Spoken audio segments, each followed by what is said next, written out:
line on top, and then And I was going to introduce you, introduce me, yes. so I can just read that, or Why do you need to read all that?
Good morning, everyone. Good morning. I'd like to welcome everyone to the 10th Annual Conference of the Sultan Qaboos Cultural Center. My name is Mike McMullen. I'm a professor of sociology here at the University of Houston Clear Lake. And it's my distinct pleasure to welcome everyone. I've been to Oman twice with Dr. Maria Curtis and have had the honor of experiencing Omani culture and their hospitality. And so it's quite a treat for the university to have a delegation from Oman and the Omani ambassador here, who we'll introduce in a few minutes. To start things off today, I want to introduce the president of the University of Houston Clear Lake, Dr. Ira K. Bldg. I'm the past president of the Faculty Senate here at UH Clear Lake, and I've had the distinct pleasure of working with Dr. Bldg for over 2 years now. And I must say she's been a true breath of fresh air to our administrative team at the university. The faculty love her, and we're excited for the kind of new initiatives that she's bringing to the university. As an example, the conference we're having here. So it's her support of these kinds of academic and cultural experiences that are going to move University of Houston Clear Lake into the future. So it's my honor to welcome Dr. Bldg.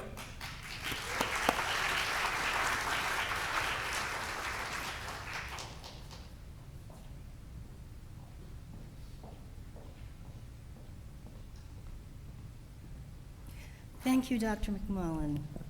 Good morning. Good morning. On behalf of the University of Houston Clear Lake as host, I welcome you to the 10th Annual Conference of the Sultan Qaboos Cultural Center. I would like to acknowledge the presence of our distinguished partners today, and as I call your name, please rise. Her Excellency Ambassador Hunana Sultan Al-Mughari, Ambassador of the Sultan of Oman to the United States, and Chair of the Sultan Qaboos Cultural Center's Board of Oversight. His Excellency Engineer Salim Al-Alfi, Undersecretary of the Ministry of Oil and Gas for the Sultanate of Oman. The UH Clear Lake community is honored to host this important conference of the Sultan Qaboos Cultural Center, which marks the conference's 10th anniversary. The focus this year is on our collective responsibility to mindfully take care of our world and ultimately other worlds we explore. Despite our growing need for resources, particularly energy, we must thoughtfully work together to reduce the negative impacts and through our shared values and actions, uphold decision-making that reinforces the health of our environment. The environment which ultimately supports the quality of life for all living things, including humankind. This year also marks the 10th anniversary of UH Clear Lake's relationship with the Sultan Qaboos Cultural Center. Our faculty, students, and children from the surrounding communities have enjoyed the extraordinary learning experiences provided to them, which have stretched their understanding, appreciation, and respect, not only for Omani history and culture, but also piqued their curiosity for learning and experiencing our culture, other cultures around the world. We, the administrators of UH Clear Lake, sincerely thank the Sultan Qaboos Cultural Center for the enrichment you have provided, which supports our educational mission and vision. In a speech given on November 26, 1975, His Majesty Sultan Qaboos of Oman affirmed, and I quote, "We belong to the international family. Our foreign policy is defined with clarity, a hand building from within and a hand offered in goodness, giving, continuous participation in the world's events and development," unquote. The conference today is a symbol of that continued participation. By sharing as family members, my hope is that together we can tackle the problems that jeopardize our beautiful planet in order to ensure its health for generations to come. Thank you.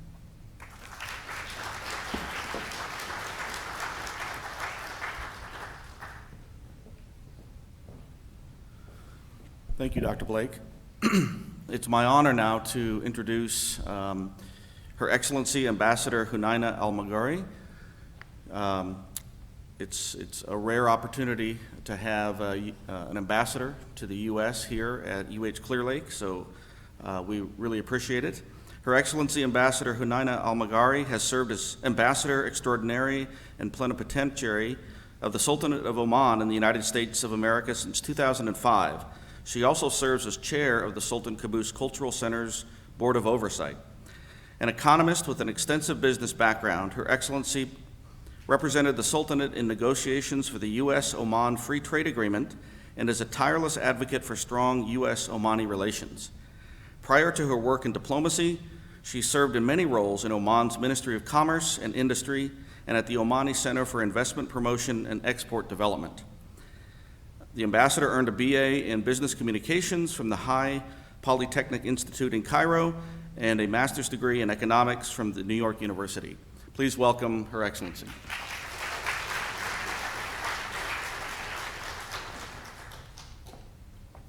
Assalamu alaikum wa rahmatullahi wa barakatuh.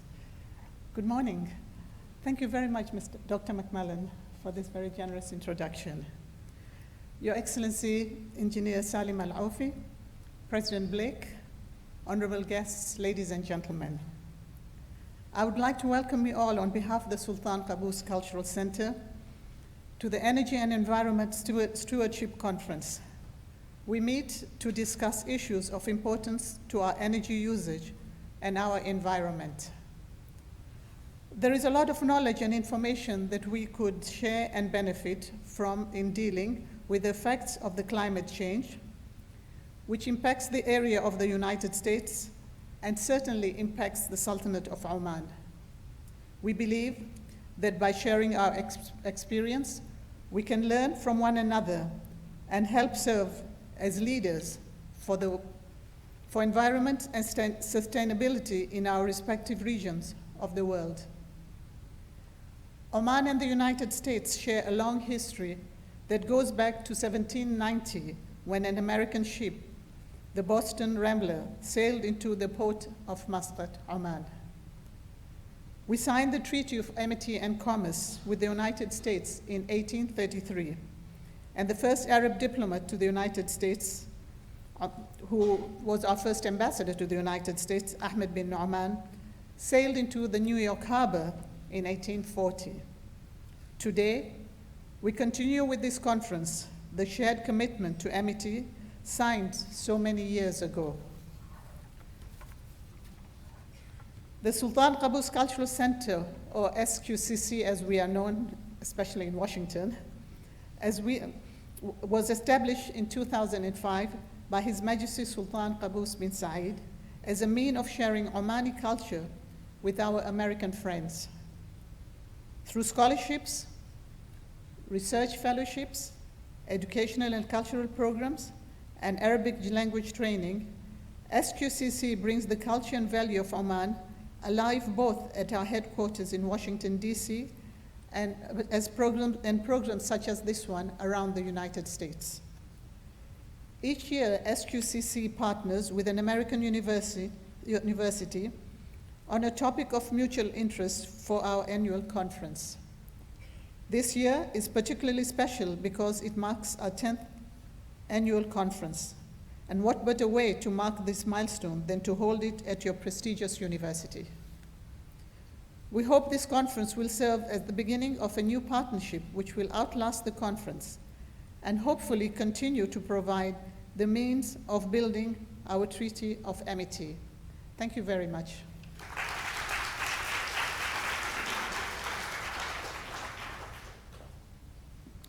Thank you, Ambassador. Since I'm moderating the first panel, I'd like to invite the panelists up to take their seat.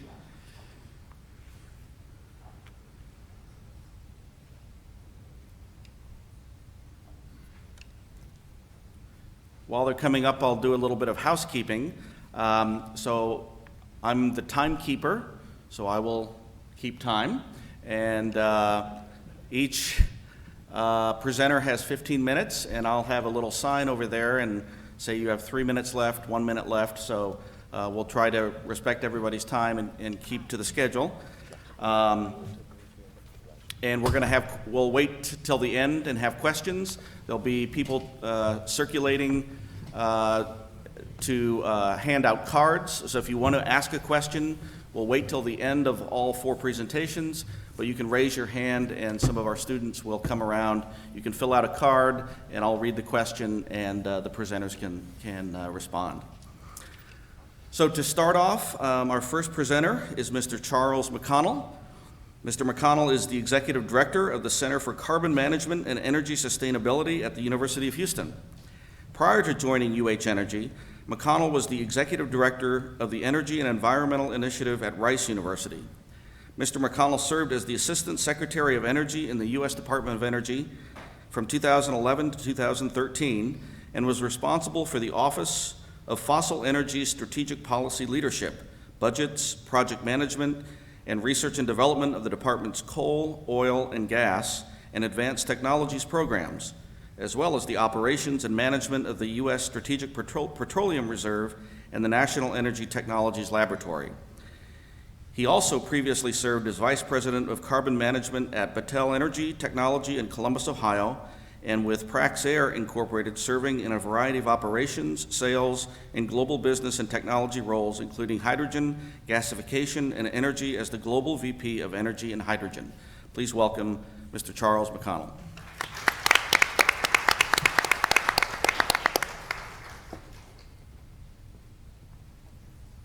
I'm sorry to disappoint you, I don't have any slides. But I think the most important thing that's exciting about this conference is it's about energy, it's about the environment, and it's about the energy transition that we're in today in a big way. Just a little context for the University of Houston, we're excited about the fact we've established a Center for Carbon Management. And I'll describe a little bit more detail how that fits into the energy transition, because carbon management is a term that many people have different definitions of. But in terms of where the world is today, maybe just to set the context a little bit, since I was born, the world's population has doubled. I'm not that old. But old enough that there's been another 3 billion people added to this planet since I was born. And if I'm lucky enough to make it to 80 years old, there'll be another 3 billion people on this earth. Think about that. The incredible amount of people, energy demands, and requirements for energy. Now, at the same time, today, there are 1.5 billion people in the world living in energy poverty. They have no access to the clean water, the electricity, the home heating, the health care, everything that goes along with energy is absent from their life. They're living in a medieval lifestyle. And the unfortunate part about the next 3 billion people is 90% of the next 3 billion people will be born into countries that currently suffer greatly from energy poverty. So what's the challenge for us? Well, we believe it's about true energy sustainability. And what does that mean? Because a lot of people have many, many definitions of sustainability. I'll share with you what ours is. First, it's access. It's access and reliable supply of energy. You know, those 1.5 billion people in energy poverty and the people that will be coming into this earth, the single most important item on their list of priorities is access to reliable energy. All of this other conversation really becomes very, very unimportant to those people because they're living in that kind of environment. So they have to have access and it has to be reliable. But if you can provide access and you can provide something to someone, what's the next question you would ask if somebody said, I can provide something to you. I know what I'd ask. How much does it cost? Is it affordable?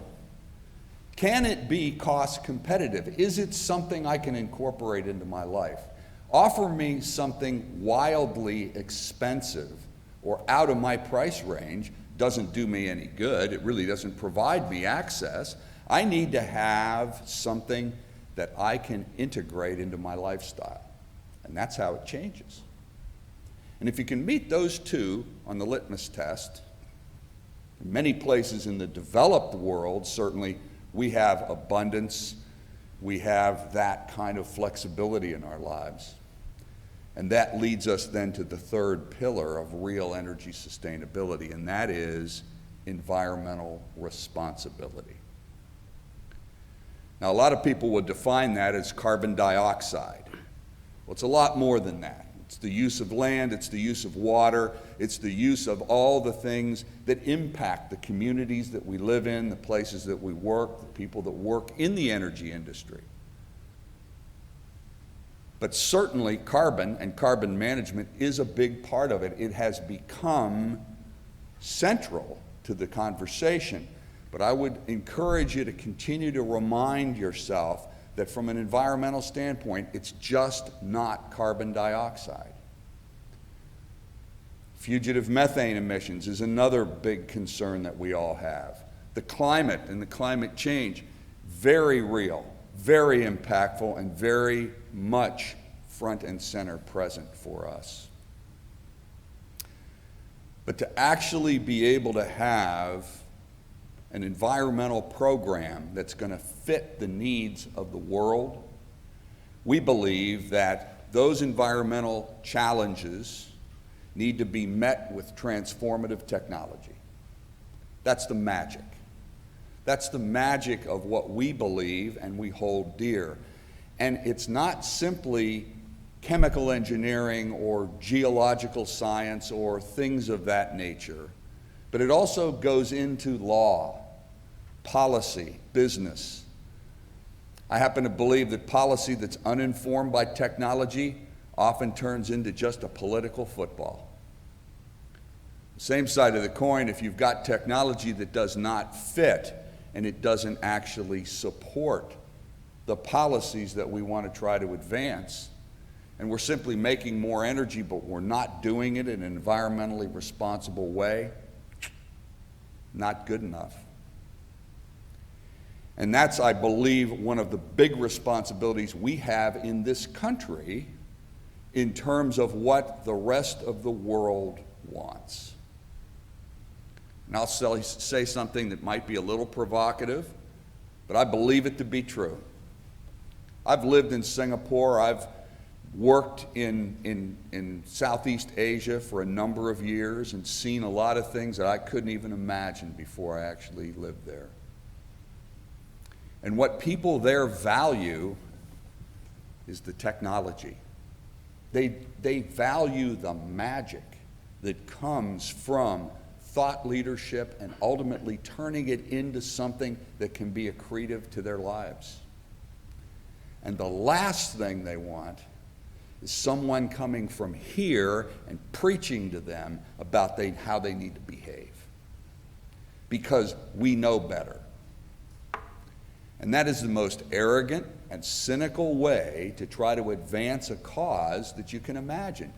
We believe leading with technology, leading with transformative solutions for the energy transition that we're in is fundamental. Let me say a little something about the energy transition. I don't think this is new information, but sometimes it's interesting to ground ourselves. You know, today in the world, of all of our primary energy needs, 80% of those needs are met with fossil fuels. Coal, oil, natural gas. That's a reality. Some would argue that's a problem, but I guess if you go back to the thought process around access, affordability, and environmental responsibility, the access and the affordability that hydrocarbons have provided for this world since the dawn of the Industrial Revolution is absolutely fundamental to the transformation of our lives. It is.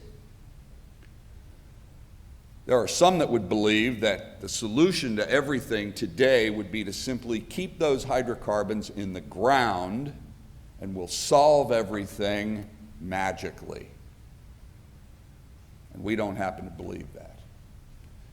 We believe that it's fundamental to understand where that energy is coming from today, but here's a statistic that might also help frame this conversation. In the next 50 years, with all those additional people coming into the world and all the additional electrical needs that we'll have and energy requirements that we'll have, we're going to double the demand for energy globally in the next 50 years. And in those next 50 years, we will install an enormous amount of renewable energy, new technologies, solar, wind, biofuels, all of the things that are at the top of many headlines today in terms of the environmental transition that we're going toward.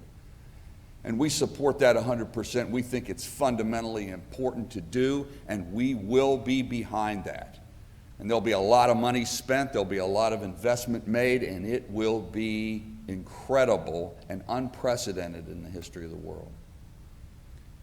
But in those next 50 years, because the demand is going to double, the International Energy Agency has already projected that in the next 50 years, the global demand for energy will be met and maintained by maintaining 80% of the world's energy supply from fossil fuels. They're not going away. They're going to be a part of our future simply because there's such an incredible energy demand along with that. And so denying it isn't responsible in our minds. Denying it actually makes you run away from the real challenge that's in front of you. And that is, how can you use fossil fuels in an environmentally responsible way? How can you utilize these fuels, those technologies, and have a pathway forward that doesn't continue to deny climate change? It's very real and it's upon us. But it also doesn't deny the fact that as a being, as humans, we're going to continue to grow, we're going to continue to demand. So I'll give you a little something to maybe think about in terms of energy efficiency and the transformation of the world that we're in today. Anybody got a cell phone? That's kind of a rhetorical question, okay? I think we all have cell phones. I'll ask you another rhetorical question. How many of you have ever streamed a video? Sure, everybody streams a video. So put this in your hard drive. If you stream a video for 1 hour a week, that's 52 hours in a year. The amount of energy that it takes to stream that video, including the cloud support, the cell towers, and the amount of energy consumed in all of that value chain to deliver that most important video that you're streaming. I'm sure some of you have really important videos to look at. There's a little bit of silliness too, but nonetheless, 52 hours a week of streaming. 52 hours a year, excuse me. That's the equivalent of running 2 full-scale refrigerators 24/7 for the entire year. Are we saving energy going forward in this new world that we're living in? What are our consumer behaviors? Any of you ever been to Starbucks? It's another rhetorical question. Everybody goes to Starbucks. And when you go, what's the thing that I find remarkable? 3 minutes, I'll finish up. What's remarkable is, as I walk into Starbucks, there's a line of people outside in their cars, idling, waiting for their latte, streaming a video. and they've got a bumper sticker on their car that says they care about the environment. Okay, so where are we really in this energy transition? What do people really believe? Where are they going? I happen to believe that people, as a natural behavior, don't tend to wish to sacrifice. They want magic to change their lives so that these inconveniences, like climate change and all the other things that we're struggling with, can get solved by magic. Well, it's not magic, it's hard work and investment. And a big part of what we hope to do in our Carbon Management Center at the university is to provide that magic. Do it in a cost-effective way, do it in a creative way, recognize the need for fossil fuels as the future goes forward, embrace all aspects of the transition, including renewables, and actually have a pathway to the future that's reasonable, cost-effective, and it's going to meet the needs of our humanity. Okay? Thank you.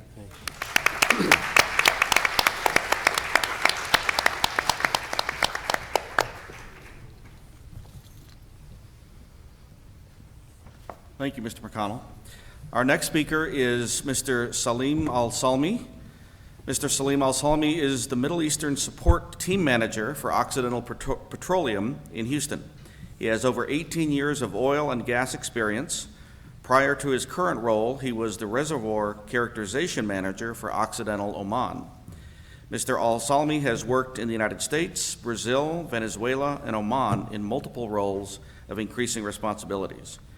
Mr. Al-Salmi holds a Bachelor's of Science degree in Petroleum Engineering from Sultan Qaboos University. Please welcome Mr. Al-Salmi.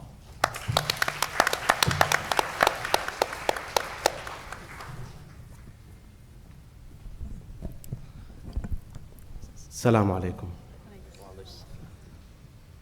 Okay. I've prepared a few slides just to engage you with me.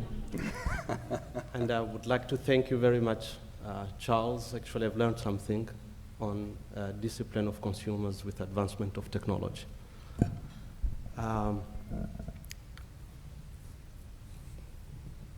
So what I will try to take you through today, first I would like to thank the Sultan Qaboos Culture Center, the University of Houston, MOG and Occidental Petroleum for enabling this opportunity and also allowing sharing some of very interesting stories related to our initiatives in Texas and Oman. I will share with you a very interesting technology that is applied in Oman and another one in Texas. And you will hopefully by end of this presentation, you will be able to appreciate the efforts that actually resulting in extending the life of those projects. So I meant to just put a couple of slides as introduction to just bring everybody in the page of where is Oman and what is Occidental, and then I will take you through the projects and the incentives around it.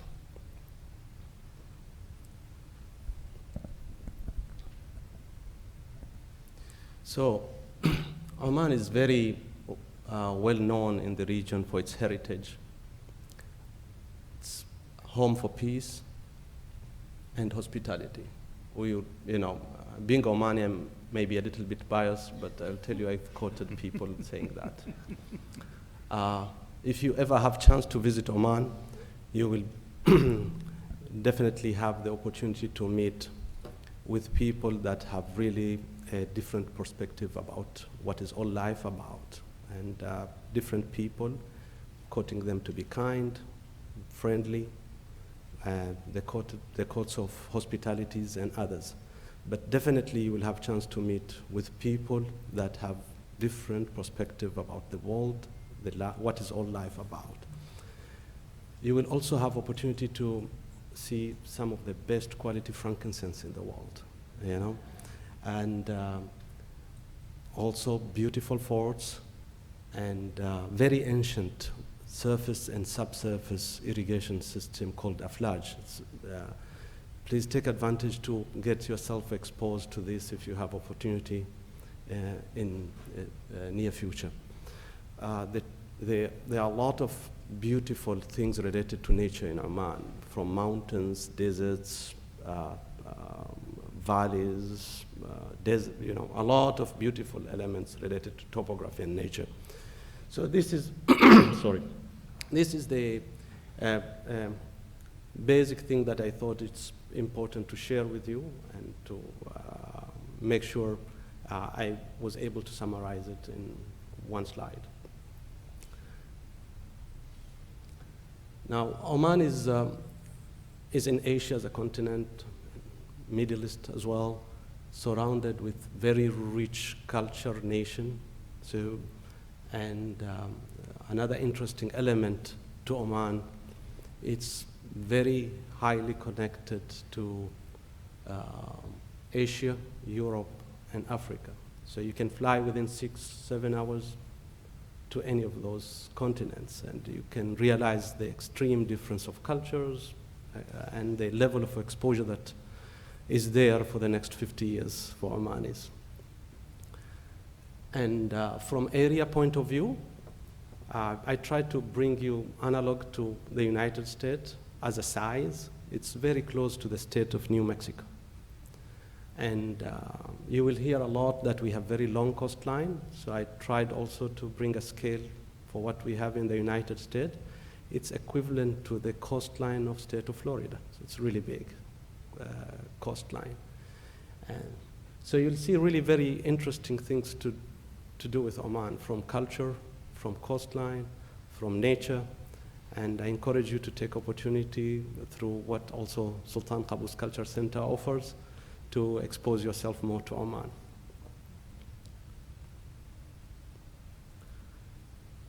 Now, Occidental Petroleum actually was formed in 1920, so hopefully next year we will be marking the 100 years since the formation of Occidental Petroleum. Lately we had a big acquisition. We took over a company called Anadarko, and this is the integrated portfolio of the company. We have business in US, Middle East, South America, and our core focus of business is oil and gas, but also we have a business in area of chemical and midstream. Our net combined oil production per day is about 1.3 million barrels of oil per day.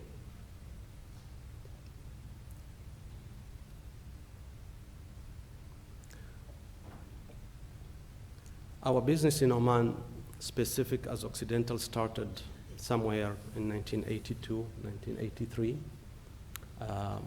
with Block 9 in the northern part of Oman.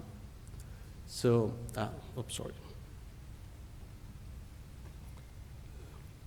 in northern part of Oman. There is a field called Safa Field there where we started our business, and we have marked a very successful story from there on. We give good credit to Occidental. If you observe the production that we started in 1983 and until now, with all the challenges that we've faced related to oil price and others, the company has put a continuous growth with time, and I believe that will keep going. And lately, we have expanded our acreage from 2 million acre to about 6 million acre in the last 2 years, and that should bring a lot of perspective and more future collaboration between US and Oman. There are a few things here to worth mention on those projects. The steam flood project that we have in Oman actually is the largest steam flood in Middle East. So it's actually a very famous project that we have. And we are the largest independent producer in Oman. The same thing in Permian. We are the top Permian producer and the top CO2 injection project in the Permian.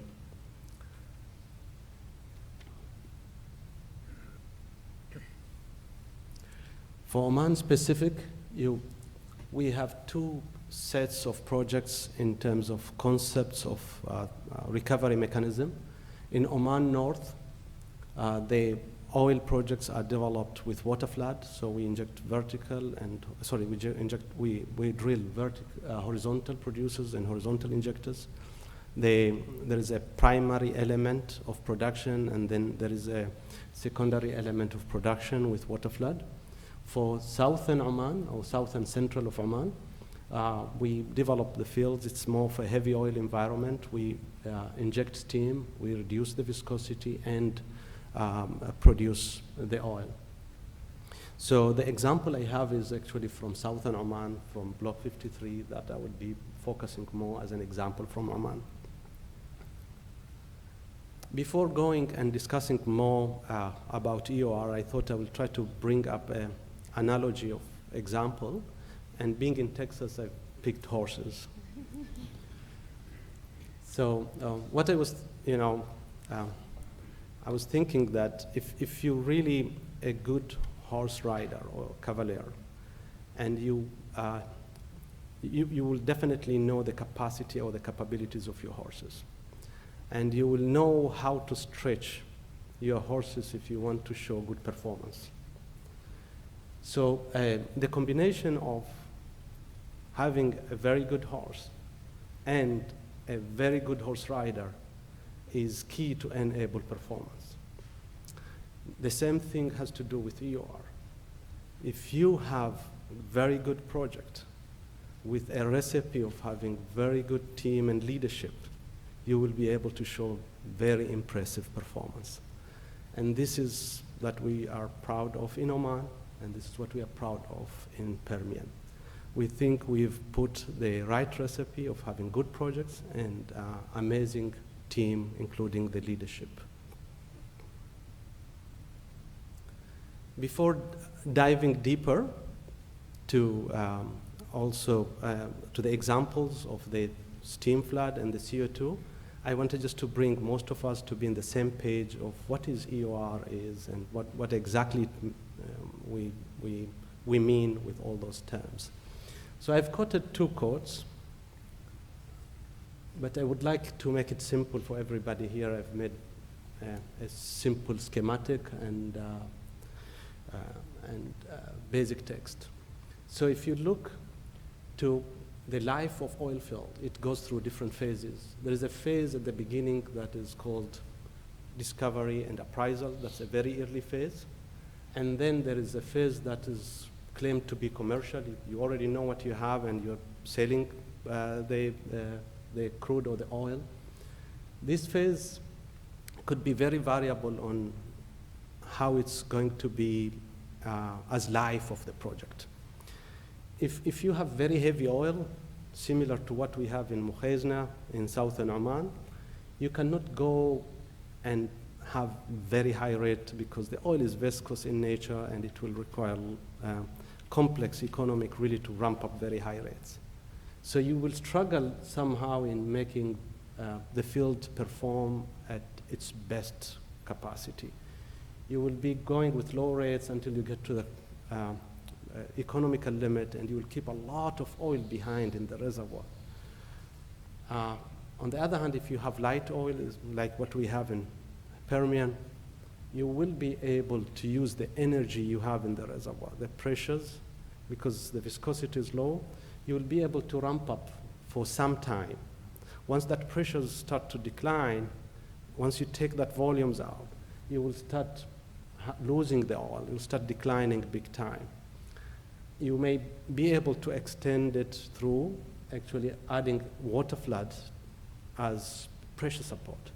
But at one point again, you may start declining again. And if you observe, those declines are very sharp. Now, if you will be able to understand your project and enable it, you will be able to introduce a concept of advanced tertiary oil recovery projects. So we as Oxy, we are very good with CO2 and steam. This is where we actually introduced in Mukhezna and in Oman, and in Permian. And there where we actually could unlock the highest potential of the oil by either reducing viscosity or minimizing the remaining oil.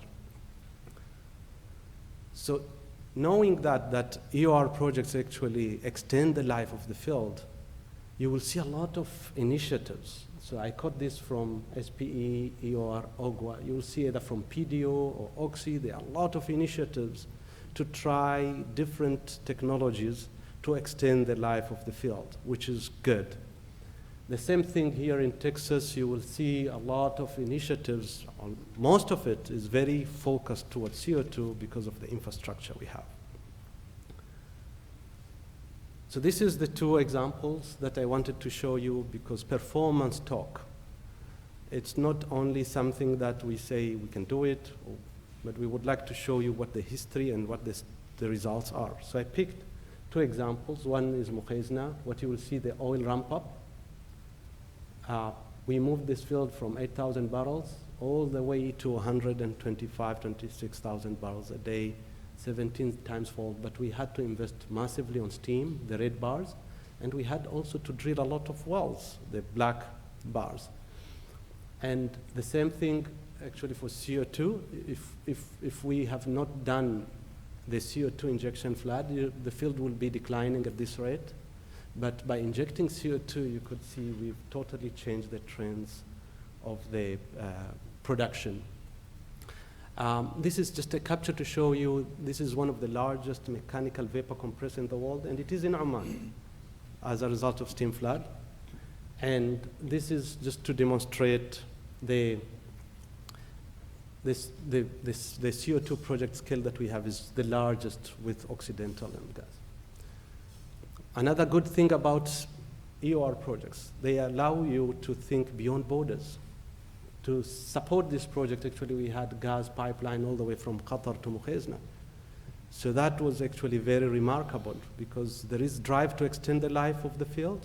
We were able to even think beyond borders. And the same thing with EOR here. Beyond Texas, we have a lot of initiatives.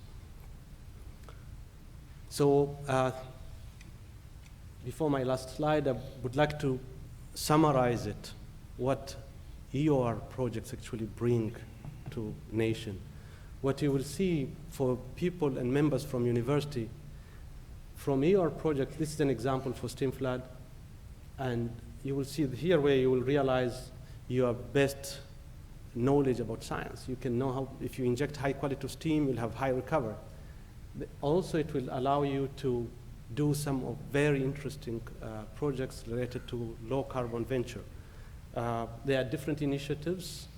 The time may not be enough available for me here to discuss the details, but I'll be happy to discuss all these details of low carbon venture initiatives that are helping us to be friendly with the environment, extend life of the fields, add jobs. This is a chart shows what growth of people, employment in Oman, which is very remarkable with expanded growth of EOR. Our operations also need to be environmental conscious, which is really great with all the initiatives we have, and culture conscious as well, with a lot of social responsibilities that are put in parallel to our projects. Finally, I would like to assure that the great thing about these EOR projects, either injecting steam or CO2, the unique thing about those, they are long-term projects. You can really do great things with long-term projects. And also superior ultimate results oriented. Also, it enables very great collaboration with governments, partners, service providers, universities, and local communities.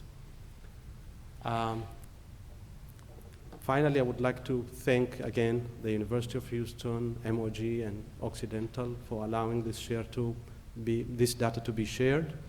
And I would like also to appreciate efforts from members like Maria Cortez. You are part of culture exchange and exposure, which makes the world much better. And the same thing is done by the Sultan Qaboos Culture Center. The world become much closer and more prosperous with all those initiatives. Thank you very much.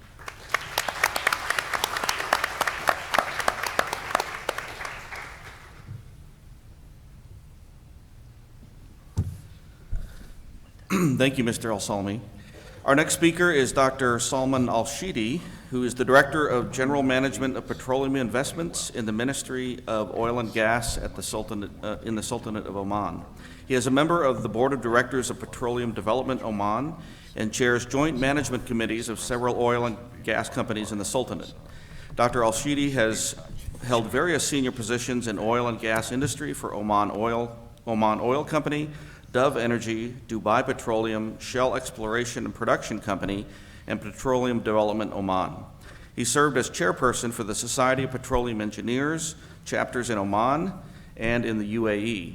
He holds a PhD from Heriot-Watt University in Edinburgh, UK, and a Master of Science in Petroleum Engineering from University of Texas at Austin, as well as a Bachelor of Science in Civil Engineering from Drexel University in Philadelphia. Please welcome Dr. Al-Shidi.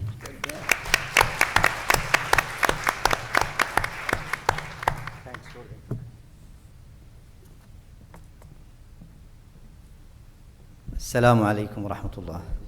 And thank you for the opportunity. Probably you recognize by now that short people and podium, they don't fit. so probably I'll do this way. Anyway, thanks for the opportunity. I'll try to give you an overview of the oil and gas industry in Oman. And we try to leave that sort of conclusion on what are the challenges and the trends to you guys. I will give you a few, prompt you on few things, but I'm sure you guys gonna come up with your own conclusions. To start with, I'd like to thank Salim, because you made it easier for me by giving that overview of the industry as well, and you touched into Oman and how Oman is basically enjoying and benefiting from the oil and gas industry. First of all, there is a, yeah, probably this one. Yeah, so I'll give you a bit of history on the oil and gas, but also I'll talk a bit about environment and maybe what are we doing and what are remaining to be done there. And also I'll like to also mention something about our business model in Oman and how do we actually manage the business of oil and gas from a Ministry of Oil and Gas perspective, and what are the challenges as well as the current and imminent trends in the industry, and then hopefully I'll give you an idea of the remaining opportunities that we think that we would like everybody to help us with. So let me start on that. Well, this is actually the actual start of the oil and gas industry in around 1925. But because there is no major successes during these days, from 1925 all the way to 1963 when we had our first oil discovery, but the real production and export really in appreciable amounts is actually in 1970. But in 1970, the whole country was a single concession to a consortium of companies. And on the right there, you see how much we have evolved from a single concession, the whole country, to what you see there, more than, I would say here, more than 50 concessions. We still have more to go. We have few blocks that are open, but these are the next frontier probably. But to move from having one single concession to 50, more than 18 operating companies that come from all over the world, and from one single field that we have, probably in 1963. By 1970, that was the number there was 3, but now we have more than 299 fields that we produce across the whole country. from just 300,000, above 300,000 barrels of oil, to now we are above a million barrel of oil production. And the gas then, in the 1970, probably only a small associated gas. Not that much sort of we can report. But now we are talking about more than 4.2 billion standard cubic feet per day. And this is, I will tell you how we evolved basically, and I will just do them all in one go. And you can see this is an evolution rather than in many countries you have more or less like a revolution. You have a big discovery that actually make the country move from almost zero production to millions of barrels of oil. And these countries are not far away from Oman. But for Oman, it's a hard slug of work. We very much took it one day at a time, and we have basically capitalized on all the solutions that are available. And thanks to these companies that we have in Oman that brought all of these solutions. In some cases, in Oman, we have led some of the implementation of those solutions in the region, like the horizontal drilling, as well as now we are enjoying the EOR. Oman is a center of EOR applications led by Petroleum Development of Oman, but also we hear today the success of Occidental Oman there in the steam enhanced oil recovery. As far as the refining capacity in Oman, we started 1982 with a single refinery with a very limited capacity of about 70,000 barrels. So the rest of that, the oil that we produced, get exported.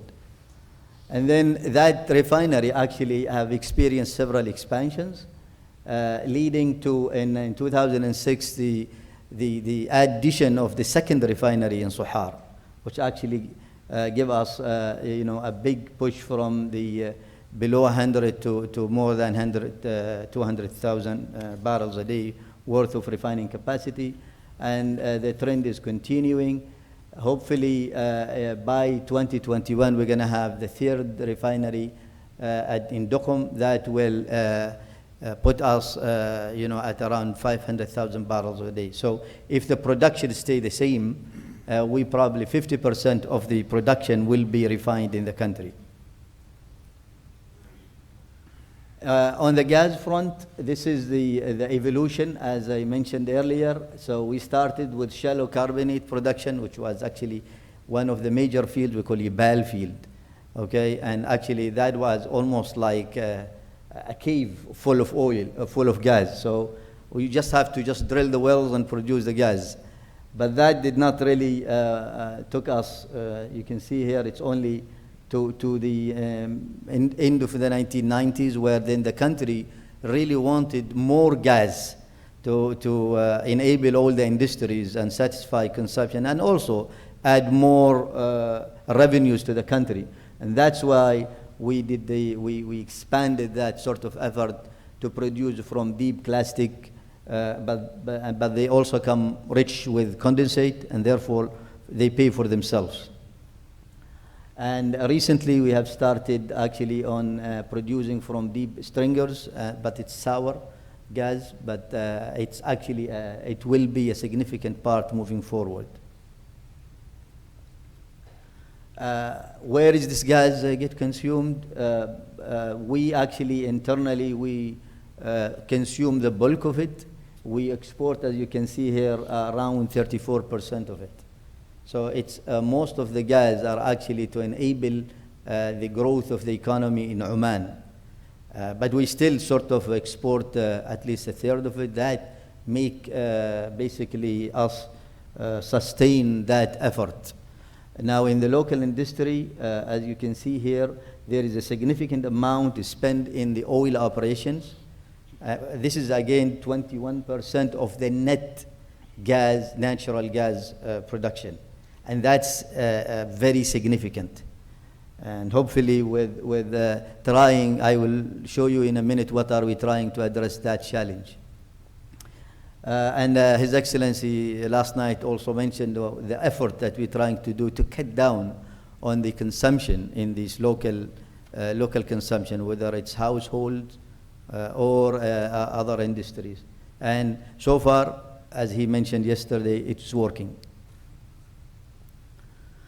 And now, it's not complete if you don't really mention what is the impact of the oil and gas in Oman. It's an evolution, and you can see here from in the 1970 where we actually have no or limited economy in Oman.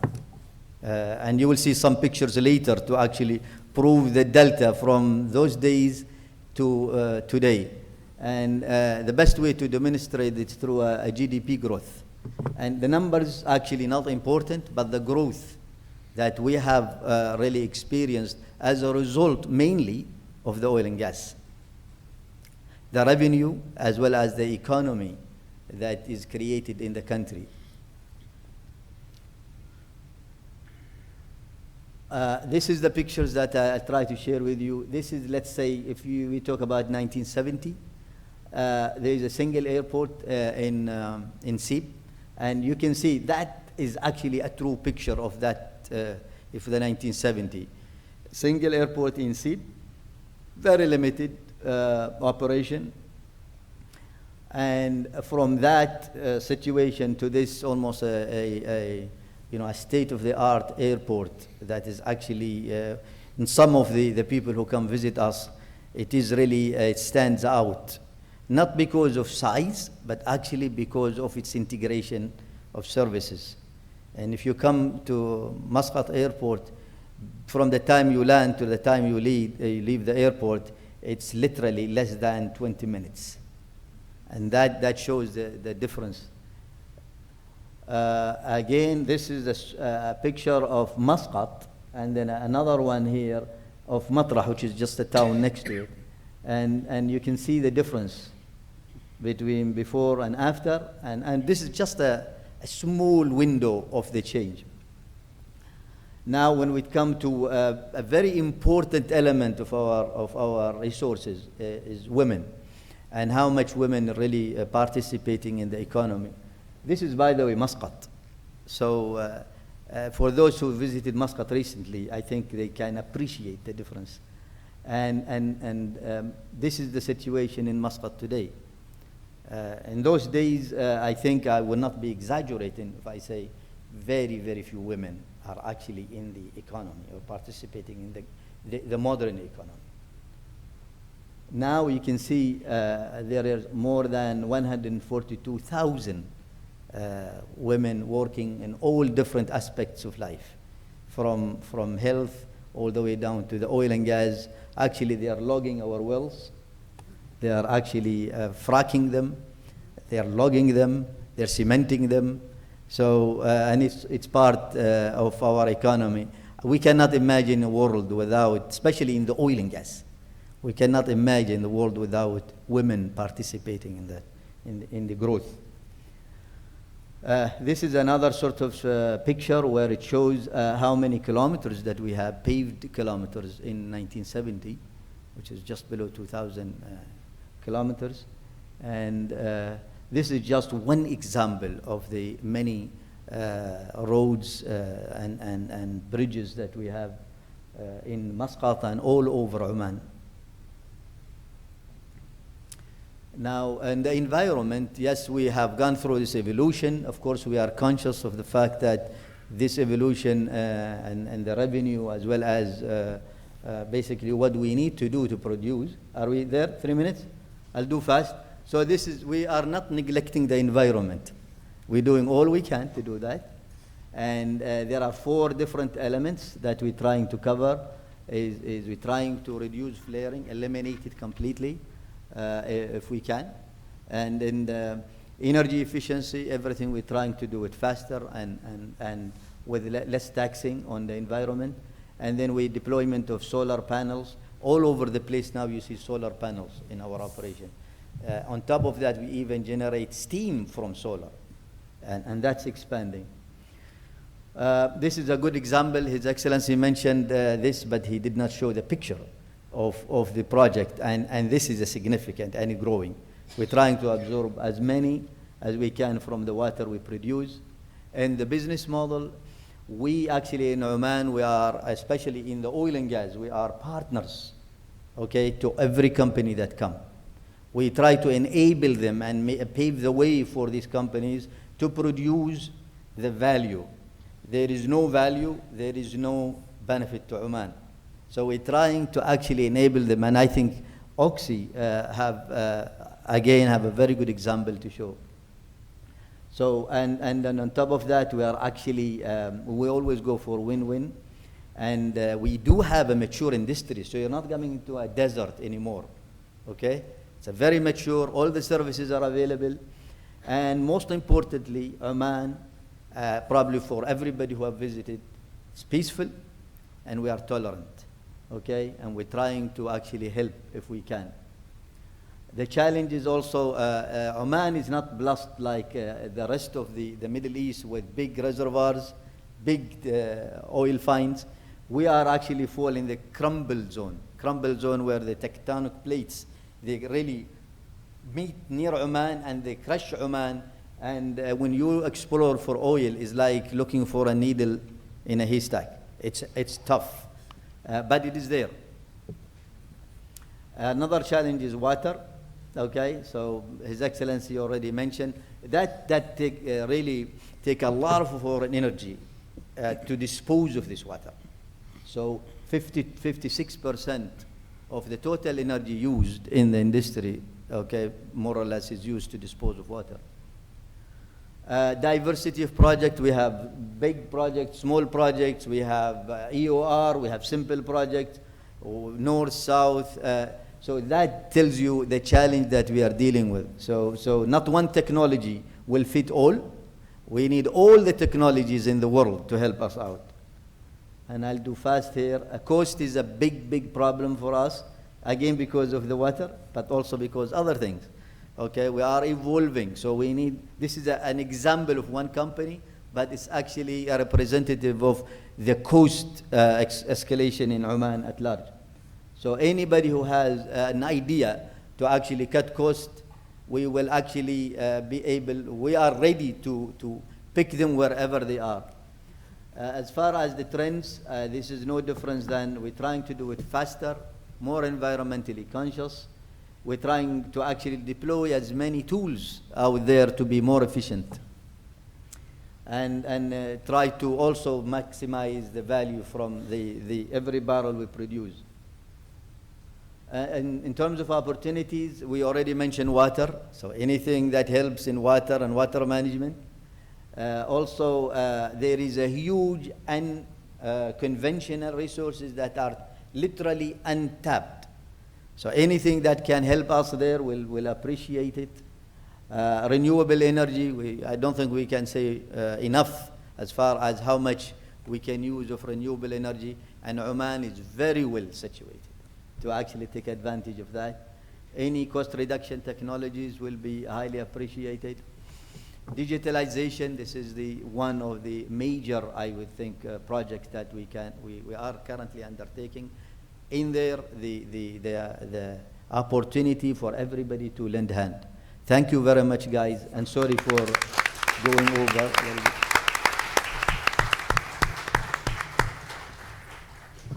Okay, there's an R&D as well there.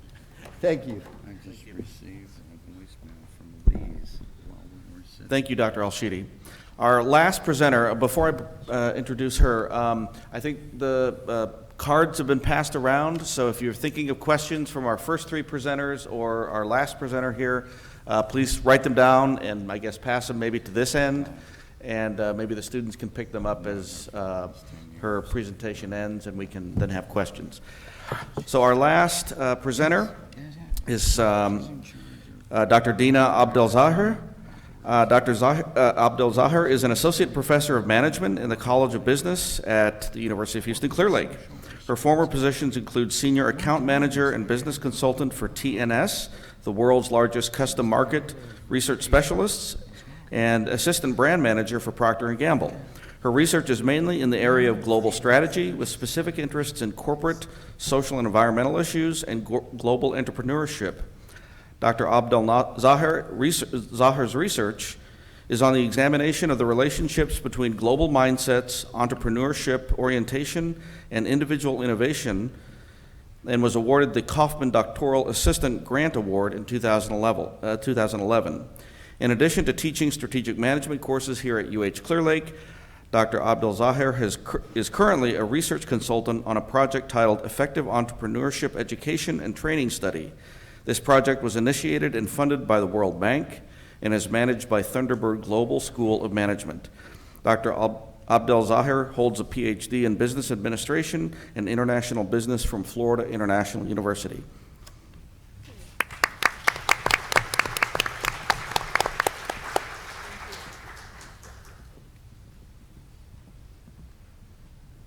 Assalamu alaikum, everybody. And good morning. Thank you all for being here. It's a great honor to be here, and I want to thank you all for putting this together, Dr. Maria Curtis and the whole team that is here. And also I want to thank, on behalf of the faculty and the students, we want to thank you all for coming. And I want to have a shout out for the students that are, that have joined us. I want to thank you guys for coming and being part of this initiative. Okay, let's see. So the title of my talk is Fostering Sustainability in the 21st Century, Bridging the Gap Between Discourse and Practice. So I think we're going to have to switch gears here. Being an academic, and I don't want this to scare you, it's not going to be a theory piece, hopefully. And there's no test involved. But academics tend to ask questions, why is this, why is that? And we get all excited and then go and do research about that. So today I'm going to be giving you an overview of the research that I've published on corporate environmental management practices.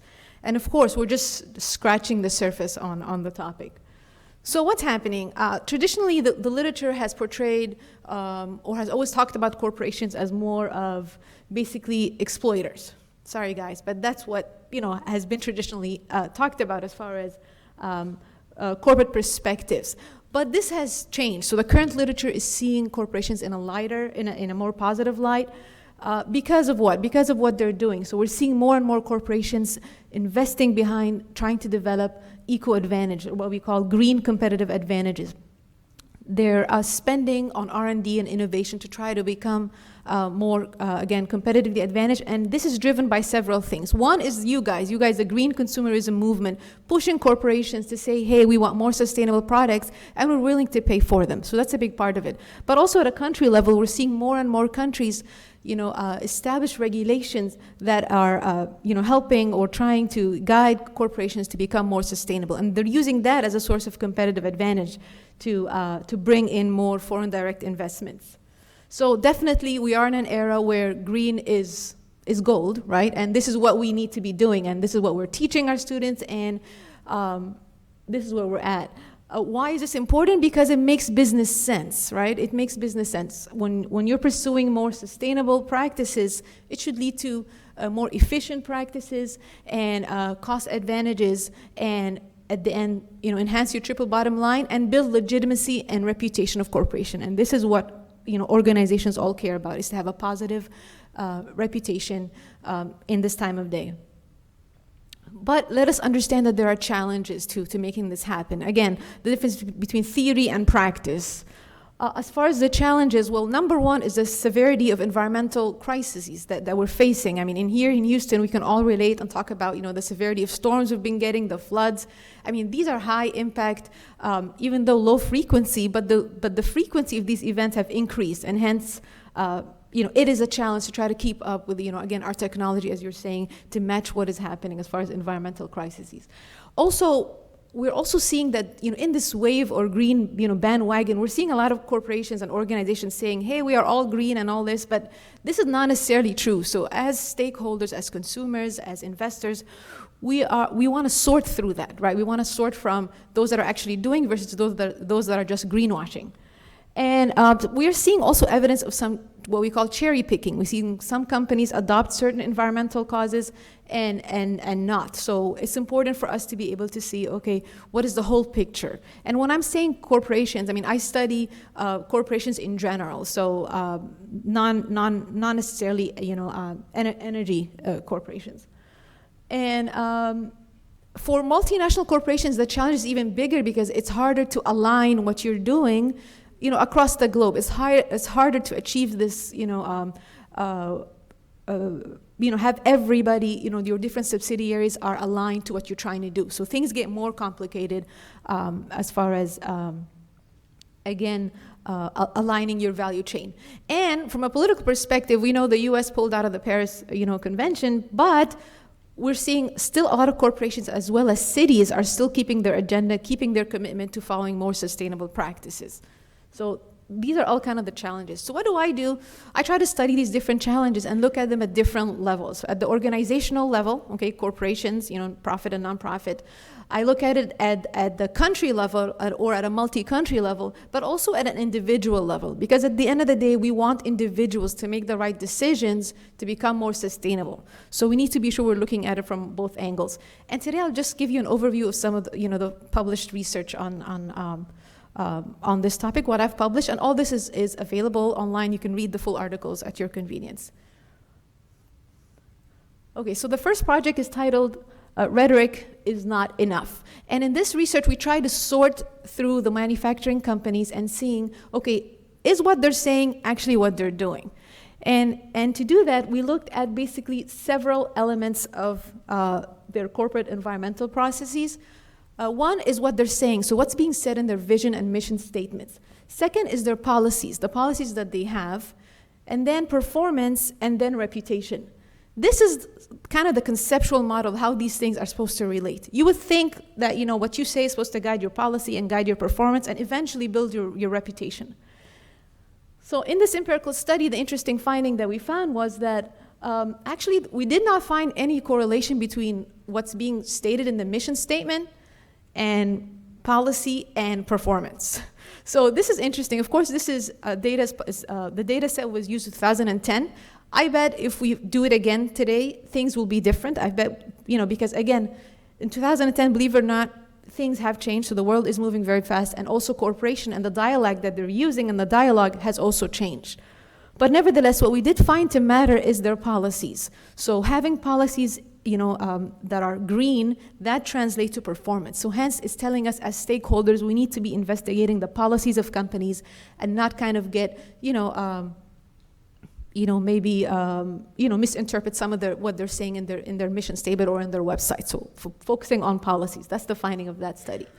For the second study focuses on multinational corporations and says, okay, well, things get more complicated when you're looking in a multinational context. And they're complicated by several things. One is the fact that the subsidiary network of any corporation is very diverse, right? You have, subsidiaries that are located in multiple markets. Each of these markets has a different institutional context. So that makes, again, having compliance across the globe becomes very challenging. So we come to understand that institutional contexts matter. Where does the institutional context that exists where these companies operate can actually drive companies to behave in certain ways. And therefore, it is important that the institutional context fosters and encourages and even rewards corporations that are following environmental practices. And then we look at two types of institutional. There'll be those that will push for green innovation and reward for it and the protection of green innovation. And there will be others that unfortunately have very, either poor environmental policies or difficulty in applying these policies, executing them, and no incentive to innovate. So understanding that there is difference in institutional context. And then we can start to use these two, kind of settings or institutional context to develop a typology of subsidiaries. Where can subsidiaries then fall? If we look at the performance of subsidiaries in terms of, when I say performance, I'm talking about environmental performance, and their institutional context, we can begin to see that sometimes there will be certain subsidiaries that will have, certain corporations that will have subsidiaries that will fall on different sides of that grid, from being a potential agent of change that is operating in an environment that's not really environmentally conscious and actually being an agent of change in that market that's on the positive sense, to actually being what we call an exploiter. So it helps to understand this. It helps us see kind of, again, the challenges that corporations are facing. And when we incorporate the issue of institutional duality, that is when you're having a difference between your home market versus your host market, that makes things more complicated as well. And that can drive certain corporations to fall into traps of either greenwashing or decoupling, saying something and not being able to do it. So again, this makes things more challenging, again, coming from the institutional context. The third project takes a more macro approach and says, okay, let's look at things at a multi-country level. And here specifically, we're studying the impact of innovation on climate change vulnerability. And this is the latest publication, actually just came out earlier this month. So in this study, it's a longitudinal multi-country data set looking at 73 countries, and we're empirically measuring, to what extent is a country vulnerable to climate change, and we specifically focus on their innovation, their R&D investments. And our research shows that there's a positive relationships between countries that spend on R&D and their climate change vulnerability, okay? So again, the more that you spend on R&D as a country, the less vulnerable you are to climate change. And when I talk about vulnerability to climate change, a part of that is where you're located on the globe, but a big part of that is your adaptability and the institutional context that helps you adapt. So the other factor that we find was that global connectedness of that market moderates this relationship. So to the extent to which a market is globally connected and has relationships, whether it's trade or communication relationships with the world, the more that this relationship is stronger, which is telling us that, like initiatives like this, we need more global connectedness to help us learn from each other and learn to fight climate change. Finally, we take a twist and look at individual level because, as you know, as I mentioned, like individuals are the core of environmental policies. The next two studies focus on Muslim majority markets, and here we look at the role of religion. As we all know, we can preach regulation, day and night, and try to, motivate people to do different things, but a lot of people are motivated by the teachings of their faith. So in this study, we look at the concept called eco-Islam, and this is actually a movement that tries to draw from what the teachings say, and how can we use that to educate our Muslim majority markets, corporations and small and medium enterprises about how to get employees and get stakeholders to adopt more environmental practices. And we develop a framework that's based on the teachings that basically, positions the environment as one is again, coming from the Quranic teachings, the human accountability element. Okay, a big part of the maxims relate to that. And the other part relate to the fact that the environment, it's a gift, and it's not something that is for you to kind of exploit and use whatever you want, but it's a gift. And these are the two core messages of the religious teachings. And then we use that to come up with some implications for SMEs in these markets, things that they can do to push this agenda through. And again, because we want to bring it closer to actual application, the second study digs deeper into the how and says, let's do a content analysis of some of the Quranic verses and try to understand more in terms of what can we deliver as far as how to these markets. And in this study, it's a qualitative study, we develop 4 key application principles that can be used to guide, again, policies that companies can make. So the end focus of these kind of studies want to highlight that there are challenges, okay, there are definitely challenges and we need to be aware of them at the organizational level, at the country level, and at the individual level. And we need to acknowledge these challenges and ways to incorporate some solution for that. Number one is incorporating a multi-stakeholder, multi-country, multidisciplinary approach to these problems. We need to be all, coming from our different mindsets, different trainings, different disciplines, and coming together to try to unlock, this huge, huge puzzle. The other thing is acknowledge and leverage the international interdependencies. I mean, when we talk about climate change, no matter where you are in the globe, you can understand what that means. You can understand how does that impact, your daily life, your job, the food you're gonna get, the security of your children. So we all speak this language. The other thing is understanding that regulation can only take us so far. So we have to always think about what alternate ways to get people more conscious. As you mentioned about the streaming, we are not conscious of that. How can we get individuals to become more conscious of those things and use new ways? Could it be, culture teachings, religious teachings? Try to use these alternate, complementary to regulations. And finally, invest in R&D. This is what the research is saying, invest in knowledge development and knowledge creation in these markets, because it helps countries fight off the vulnerability to climate change. And thank you all.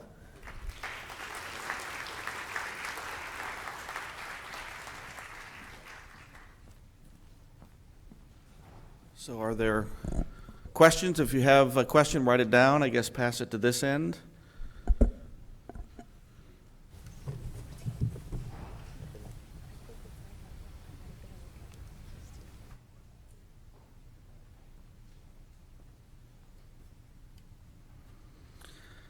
It doesn't say who this one is for, but anyone can jump in.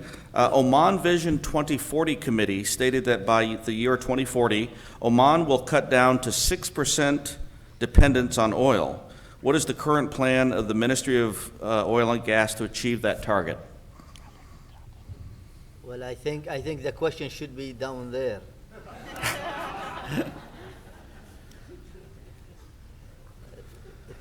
Let me just, I don't know all the plans, but I do know that we are diversifying the economy in a big way, trying to not to make us less reliance to oil and gas. I don't know about how true we would be to that number you mentioned, but we are going in that direction as far as a country, a whole country, trying to, first of all, as His Excellency mentioned yesterday, try to cut the consumption. You cut the consumption, then you also you cut reliance on oil and gas. We try to invest in other sectors so that then we also cut reliance on the revenues that we are depending on the oil and gas. We trying to also really enable the renewables in a much bigger way, trying to take advantage of the location of the Sultanate of Oman, where it is in the, it's the first country that sees the sun basically from all the Arab countries. So from 22 countries, we are the first. And we are open to the Indian Ocean. In that portion, we have very good wind resource. And of course, we are no different than the rest of the Arabian Peninsula. We enjoy the huge sun, and therefore we can take advantage of all of that. There is a mention there yesterday by His Excellency on the hydrogen and renewable to hydrogen. That will also unlock a major, I would say, resources in the country. It will create also more, less reliance on oil and more reliance on a more sustainable way. That does not say that the oil and gas will stop growing. No, actually the economy will grow. So the percentage of the oil and gas in the economy will be less. So when whatever percentage you mentioned, it does not mean that the oil and gas will stop growing. It's just its percentage of the total growth or the total economy will be less because the other sectors will develop. I hope I gave justice to the question, but Your Excellency, maybe you can add more? Thank you. Please.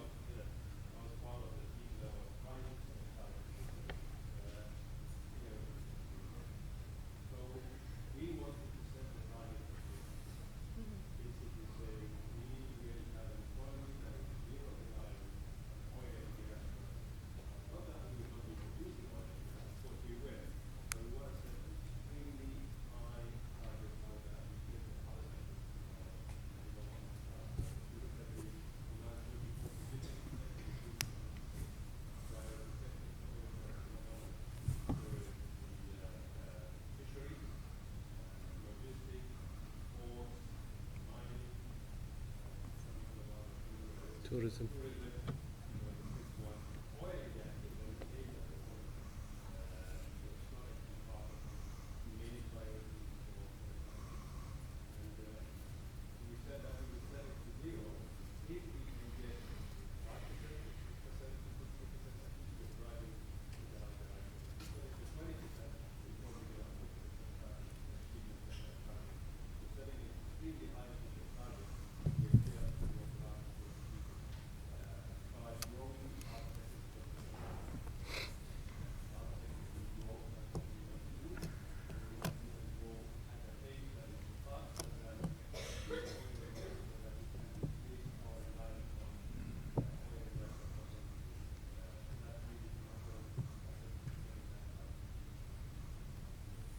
Thank you. This is for Mr. McConnell. You spoke about the statistic from International Energy Agency being 80% of the energy consumption in the next 50 years will be maintained by fossil fuels. Specifically, what research resulted in this statistic? Or where did that research come from? Well, the International Energy Agency is recognized globally by all the countries that are participating in that. And just to clarify what I said, is that currently 80% of the world's demand for energy is supplied by fossil fuel. Projecting out 50 years from now, there will be a doubling of the amount of energy in the world, and 80% of that amount of energy will be supplied by fossil fuels. And that's simply because of the incredible amount of growth supplied by a lot of renewable investment for certain, but a reality that those fossil fuels will still be required. Thank you. This is for Mr. Al-Salmi. You mentioned the various processes that increase oil production and extend the life of the field. How are the processes designed to reduce wastes once oil is extracted? Yeah, so the overall process is very much requires a lot of collaboration. So you will have stakeholders either from government agencies to be part of the process. You will have actually the standards of the corporation itself set to actually be protective with the environment, with safety, etc. We will not do business if it is going to be harmful with either people or with environment, without making sure we have ways actually to manage. Sorry. Thank you. Test. Okay. So the overall process requires a lot of collaboration between different parties, including government bodies. The key thing is actually the corporate itself to hold certain standards and values. We don't want to do business if it's not going to be safe.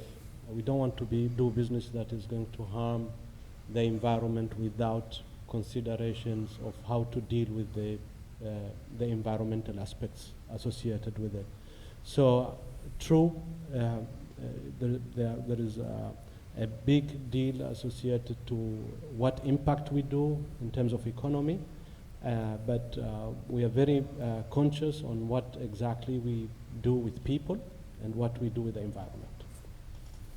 Thank you. This is for Dr. Abdel Zahir, and I think I'm reading this correctly if I'm able to read the writing. Are there any more opportunities, I think this is from a student, to get involved in your research? Oh, awesome. I said awesome. You didn't hear it? It was on. It was on? Okay, you guys heard the awesome part? I can hear it. Yeah. Oh, there it is. So you were saying, is there opportunities to get involved with research? In Of your course. research? Of course there's opportunities. I mean, we faculty love working with our students, especially those that are interested in solving some of these challenges. So definitely, stop by. This is what I tell you. If you are here, stop by. If you're in another part of the world, send me an email. Again, multi-country studies are very much needed. Again, incorporating these multiple perspectives, whether you're a business student or not. I mean, bringing in your experience from whatever field you're studying. So definitely, yes. Thank you. I'm conscious of the time. There's lots of great questions here. I appreciate everybody submitting them, but we're a little behind schedule, so I want to maybe wrap this up. We'll have a coffee break. You can continue talking to our panelists. So let's give them all a round of applause.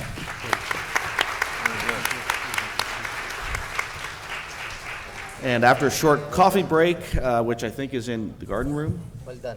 Pleasure. Thank you very much. 15 minutes? 10 minutes, I'm being told.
Those of you who are on the next panel, please come up to the stage, please.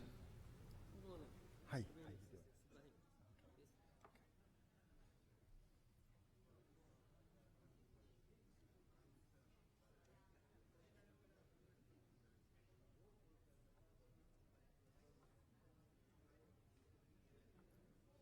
you, all right, are you, okay, you're one of the speakers. Okay, awesome, thank you.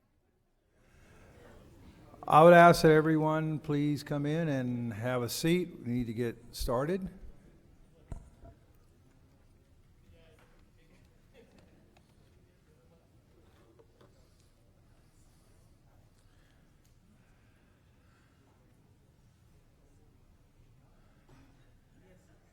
Well, we're already a little bit behind, so let's go ahead and get started. Good morning and welcome.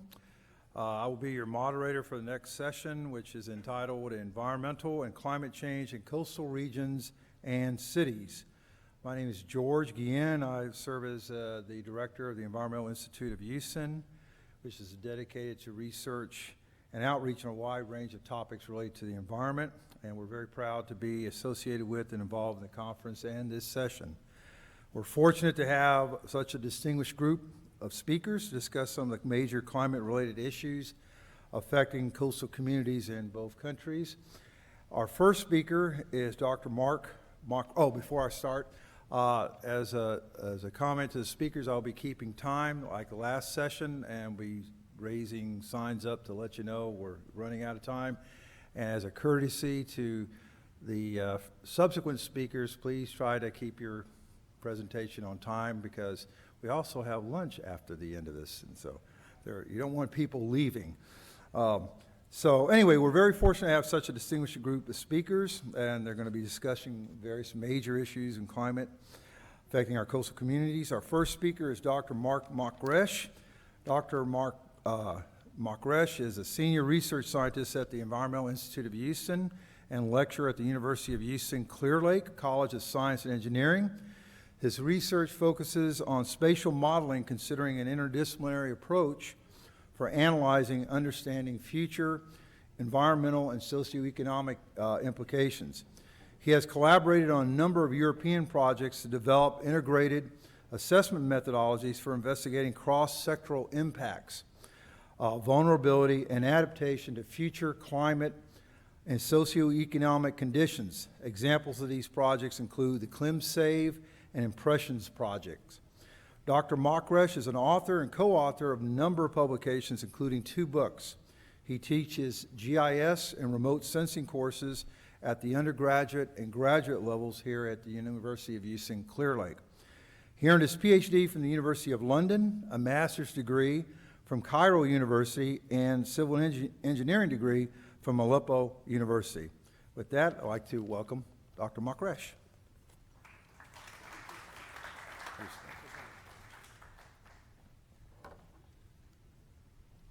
Thank you so much. Good morning, everyone. I'm really honored to be here presenting to you. I'll be talking about a topic, sea level rise, that might have impacted everyone living near the coastline. This is why it's considered a big challenge. So in my talk, I will be trying to explain what we mean by sea level rise or sea level change. Impact of sea level rise, I will touch on that briefly. I will give some results from case studies. Then I will go through some responses that we can adapt, focusing on adaptation, and finally, there will be concluding remarks. So what is sea level change? What you are looking at is data from NOAA. These are observations for our region. This is for Galveston. So we are talking about tide gauge data. And you can see from 1900 till now, we are talking about rate of sea level rise at 6.51 millimeter a year. Now, some of you might say, okay, we are talking about few millimeters. But when you put it in context of long period, 100 years, we are talking about 65 centimeters. That's a lot, considering that the problem with sea level rise will continue in the future, towards the end of the century and beyond. Let's go to another places. For some reason, my figures shifted slightly, but the one at the top represents another place in Norfolk, Virginia, and here we are talking about 4.6 almost, if I read it properly, millimeter a year. So it's different from what we have here in our region. The one at the bottom is in Alaska, and you can see we don't have the increase rate. We have decline, which means the sea is going down. In fact, there, the land is moving. Few thousand years ago, we had a lot of ice there and melted away, and basically the land is bouncing, and this is what we call it land uplift. So there's that effect. So in general, we are talking about two movements. The land is moving up and down in some places, and the ocean movement. Both together, we combine them, and we call them relative sea level rise, and this is what we are trying to address. This is just to explain the ocean movement, and here you can see the Arctic ice. We have observations looking at 2 different dates, and you can recognize a pattern of decline, so that the ice is melting, the extent, and it's thinning as well. And you can see at the figure bottom to the right, you can see the projection into the future is gonna decline further. As a result of losing the ice, of course, the ice is melting. That means the volume of the ocean is increasing. With the effect of global warming and the temperature going up, we will witness much larger volume in the ocean. So if we are trying to determine the main components of relative sea level rise, we can say we have a global component, and this is the one I talked about in terms of the melting ice and increasing the ocean volume.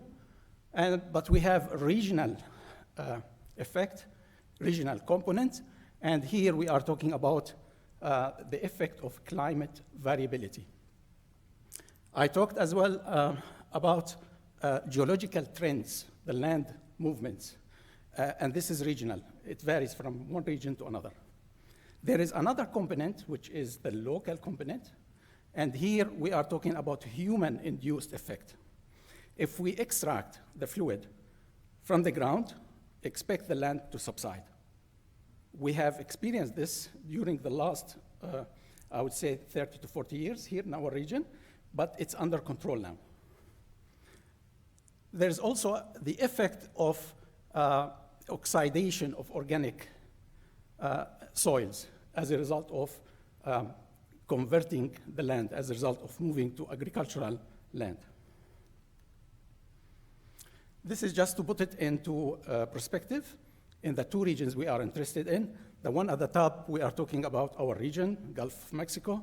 The rate of sea level rise, or relative sea level rise, is somewhere between 5 and 10 millimeter a year. While when we talk about the Arabian Sea region, the rate is around 1.5 to 2 millimeter a year. So basically, when we study relative sea level rise, we need to take it into a local context. This figure is coming from the 4th assessment, national assessment, and it provides the big picture. We have historical data. You can see the black line. We have stabilization between 1800 and 1900. It's flat. After that, we have increase in the rate of sea level rise. These are observations. We get to the point, you see the diversion in these lines, and these are projections. On the right-hand side, what we call it RCP 2.6 till RCP 8.5. These are the IPCC projections.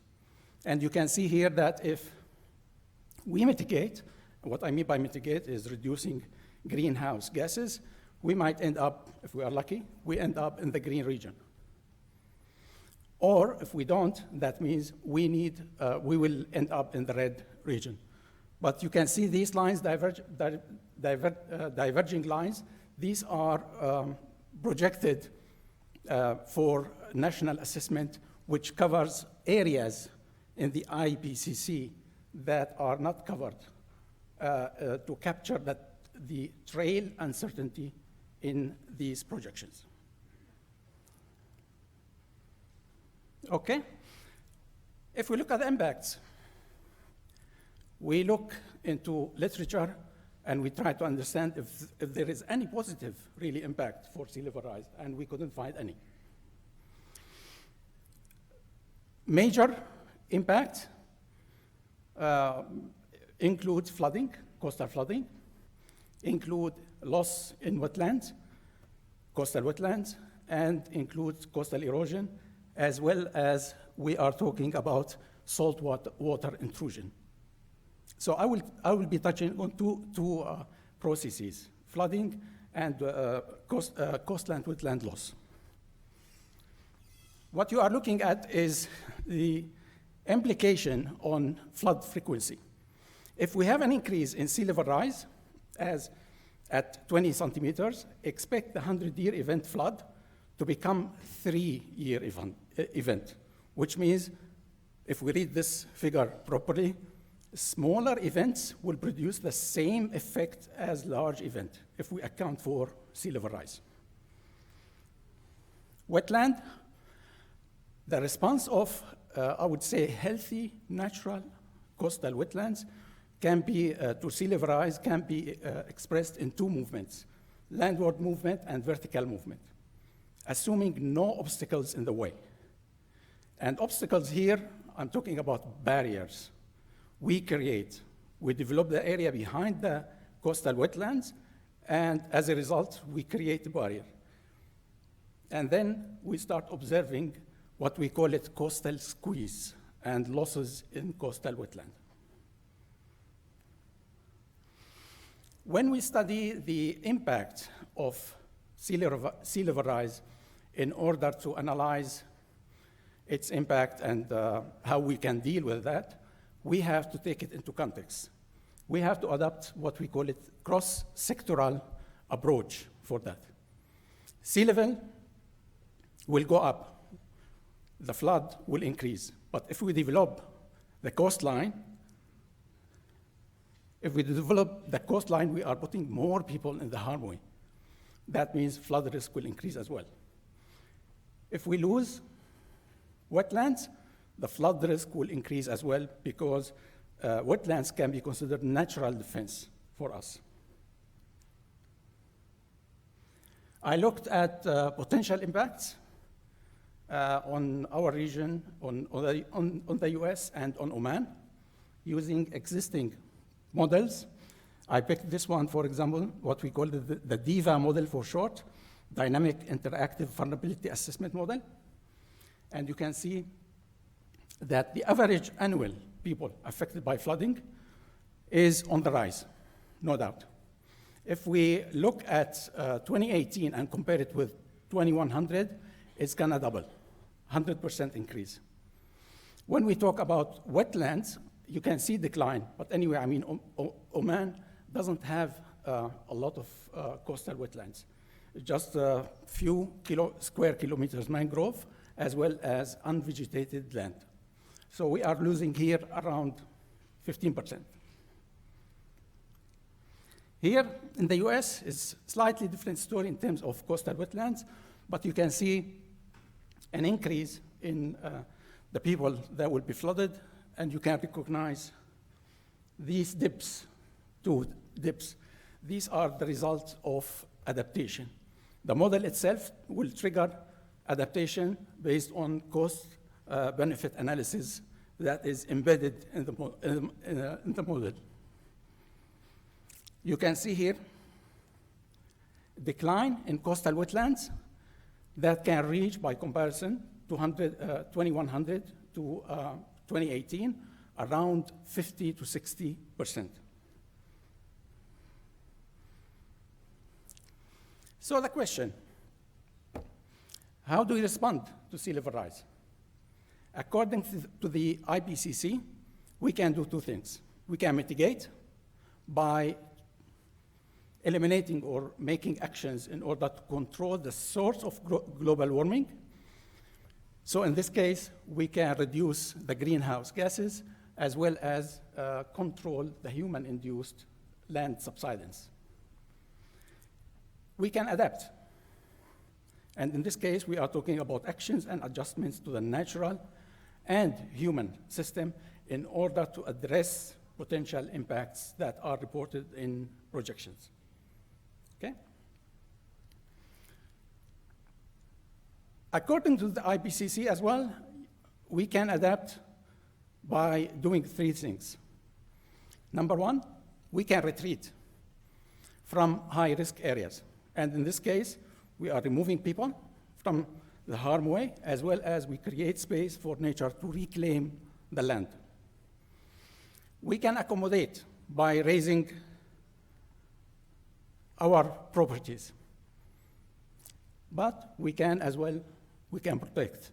You can see here soft solution, nourishing the beach, and you can see here hard defenses that are built in order to provide that protection. Okay, we are looking at our region and what we have in terms of proposals to protect the Galveston and Houston area. We are talking about the Ike Dike.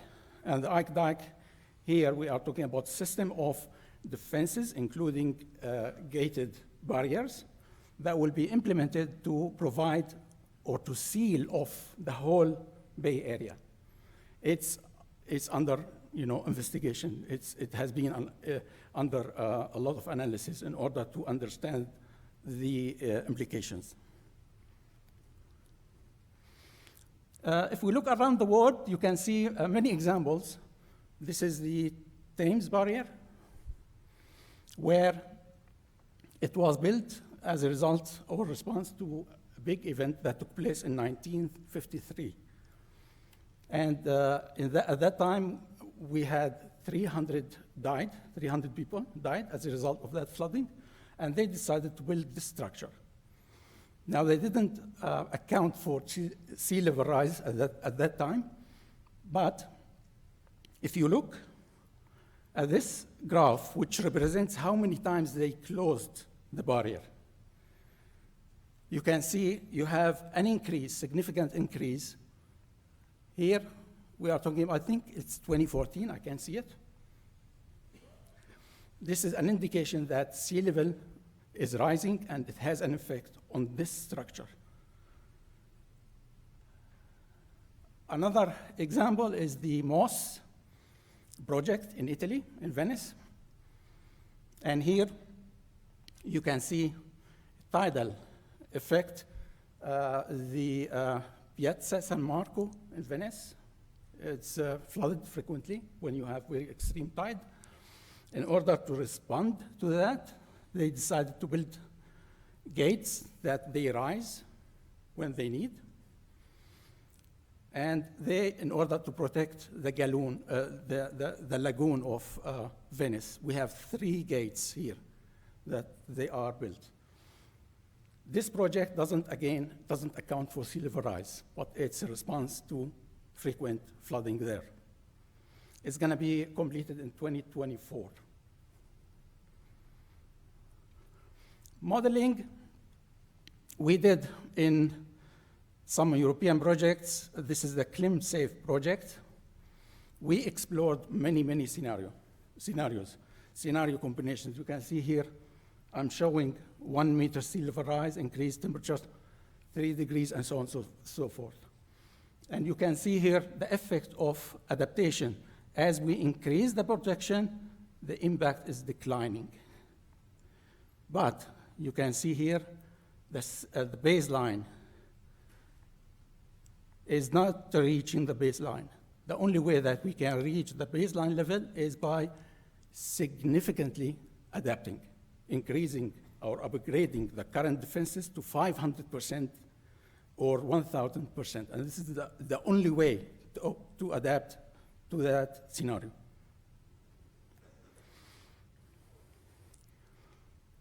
Additional layers of adaptation, which are not covered by the IPCC, include having informed public. If you educate your public, they will understand the level of risk where they live, so they appreciate that. If you build warning systems, evacuation plans, you will have plans in place in order to remove people from the harm way. Plus insurance. Insurance for the worst case scenario, basically. Just to highlight here that adaptation is a process. There is no magic solution for sea level rise or to deal with sea level rise. One thing you do and you walk away. It's not going to happen. You need to account for everything we discussed. We need to understand the impact, what we have in terms of management, lay down all these layers of adaptation, plan for solution, implement, and after that, monitor. Continuous monitoring is required. We hope that, if we pick a good solution, we might end up staying just monitoring what's going on. If not, we have to intervene. And after that, monitor again, okay? Concluding remarks. Sea level rise, or sea level, is going up, and it will continue to rise. So it's a big, big problem for us and for the next generations. Impact can be significant. It depends on where we will end up, in which scenario, high, medium, or low. Many adaptation options are there, but if you look at the history, what's going on during the last 50 years, most of them are reactive. And most of them, they don't account for sea level rise. We need to be more proactive. We need to plan for adaptation.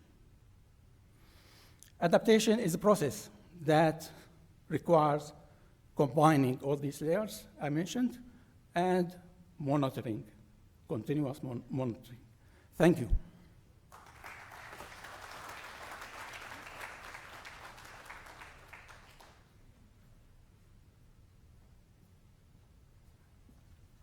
Thank you, Dr. Makresh. Our next speaker is Mr. Atal Hanan.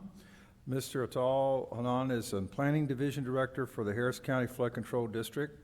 The Planning Division devises the plans and guides the district's CIP and identifies projects that the district designs and constructs. In addition to identifying projects, the division also provides critical support for new projects and other district responsibilities by managing right-of-way acquisition, buyout programs, environmental regulatory support, stormwater quality, and coordination with FEMA.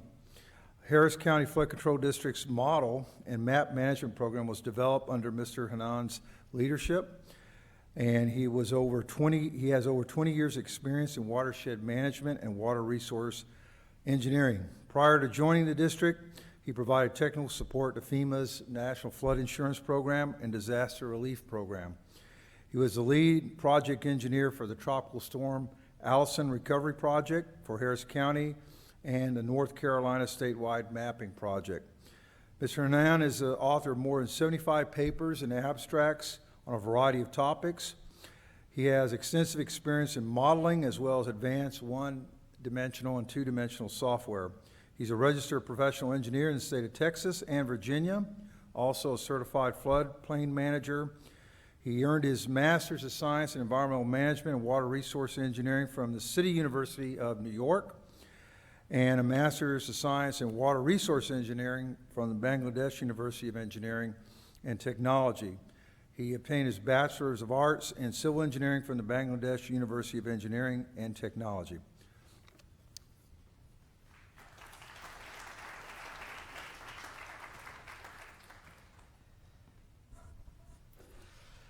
Thank you very much, and I would like to thank for inviting us to present some of the key elements that I'm going to discuss today. And I would also like to welcome our guest in Harris County. Actually, that's part of it, and I hope you enjoy your stay up here. And also, I'd like to thank everyone being here, and thanks for listening what I'm going to talk. Probably I'm not going to bore you.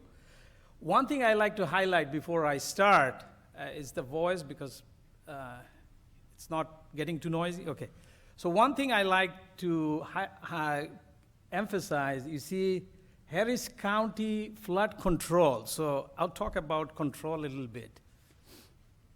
So some of the highlight that I want to touch today is a little bit know about Harris County flood control, our project and benefits, Harvey, that's what main key I'm gonna talk, map next, what we are doing next, and the bond project. So we were created in 1937 due to the devastating flood of 1929 and 1929 and 35. So flooding is not that we are just, it's happening now. It's been there in the past. And my only thing was there when they created 1937, I think they should have thought about control, because controlling flood is a very difficult thing. And probably that's why sometimes some people get upset with us. And also, we are identified as local sponsor, and we work with a lot of federal entities to bring a lot of monies into this area. And our primary jurisdiction is only open channel. Sometimes we get confused with that. This is just a picture of 1929 flood in downtown Houston. Couple of things. I know people think we do a lot of stuff, but just to know what we don't do, okay? So a couple of highlights. We do not regulate land development. That's not our jurisdiction. That's the 34 communities like City of Houston, Harris County Unincorporated, and all the cities which is within Harris County. We do not adopt flood insurance rate map, even though we help create those because we act as a technical advisor. And I will also tell that we have a lot of interest in that, because if we know the map pretty well, what we invest for flood protection, that brings a good value to that. And we do not have any jurisdiction over drainage, so I'll move to the next picture. Just to pay attention when people criticize us, so we are better understood that we are only, I don't think so, we have a pointer here. Okay, it just moves. Let me move back. Did it get locked? It's not moving back. Yeah, it's not moving. Okay, yeah, that's fine. Thank you very much. So there is no pointer. So only if you look at the colorful one, we are only responsible for open channel, like bayous. So if you look at the same color, tributaries and bayou, not for storm sewer system, not roadside ditches. So if you look at Harris County, it's almost 1,800 square miles. We are the third largest county in the United States, and we have 2,500 miles of channel. So 1,100 of them are natural. The rest are on man-made. And I did, when I became the planning division director, I looked from 1900 to today, which is like around 120 years. Because you see, just giving a medication to solve the problem, if I don't know what really is the disease, is not good. So that's why we did all this, and a couple of highlights, because I have limited time, I will give some highlight. So if you want to look about 2,500 miles, actually you are traveling from New York to LA. Yes, that's the length of the mileage that we are responsible. And if you think about both sides of the stream, actually you are doing a return trip from New York to LA, LA to New York. And we do maintain the river 4 times a year. So we do mowing that much mileage. Why we flood? Again, we are an area where we have a lot of intense and severe rainfall events due to tropical storm and hurricane, and we are blessed with flat topography that makes us challenging. And the third one is our clay type. And I just wanted to, because sometimes people like, okay, you are talking all, so I put 1836 comment about a person. So you think flooding problem was there from that time. So just a map, from 1900 to 2010, every 10 years, we are having 3 events on in general. So sometimes people say, oh, this is what is happening, but if we don't understand where we live and what is the issue, how we can improve on. Yes, first we have to admit what is the things are that are needs to be looked at. So our mission statement, the reason I put up here is our mission statement is to provide flood damage reduction project that work with appropriate regard for community and natural values. And I think few presentation, one professor was talking about that you talk, but you don't act. Yes, that's our problem. So when I became director 5 years ago, my dad always used to tell me, he was a professor in the same field I am. I didn't understand at that time, but now I understand it really well. He will say, you know, if you point finger that you are wrong, 3 of them is pointing towards you. Yes? And 1 is going up, so let's forget about that. The 3 that is pointing, he always used to say, if you want to solve a problem from your heart, not from external, you know, we look very good external, but if we really want to solve the problem from your heart, okay, you go and look yourself in the mirror and figure it out what is wrong with you, okay? You will see majority of the problem is solved. So I looked into that, and some of the terms, please keep in mind. So we do flood reduction project, 2 types of thing. In Houston, we have 1.6 million structures, and we have around 6+ million people live here. We do a couple of projects. One is called the buyout program. This is only for those homes which we cannot help by doing any project. That means, and they were not supposed to be there, because they built it before knowing that this area is highly risk. So that's a buyout program. We have like $1 billion to deal with that, because that is our past luggage, yes? And next, then we do flood control projects. So if you look at it, from 1989, we are doing buyout program, and we are one of the largest buyout program in United States. So we bought around 2,700 homes before Harvey. Not even Harvey, before 2015. I'll tell why. So just remember this number.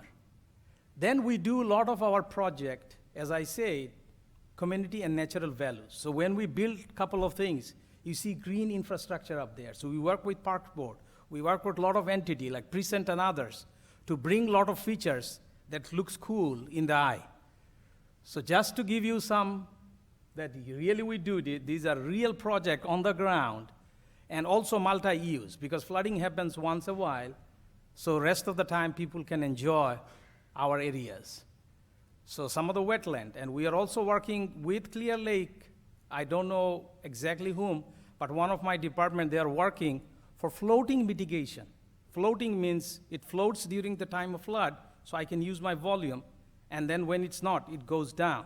We have seen in Australia and New Zealand, they're using it. So some of the features. Now, a couple of projects I'm going to bring.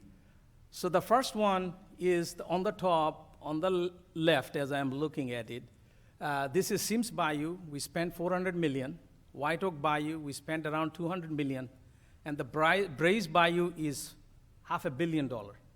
And I want to see, did it work? So if you look at our event happened in 15, 16, and 17, a lot of benefits you can see. If we have not built those projects, then if you look at almost 15,000 homes or more would have been flooded if we had not built. So what I wanted to know, the direction that we are walking, what is the gap? Are we missing anything? Do we have to change anything in our, so that's we started in 2015 on, and you will see, if you go to our website, there is reports every year in Epen what is the benefit of those projects.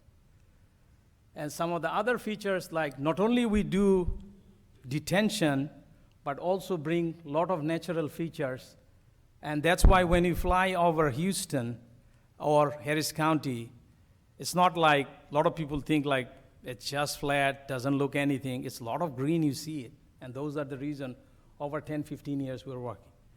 Now come to Harvey. Anytime we talk about Harvey, you will see a lot of colors, okay?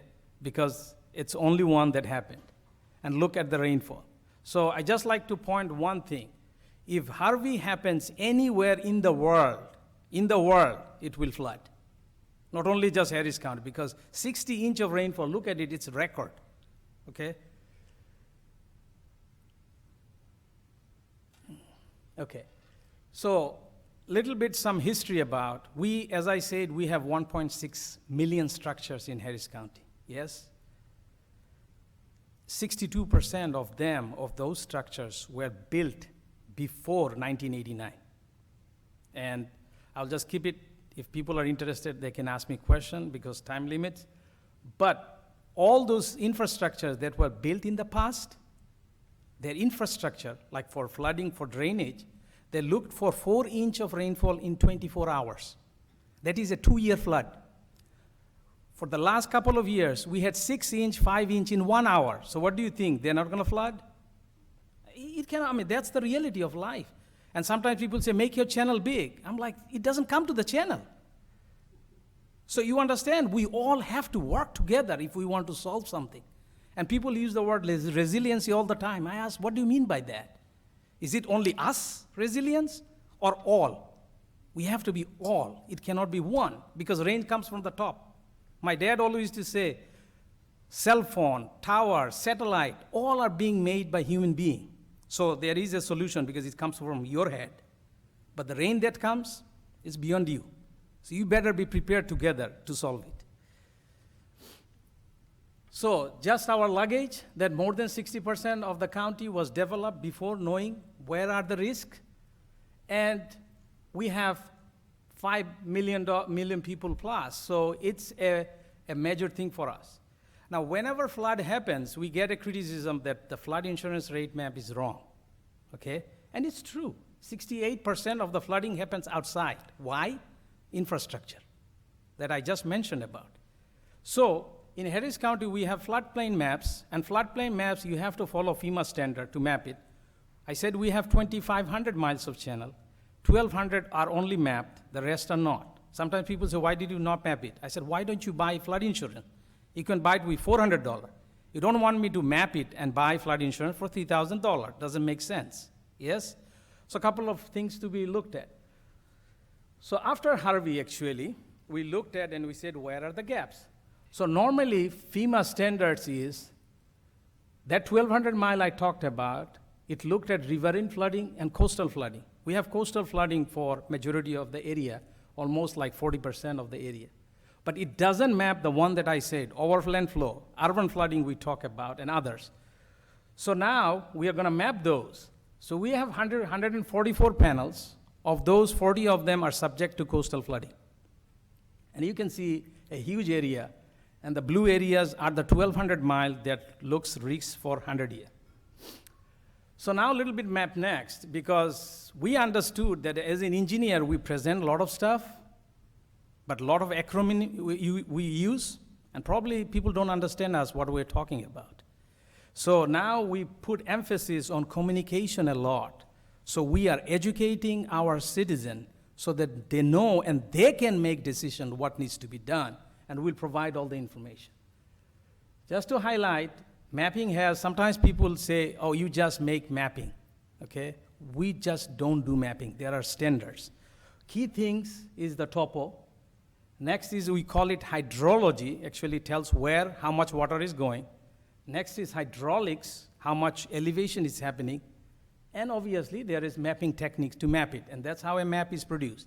If any of the area, particularly the second one, changes a lot, we need to change the map, because if the hydrology is wrong, everything is wrong. And that's what happened. So now we have a 2018 LiDAR. You can see from 2001 how accurate it is. We just flew it. And then we have NOAA Atlas. After Harvey, they provided information about rainfall. So as I said, Houston is a colorful city, or Harris County. You can see a lot of color, but not anywhere in the Texas state. Just we are color. If you want to zoom in to us, we are more colorful. Yes, that means now the color means risk, okay? And so what happens is that study informed us that in our area, we have 3 hydraulic region, almost 30% increase of rainfall for the 100-year event. So I just want to tell you, when the map comes, it's gonna be a little bit bigger or bigger. Just get prepared or get flood insurance as soon as possible. Now, I don't want to go too much into modeling, but what we are using the most cutting edge technology. Previously, it was a 1D modeling. Now we are going 1D, 2D, and we are doing rain on grid. So we worked with FEMA for the last 2 years, and I don't want to go in depth, but we are going to look for urban flooding that I just mentioned that we have a gap. We are doing rain on grid. I hope this one runs, but I don't think so the video is connected, but you can see that we are running rain falling from the top and seeing. So the floodplain map is only drawn like how Bayou is coming up and flooding. It doesn't show how water is coming to the Bayou. So that's what we are gonna add up here. And also, hydrology is an art. And again, if you go to 5 engineers, they will give you 8 answers, yes? So again, criticizing myself, not anyone else. But we have to look at, because we have to apply, because it will affect people's life. So that's where we understood it. We actually did a BDF, Basin Development Factor, to calculate the TCNR correctly, and we are seeing it is giving a lot of improvement to our modeling. So we did that. And I'm not going to go in detail. People, if you see it, if you have any question, but this is the biggest piece. We are spending a lot of money. We have a website. If you go to this website, it's more friendly for younger people. I mean, it's like Facebook. You can scroll down. So you go there, you can see. So please check this one. But don't just type with one A, then you are going to a Chinese website. If you know Chinese, that's fine, but just MAAP, next, and you will get those information. We are actually giving a lot of message to people regarding coastal and urban flooding. In the meantime, policy is always far behind than future. So we have actually worked with city and Harris County and others to change a couple of policies regarding detention, regarding 500-year. So we are actually being very active, pushing other communities to adopt a lot of things. And the $5 billion $2.5 billion that we got for bond. Another thing I just like to emphasize, the map will not show everything, because it's just like a map is a still picture, an event is a video. So if the video is showing one picture all the time, actually you are just watching one picture, yes? Sometimes people say, why the event doesn't match the floodplain map? That's a video and that's one picture of one time. It's not gonna match. So if you look at 2015, these are called, we do it heat map. This is memorial of 2015. This is 1 week before Halloween 2015. This is an event. This is Halloween of 2015. This is Tax Day 2016, and I tell Harris County, please don't introduce any new day. You know what is gonna happen. Yes, we're filled up with all these days. But one thing I would recommend everyone to go, we have a very big gauge network, 170 gauge network all over Harris County. And every 2 minutes, we get the intensity of rainfall and also the elevation. So we made a live, real-time mapping. So the gauge, and you can also go, if I have the highlighter, I could have, you could go also historical. So any event that happened in 2015 on, you can actually go, and every 30 minutes you can look into that. So if you look at it, it's a live map, 170. If you see red, condition is bad. Yellow is going to be bad. Green is really good. So these are live map. This is live. You can see time is going on. This is Harvey as it happened in that time. We just launched this one in our website, June 1st of 2018. So now it's live. It's all over Harris County, and it maps 1,200 miles in just 15 minutes. So this was one of the internal things that we three of us worked and developed over years. And this is about the bond. The people voted for $2.5 billion. Working with the partners, we are bringing $4.8 billion.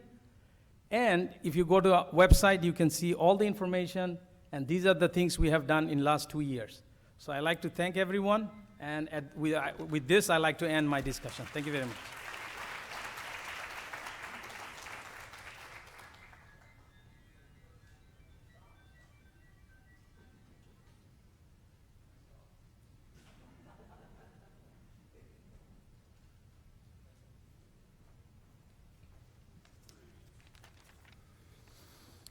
Thank you, Mr. Adnan, and also thanks for the shout out to our project. We're the ones that are working with some of your folks on the floating wetlands. All right, our next speaker is Mr. Ibrahim Ahmed Ali Al-Ajmi. Mr. Ajmi is the Director of General for Climate Affairs, Ministry of Environment and Climate Affairs in Sultanate of Oman. Mr. Al-Ajmi joined the Ministry of Environment and Climate Affairs in 1993, where he held several positions in the ministry until he reached the position of Director of Environmental Inspection and Control Department in 2001. Mr. Al-Ajmi has served in several senior roles, including Deputy Director General of Environmental Affairs, Ministry of Environment and Climate Affairs, Director of General and Climate Affairs, and Director General Environmental Affairs. He also serves as a member of the Municipal Council of Muscat Governorate. Mr. Al-Ajmi has represented the Sultanate in annual negotiating meetings at the United Nations Framework Convention on Climate Change, the Kyoto Protocol, and the Paris Agreement on Climate Change at the Leader Summits, ministerial and negotiating technical levels since 1995. In addition to his work at the Kyoto Protocol, Mr. Al-Ajmi has also represented the Sultanate at a variety of international conventions, including the Group of Asian and Pacific States, a subsidiary body on scientific and technological advice, the Gulf Cooperation Council, and the UNEP National Ozone Network. He also represented the Ministry of Environment and Climate Affairs and the boards of directors of governmental bodies and companies such as Sohar Industrial Port Company, the Public Authority for Consumer Protection, and the Oman Environmental Service Holding Company. Mr. Al-Ajmi earned his bachelor's degree in science from the Sultan Qaboos University in 1993. He completed his postgraduate studies and received a master's degree in environmental sciences from the Chaudhry Charan Singh University in the Republic of China in 2003. Welcome.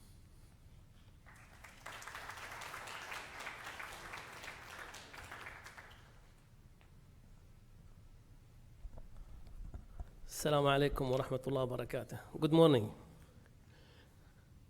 Well, my presentation will be on the, in fact, the impact of climate change and the Oman efforts and policies on the environment and climate change.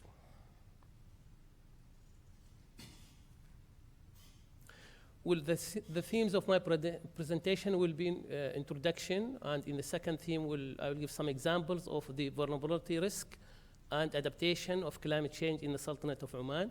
And the third theme will give a summary of the trends of greenhouse gas emission in the Sultanate of Oman. And finally, we'll conclude on the giving some examples of the Sultanate of Oman effort and policies in order to protect the environment and climate system. Well, as most of maybe us knowing that the United Nations Framework Convention on Climate Change defined the climate change, and I'm quoting, a change of a climate which is attributed to human activity that change the composition of the global atmosphere observed over comparable time periods. And this is a very important definition in order to remove any kind of doubt about that.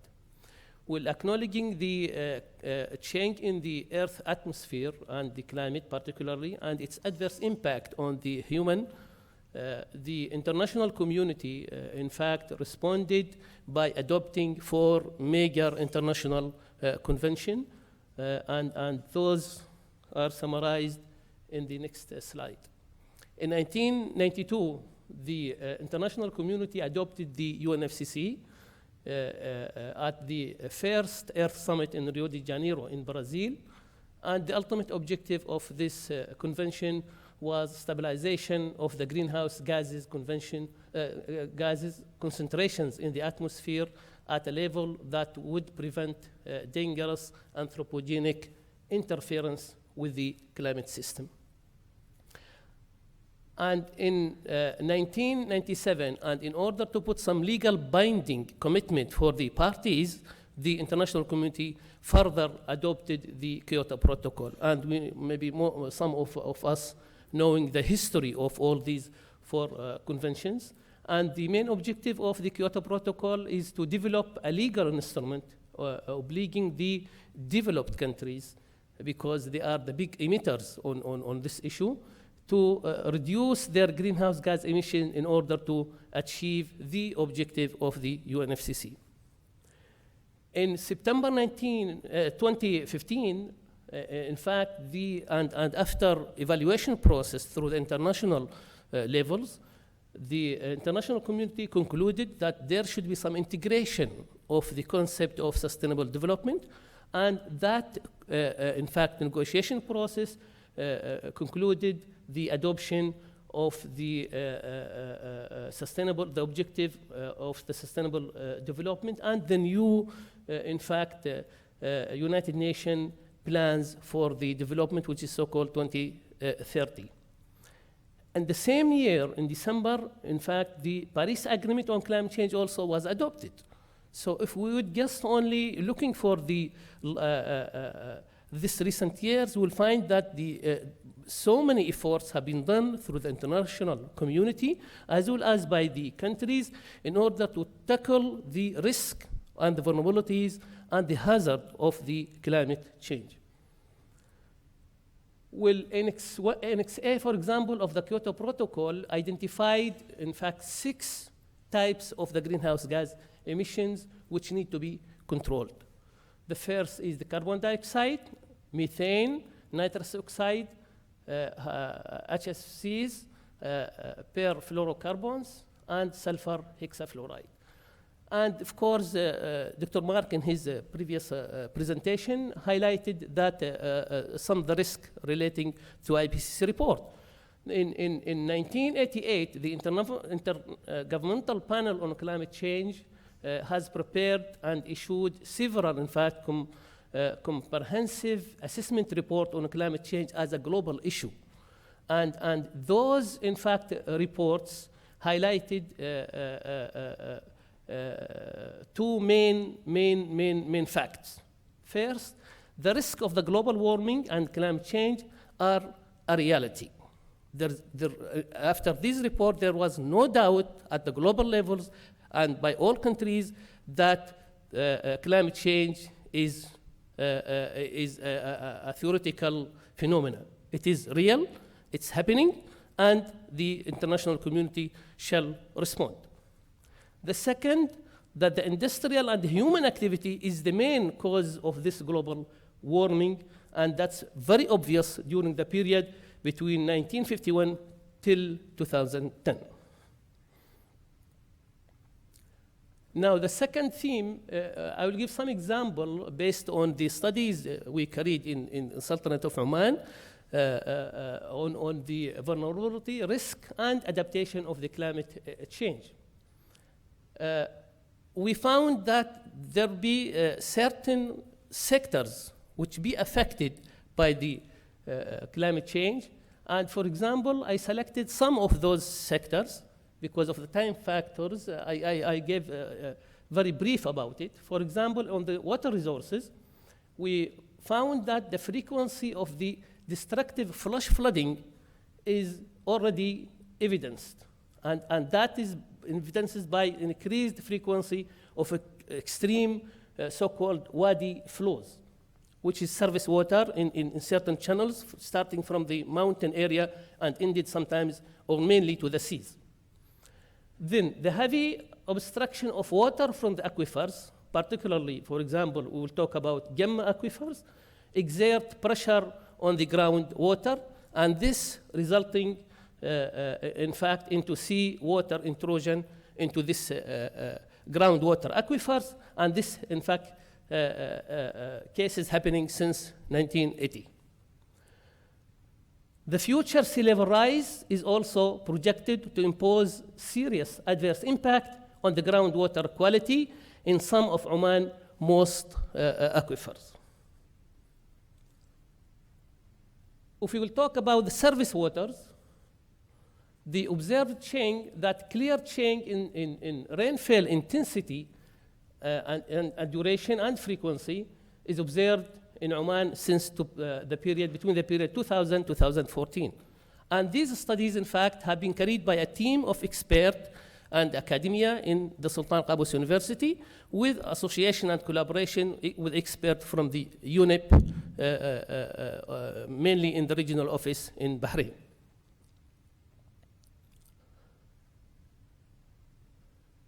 Well, on the surface water also, the evidence of a clear change in the intensity of extreme rainfall events, and if this trend is going to continue into the future, then of course would having the serious impact on the population, infrastructures, and there should be certain activities and strategies where to mitigate all these impacts.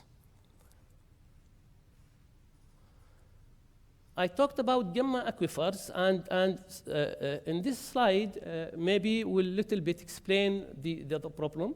The Gemma aquifer is a coastal plain part of Wadi al-Farah catchment, and the area is covered is 295 square kilometer, and it is a groundwater aquifer, and it's a source of irrigation water. The problem is because of the heavy obstruction of water from this aquifer, in fact, exerted a lot of pressure on the groundwater available in this aquifer, and this ultimately, it ended that the seawater intrusion started since early 1980. Now, again, in this example of the aquifer, we'll find that the salinity, for example, in the current case of the salinity, it's projected in 1993 to increase, and in 1950 also it's going to be increased, and ultimately in 1970, you know, if we compare the levels, you will find that it's projected the salinity to be increased, and that based on the model of the considering CRP 8.5 from IPCC models of the scenario, as Dr. Mark mentioned earlier. We'll talk about a little bit on the impact on the agriculture sector. Of course, loss of cultivation due to the groundwater quality deterioration, and I mentioned earlier on the seawater intrusion into the groundwater, that in fact is already observed in Al-Batana governorate, where in fact the farms and agriculture land have been in fact spoiled, and ultimately there could not be going for producing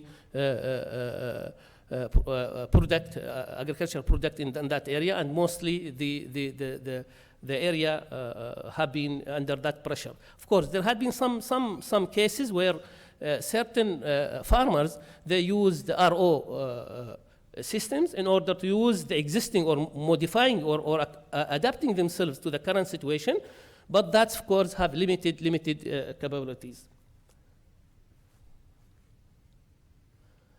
Sea level rise.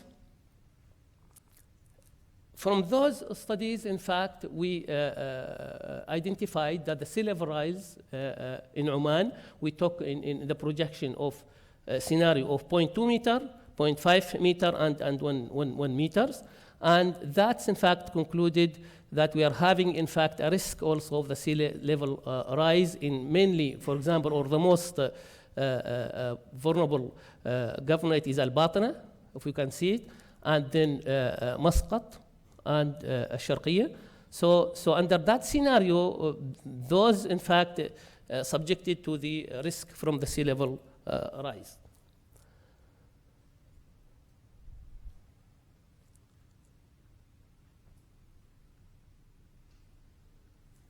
In fact, these two slides explaining very obviously on the sea level rise impacts.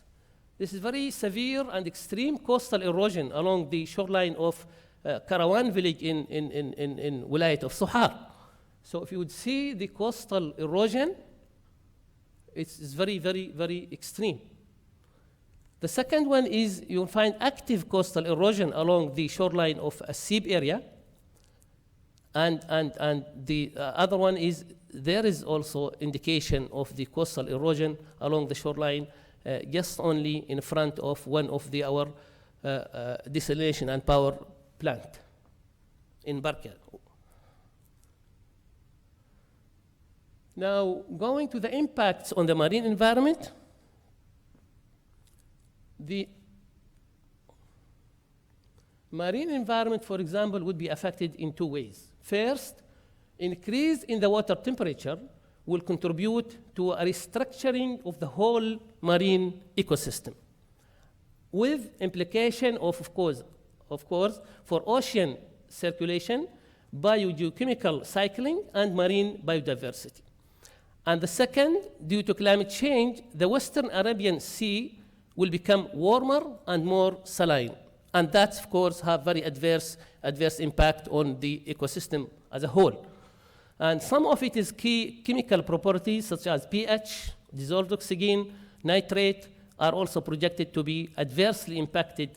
And of course, such change may pose a threat to the future sustainability of the annual fish catch in the Sultanate of Oman.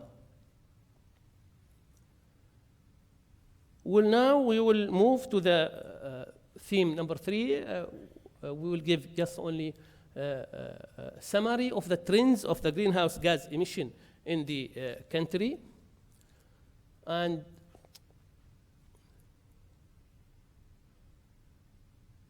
this is showing the greenhouse gas emission by sector. And we'll find that we are having, in fact, 3 main sectors which are the main contributors for the total greenhouse gas emissions. The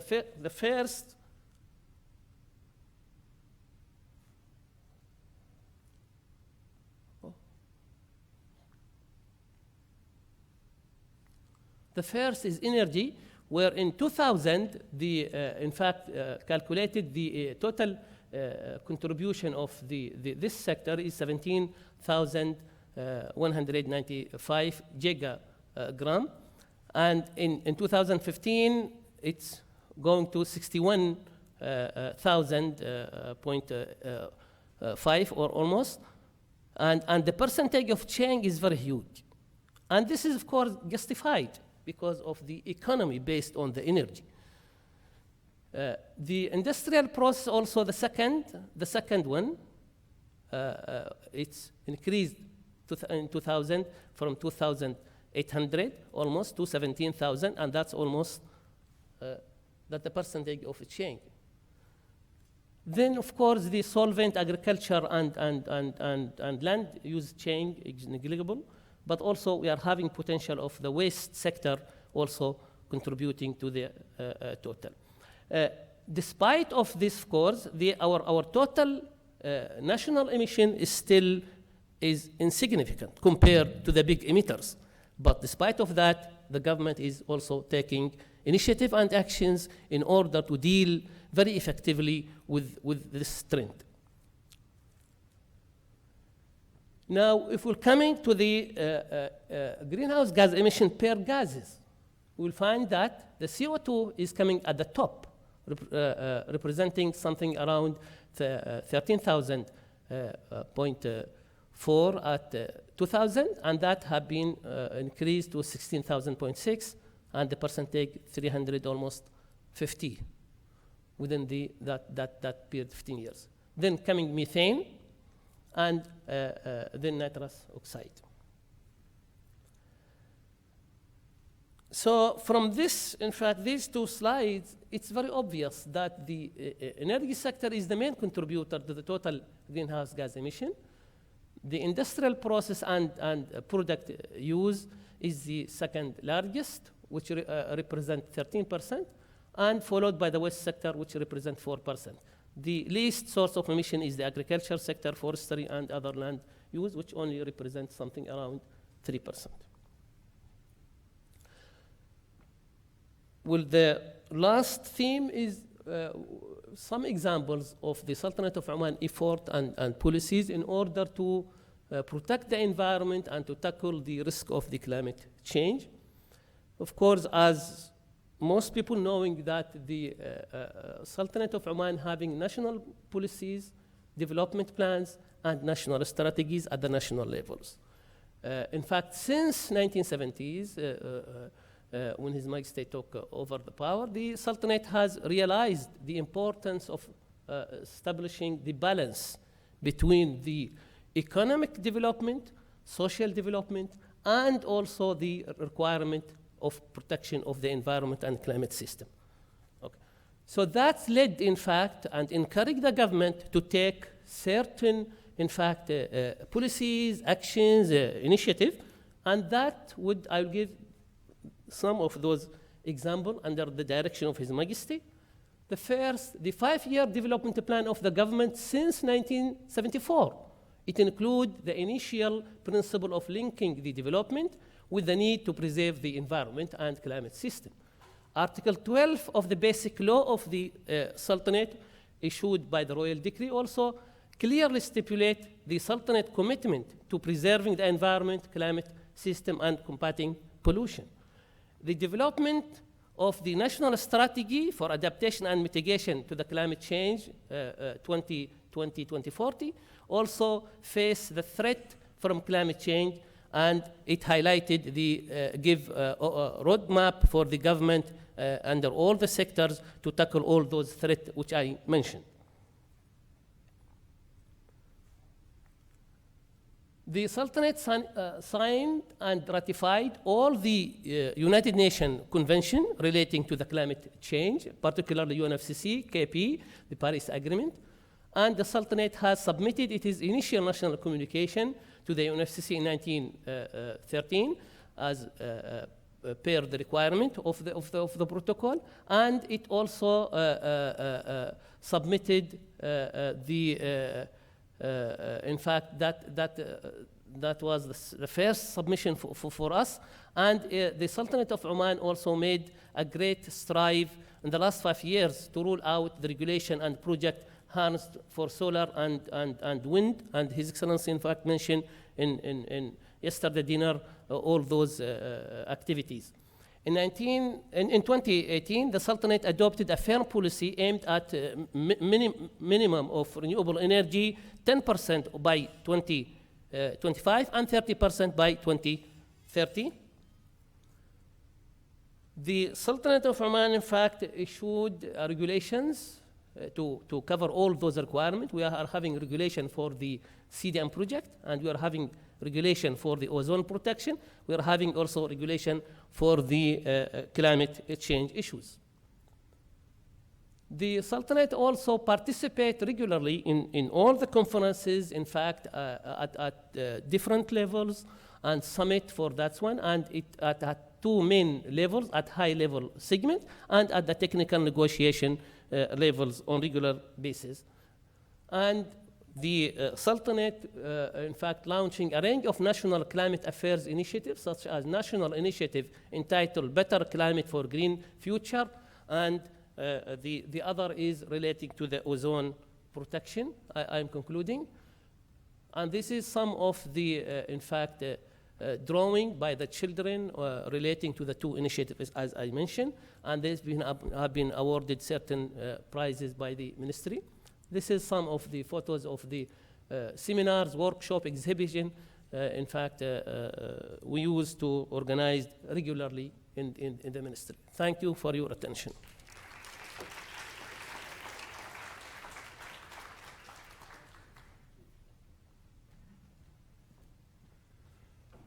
Right, before we get started, our last speaker, I just want to inform you that lunch, of course, has been delayed, so you will get to eat, and if you just hold the grumbling down a little bit.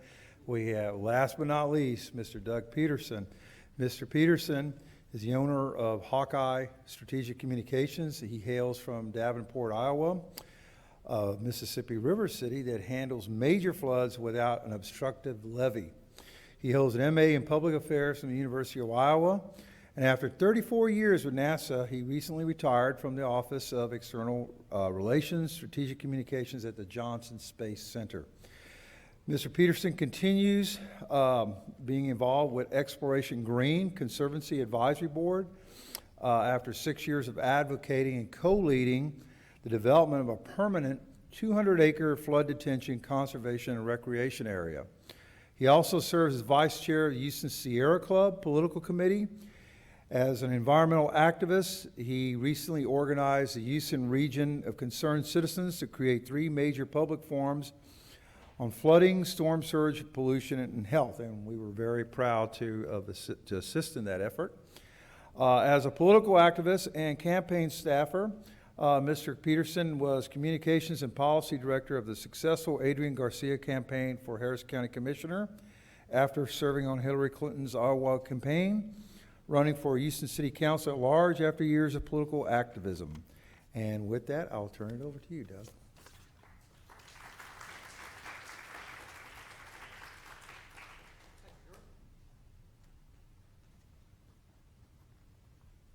And you know what? I'll try to be fast because I know everybody's hungry.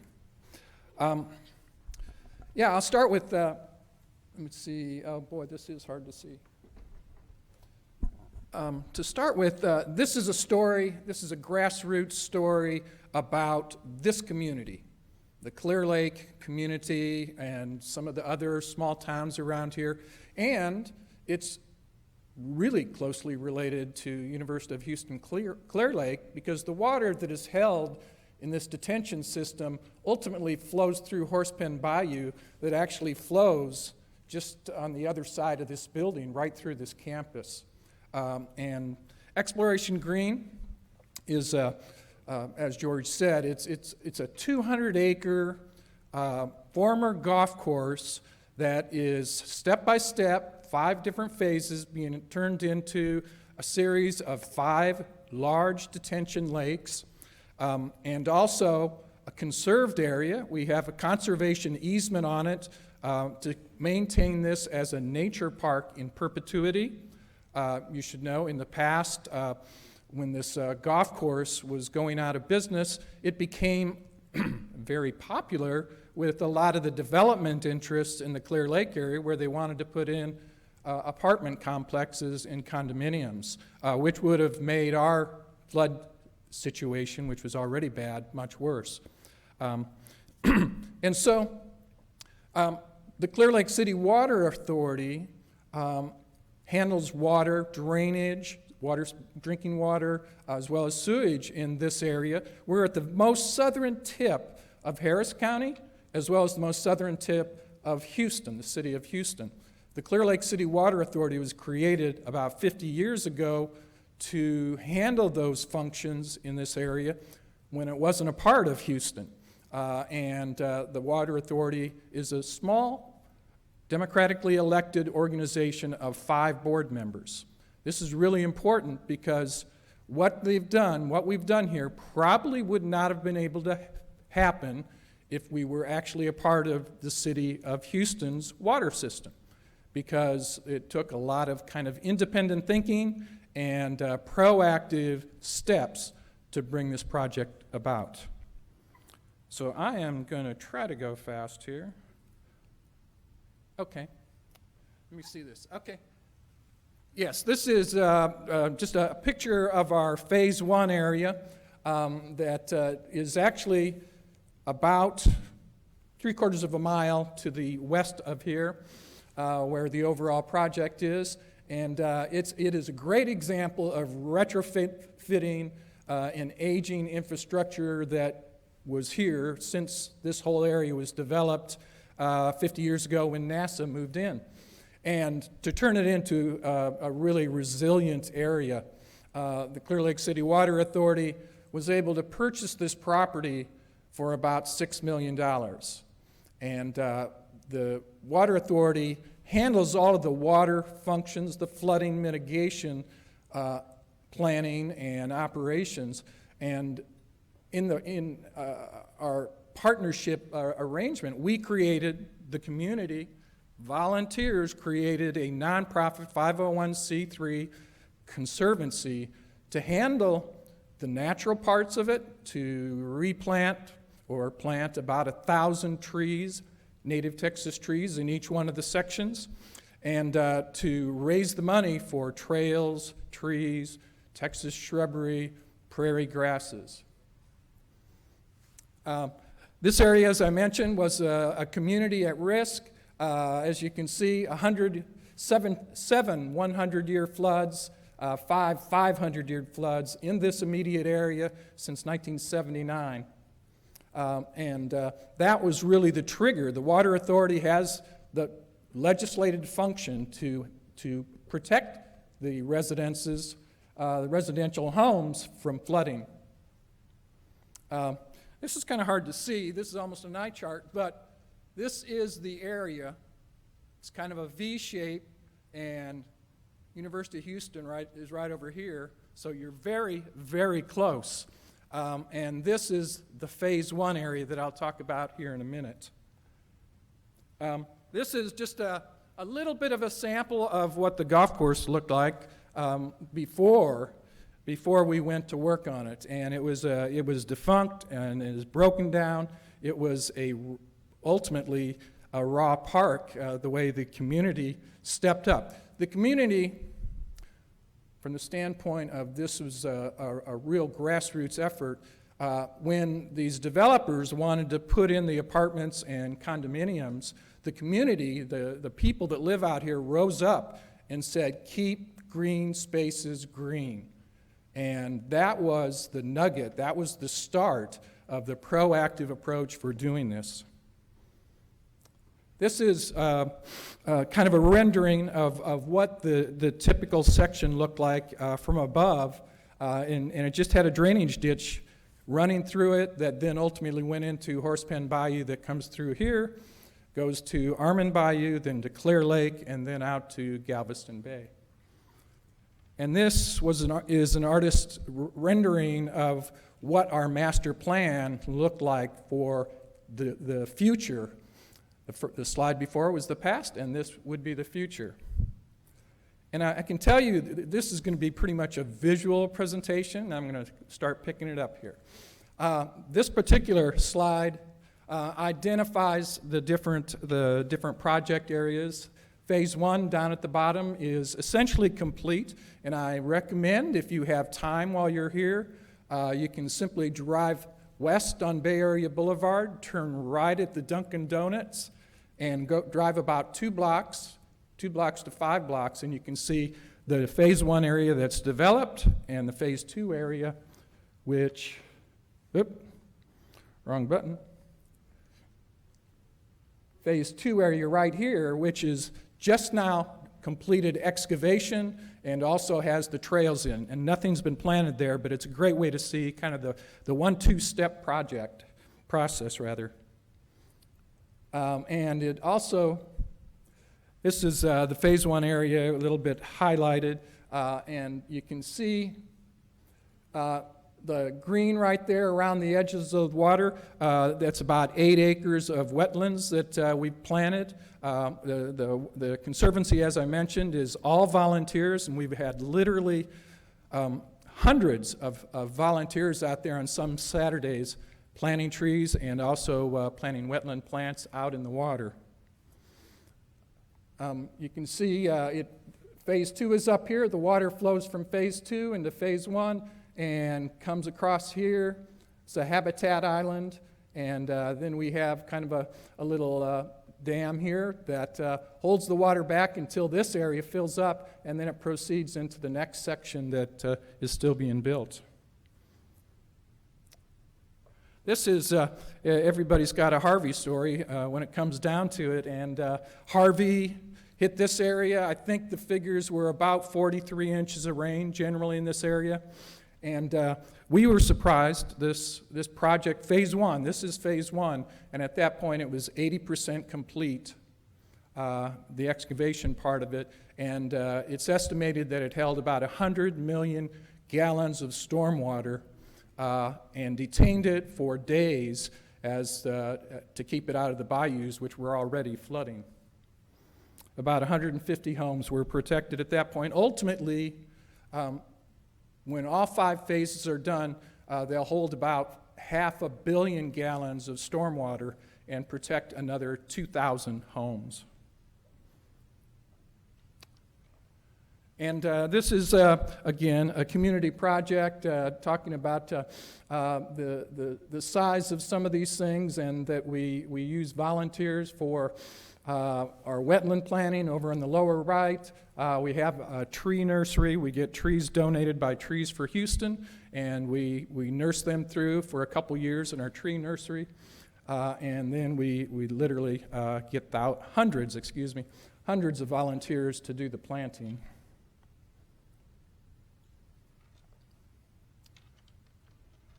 A lot of ecological benefits here. We have the wetlands. All of the water that comes through this system actually comes off the streets and the yards of a lot of territory here in Clear Lake area, nearly all the way over to I-45 to the Gulf Freeway. The water flows east and then into our section where the wetland plants help to cleanse it. Maybe not perfectly, but it takes a big step there. Then it's released, as I said earlier, into Galveston Bay. We have a lot of community gatherings. We're going to have a Halloween festival here in a couple days, and it really helps to connect our community. It's amazing the number of people that come out and discover it. And say, I didn't think we had a good park like this in the Clear Lake area. And the truth is, this is just minutes away for people to walk to, versus the only other city park is on the far north side near the airport, and it's a risky thing for kids to try to travel to that park. And this is in a very diverse area that also low income, middle income, and even high. This is just a little picture.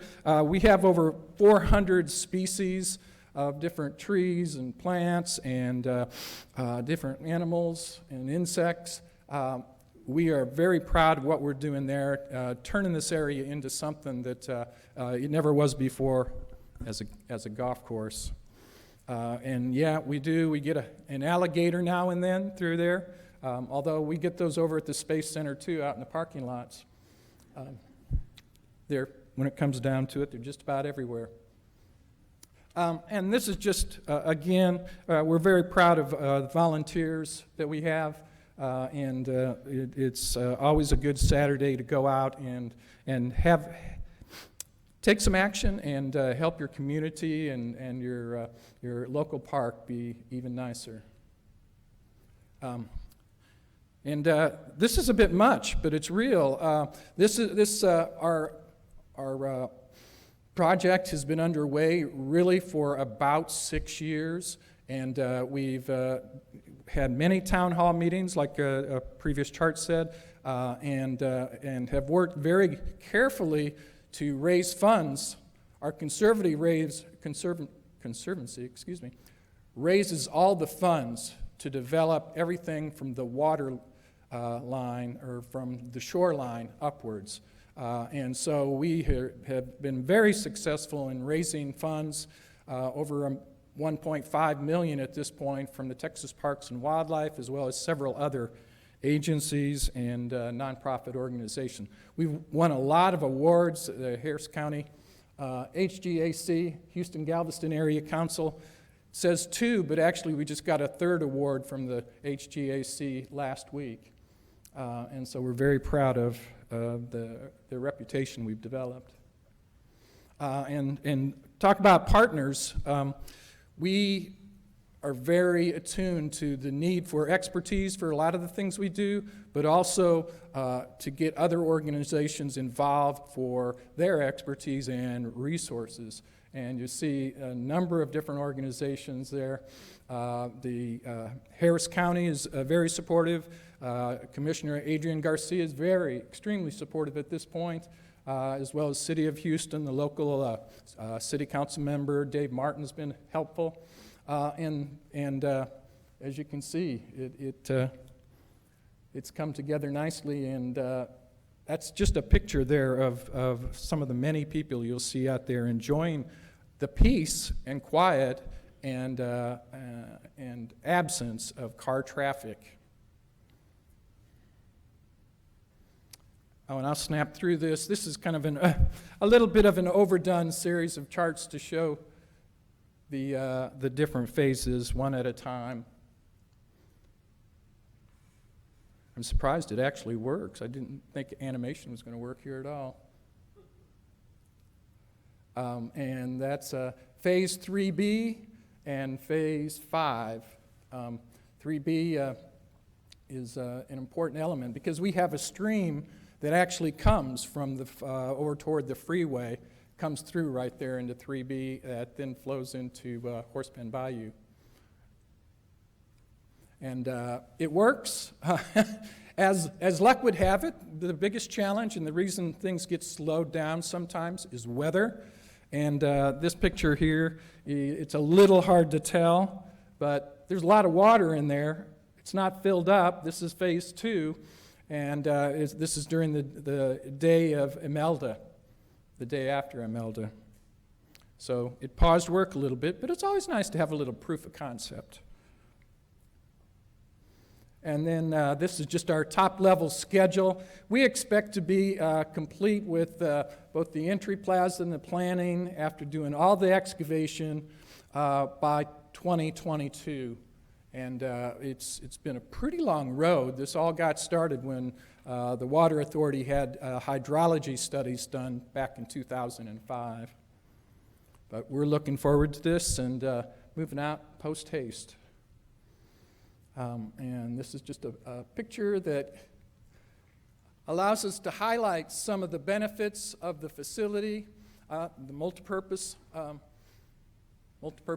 flood detention, recreation, and conservation. Again, the park is used by a lot of people already. And that's phase 2 that you saw there. And this is a rundown of some of the steps that helped this come about. I mentioned the grassroots. This is not top-down in any way. In fact, like I said earlier, if we were a part of the city of Houston, I really don't think this would have ever happened. But the Water Authority had the independence and the capability to identify the problem, do the research, and raise the money and stimulate the interest in the stimulate interest in the community.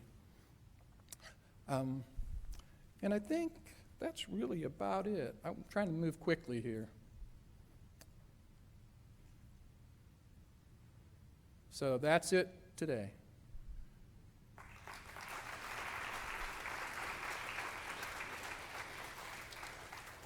So I hope I didn't go too fast.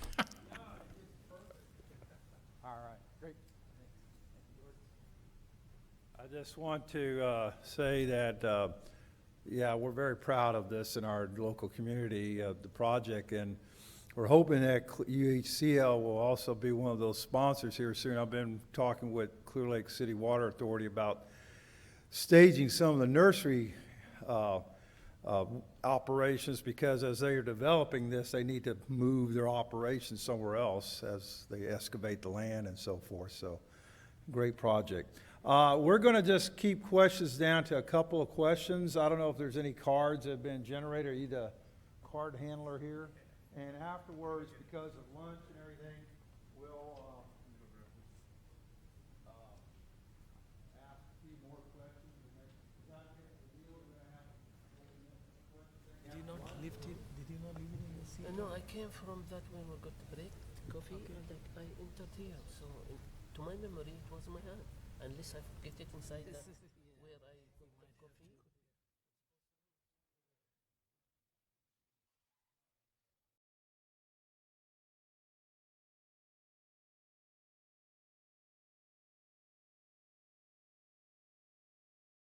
Is,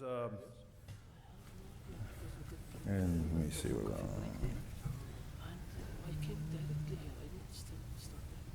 Sit there. So it wasn't as I remember. Unless I forget it. But when we would ask them, I don't remember seeing it. First question I'm going to direct. I will ask the people to check it. Okay. Mr. Hannon, what advice would you give people looking to move to Harris County? Locations least affected or specific dwelling types?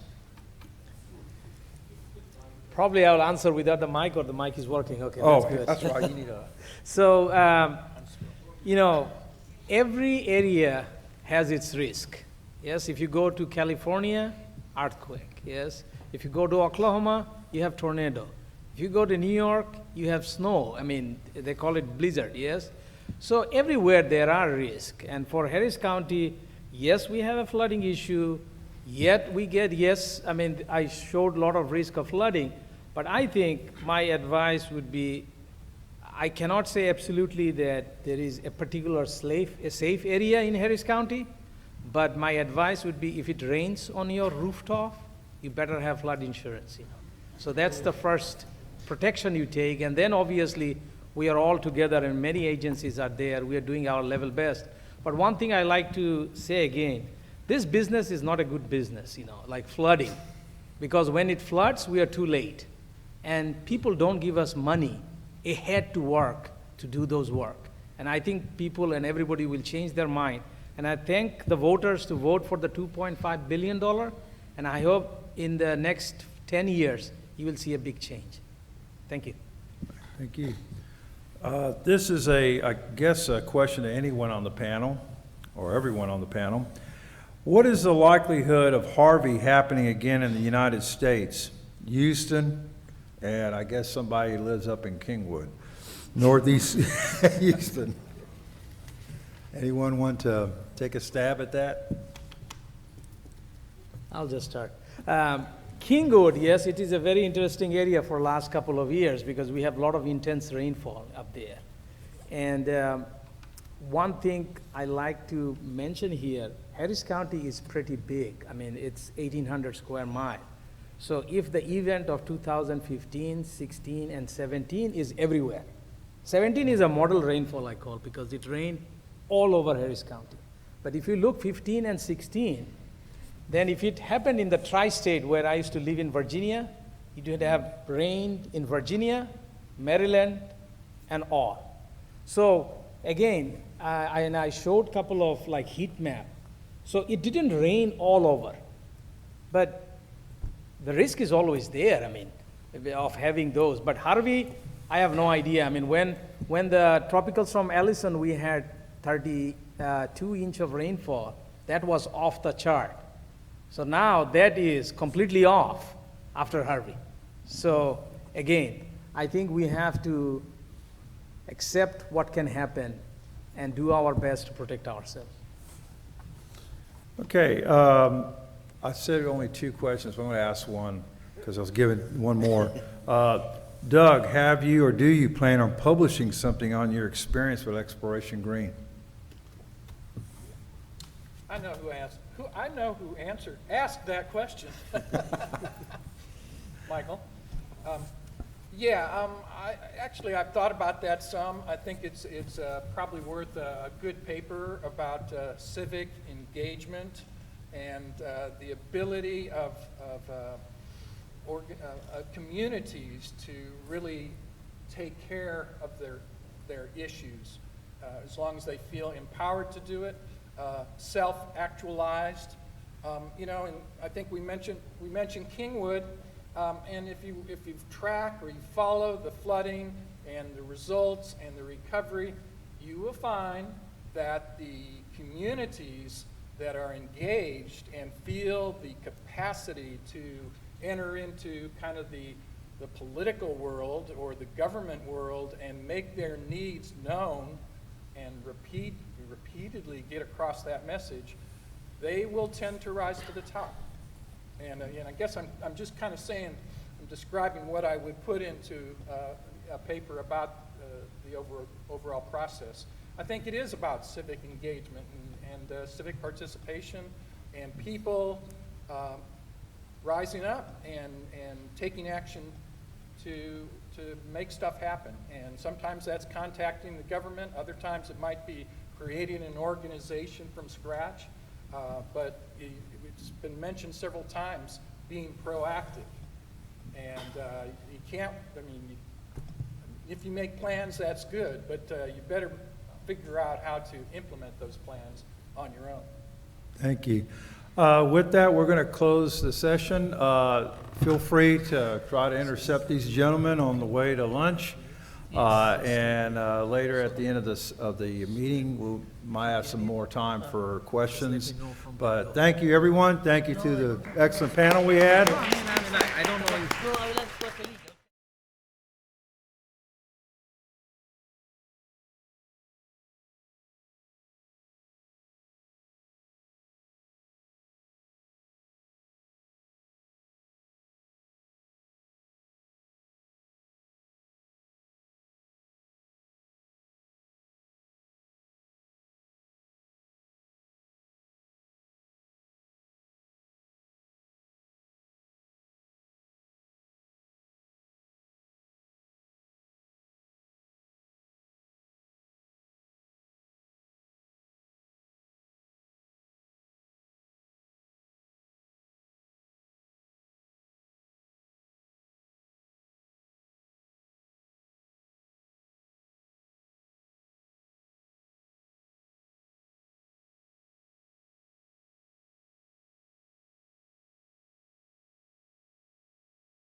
Let me introduce myself. My name is Dr. Kathleen Garland. I'm on the faculty here in the Environmental Management Program. I've been here for about 15 years, 10 years full-time, and my research area is on coastal community resilience. I've been working on this area since 2010, and it's been a real honor for me to be a part of some of the organization of the conference, and especially to be able to share it with all of you for the last 2 days.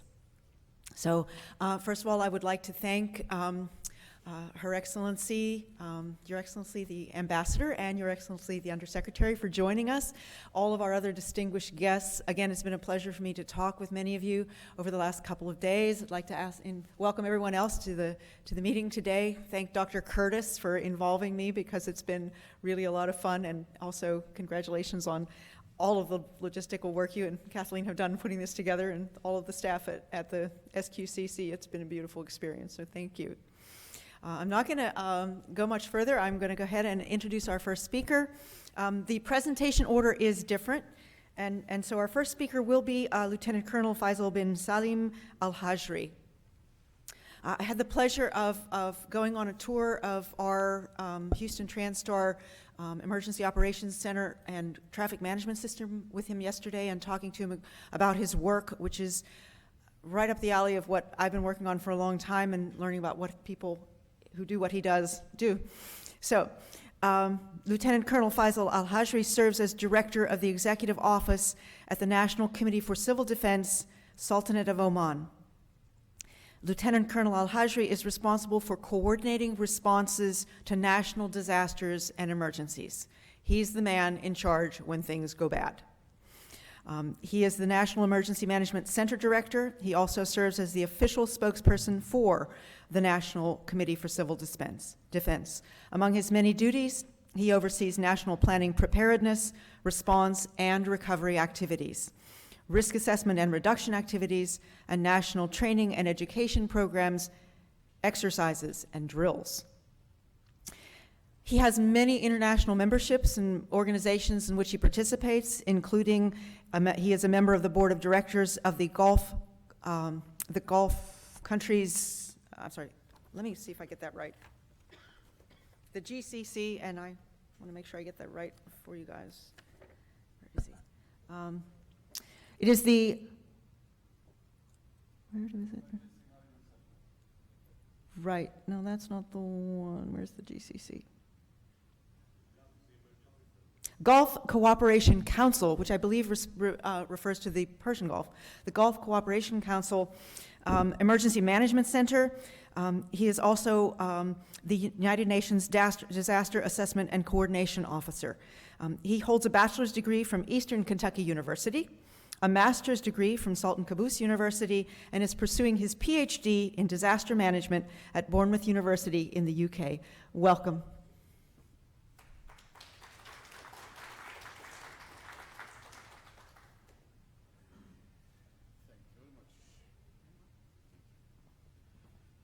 Assalamu alaikum wa rahmatullah. Your Excellency, Mr. Ambassador, Your Excellency, the Undersecretary, Mrs. Kurz, Dr. Kurz, thank you very much for this opportunity.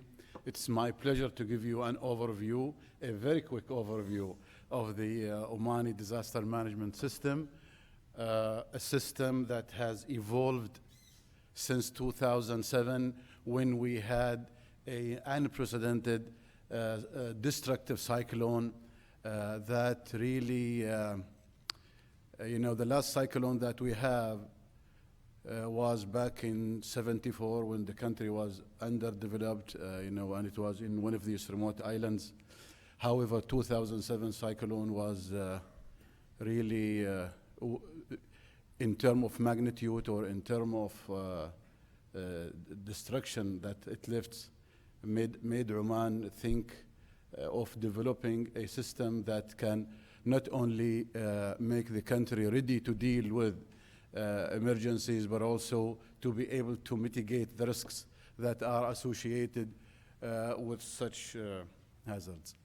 Let me start by putting you into context of the hazards that Oman is vulnerable to, taking into consideration the coastal line of almost 2,000 miles and the location, Oman's location at the eastern edge of the Arabian Peninsula, making it adjacent to the Indian Ocean, the Arabian Sea, and the Gulf of Oman. This makes Oman prone to emergencies or disasters such as cyclones, storms, tropical storms, tsunamis, as there is a subduction zone between Oman, a local tsunami, a local source of a tsunami between Oman and the Indian subcontinent. Of course, tsunamis from the Indian Ocean reach us and has affected us back in 2004. However, it did reach us after 7 hours. So we had, plenty of time to deal with it and warn people about it. But the local one we are expecting to take only 20 to 25 minutes from the formation of the earthquake to the arrival of the waves. With all the oil tankers and the commercial vessels that are, that sails up and down and cross the Hormuz, the famous Strait of Hormuz, there are always maritime risks, maritime accidents. These accidents, we have seen lately, and we hope we will not be able to deal with multi-casualty incidents, which of course includes, beside maritime accidents, air accidents and traffic accidents. Since Oman as you might all know by now, have an oil and petrochemical industry, we are one of the hazards that we are preparing for is industrial hazmat accidents and major fires, oil spill, and two, there is of course the possibility, and we had some of these in the past, having epidemics, communicable diseases, whether Oman being a hub, transportation hub, or near neighboring major transportation hubs and commercial hubs in the region. Oh my goodness. So with all of that, Oman had to have a system. Although the system that we have, the National Committee of Civil Defense, which is chaired by His Excellency the Inspector General of Police and Customs, which is the equivalent of the Homeland Security in most countries, and with representations from 23 now undersecretaries, including His Excellency the Undersecretary of Oil and Gas. It was formed back in 1988. It is not until 2007 that we had to review, improve, develop a comprehensive disaster management system that addresses the risks that Oman is faced with. This disaster management approach has various pillars, including a strategy, a national strategy that encompasses disaster risk reduction, the need for enhancing early warning systems and decision-making tools, the need to enhance critical infrastructure resilience, community resilience, and finally having an integrated response and recovery system. You can see on the background, each will represent one of the major cyclones that we had since 2007, starting with Gonu cyclone. And that is, it was then when Oman had to, as I've said, to have this disaster management strategy, which encompasses the pillars that I have discussed. One of these pillars is really the fact that risk analysis is the basis for disaster risk management, and that we needed risk really analysis and risk assessment, whether at the national level or at the local level, and having risk maps working with various entities in order to develop such assessments using scientific tools and methods, and with collaboration with academic institutions and experts. With the outcome of these working groups, they are permanent working groups encompassing multi-agency representation. The outcome is a national risk register that is updated annually, along with a series of risk reduction studies or measures that is identified by these working groups in order to address the risks and to mitigate the risks that have been identified. These risk reduction measures are provided to regulatory authorities, provided to planning authorities and to response authorities in order to make sure that these risks are taken into consideration and that mitigation measures are implemented. And we will see later on, and actually, that one of the challenges that we had in the past was the lack of legislation pertaining to the enforcement of urban planning and land use.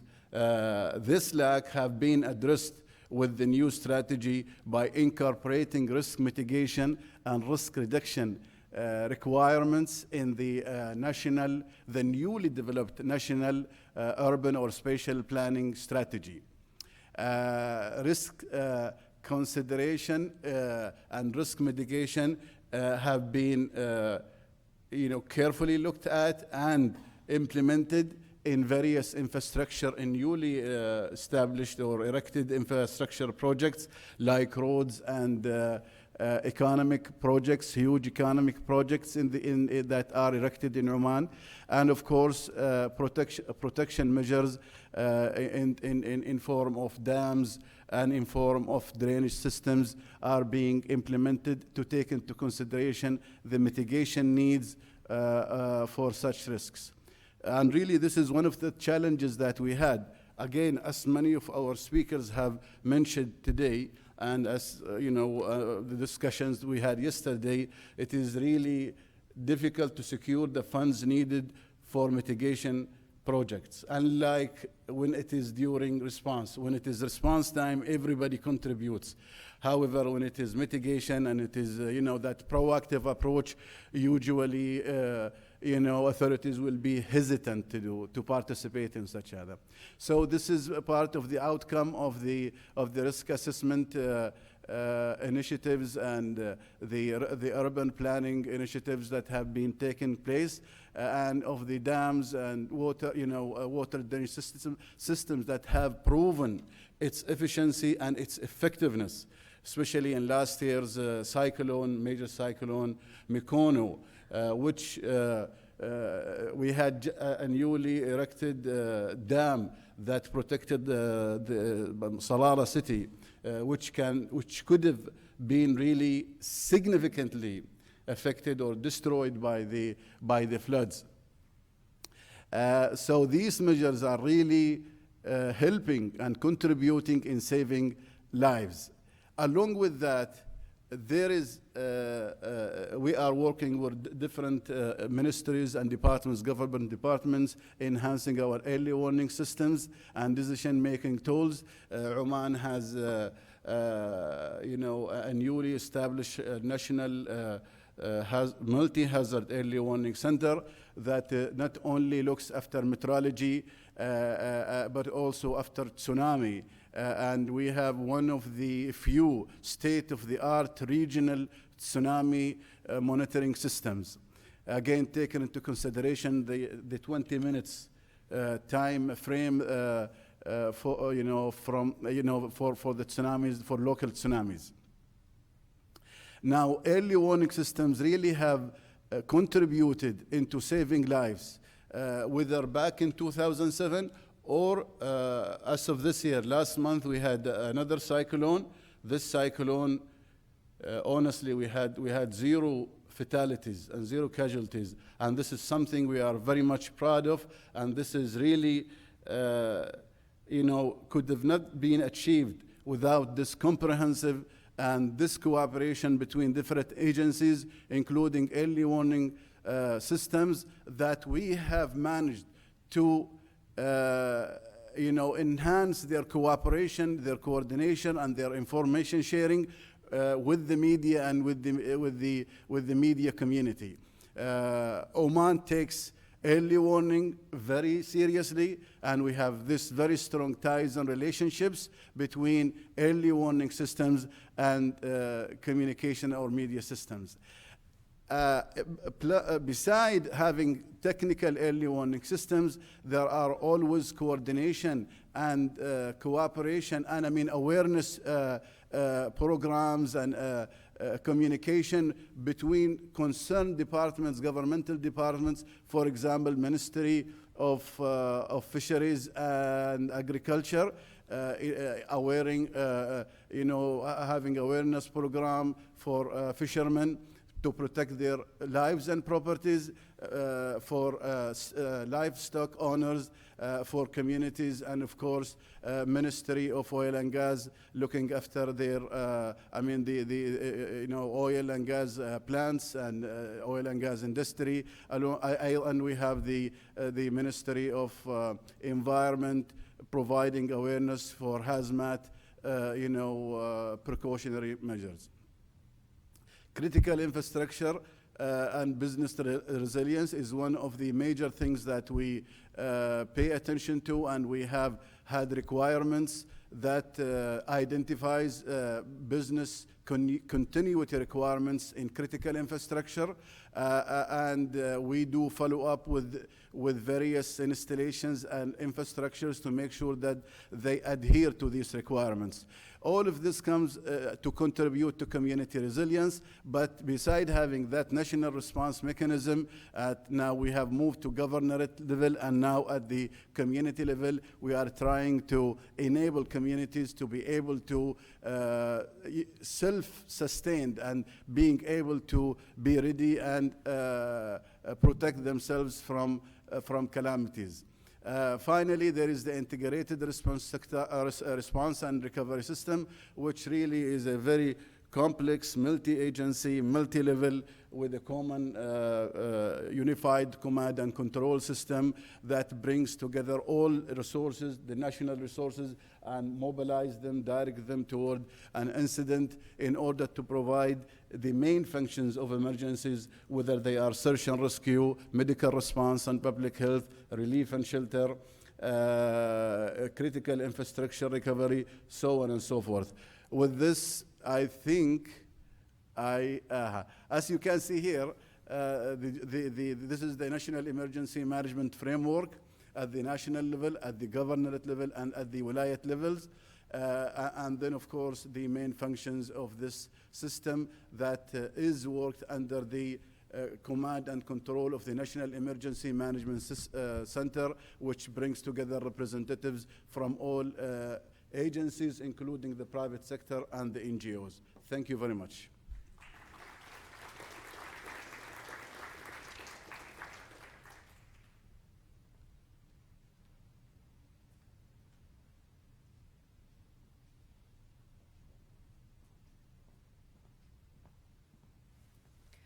Colonel, thank you very much. We really appreciate you coming, and we really appreciate you coming to bring in the information about how your country manages disasters, because that's an important, it's important to see how we can work together and how we can learn from one another around these critical functions that have to happen, and the way we manage to keep our communities safe is through these functions. So thank you, really appreciate it.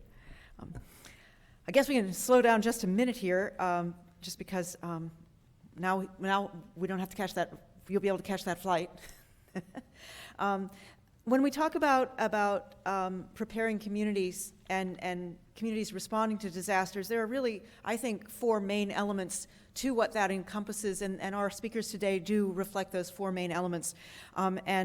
Colonel Al-Hajri just described one of the primary ones, which is disaster management infrastructure, emergency planning, emergency response, and also mitigation measures that take place beforehand. Another very important element of what we can do to be successful, to make our communities more resilient, is to have excellent data.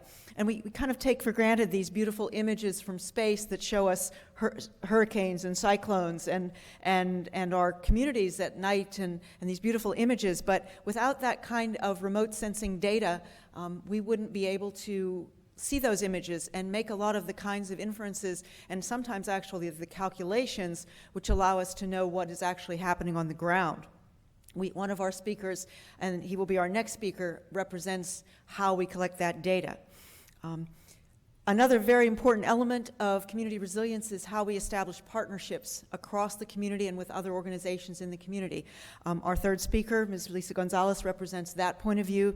And the final thing that we were discussing yesterday that we think is so important is that with all of the technology, all of the funding, all of the emergency equipment, these things don't happen without local champions, without local people who are willing to step forward, take on leadership, and go in and make things happen over and over again for their communities. And our last speaker, Mr. Guy Robert Jackson, is one of those champions who's going to speak to us today.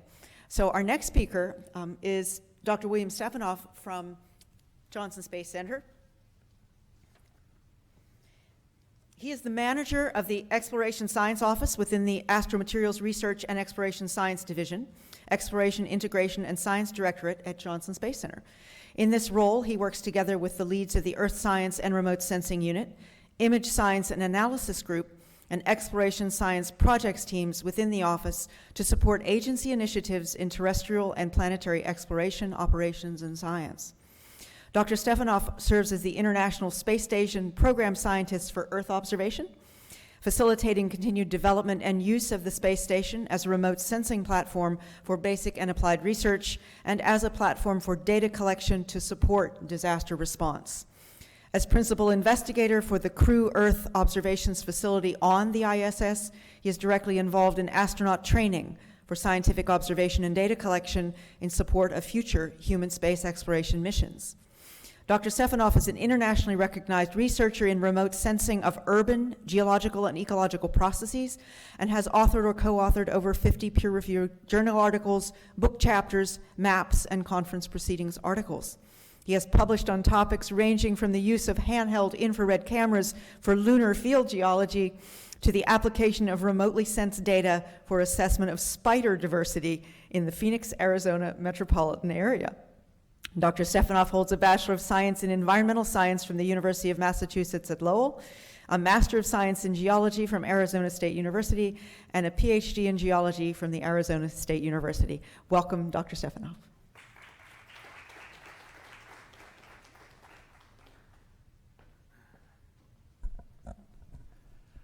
Thank you very much, and thank you for the invitation to speak at this conference. I appreciate that, and we can tell you a little bit about what NASA does in the terms of disaster response. As you've heard, what I'm going to be focusing on mostly today is the role of the ISS Program Scientists for Earth Observations, and I'll be focusing the talk primarily on the International Space Station. You may be aware of the International Space Station as a platform where we're learning how humans react to long-term exposure to the microgravity environment. Also as a test bed for biomedical research, space medical research, a lot of materials research, all gained primarily, or all geared primarily, to enhancing our capabilities to move beyond low Earth orbit, to go back to the moon and eventually onto Mars. But another aspect of the space station that is perhaps not as widely known is that it's also a highly capable remote sensing platform for looking at the Earth. And you might ask yourself, well, why is that? Why are we using the International Space Station for that purpose? NASA alone has currently 16 free-flying satellites, many of them hosting multiple sensors, all looking at the Earth from different aspects. So what does the ISS bring to the table? Well, mainly it's what you see up there, two main things. The inclined equatorial orbit that the ISS has is fundamentally different from the orbits that most other of these robotic free-flying satellites have. Those are in what we call polar orbits, and that they cross the Earth over each pole at a very set pattern. They go over the same spot on the Earth at about the same time of day on a period of roughly 2 weeks or so. And that's a wonderful design orbit if you want to collect a very regular time series of data. That's very useful for making comparisons, but you're limited to the time of day, usually around solar noon, depending on the location, for what you're taking data of. So there might be processes or activities or events that happen when the satellite isn't flying over, and you might miss those events. Whereas the ISS, because it has this orbit, it has the capacity to pass over roughly 90% of the populated surface of the Earth at different times of day or night throughout the calendar year. So it gives us the opportunity to collect really what's a fundamental different data set from you get from a lot of the other sort of more classical remote sensing platforms. The other big difference is the fact that there are humans on board the ISS.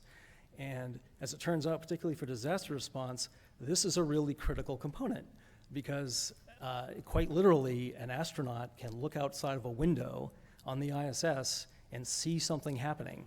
They can see a volcanic eruption in progress. They can see a cyclonic storm system moving across the ocean. And they can decide on the fly, say, hey, this looks interesting, I need to collect data of that. And that's exactly what the group that I'm part of at JSC, that's what we actually train astronauts to do. So a little primer on natural hazards, as we're going to talk about them here.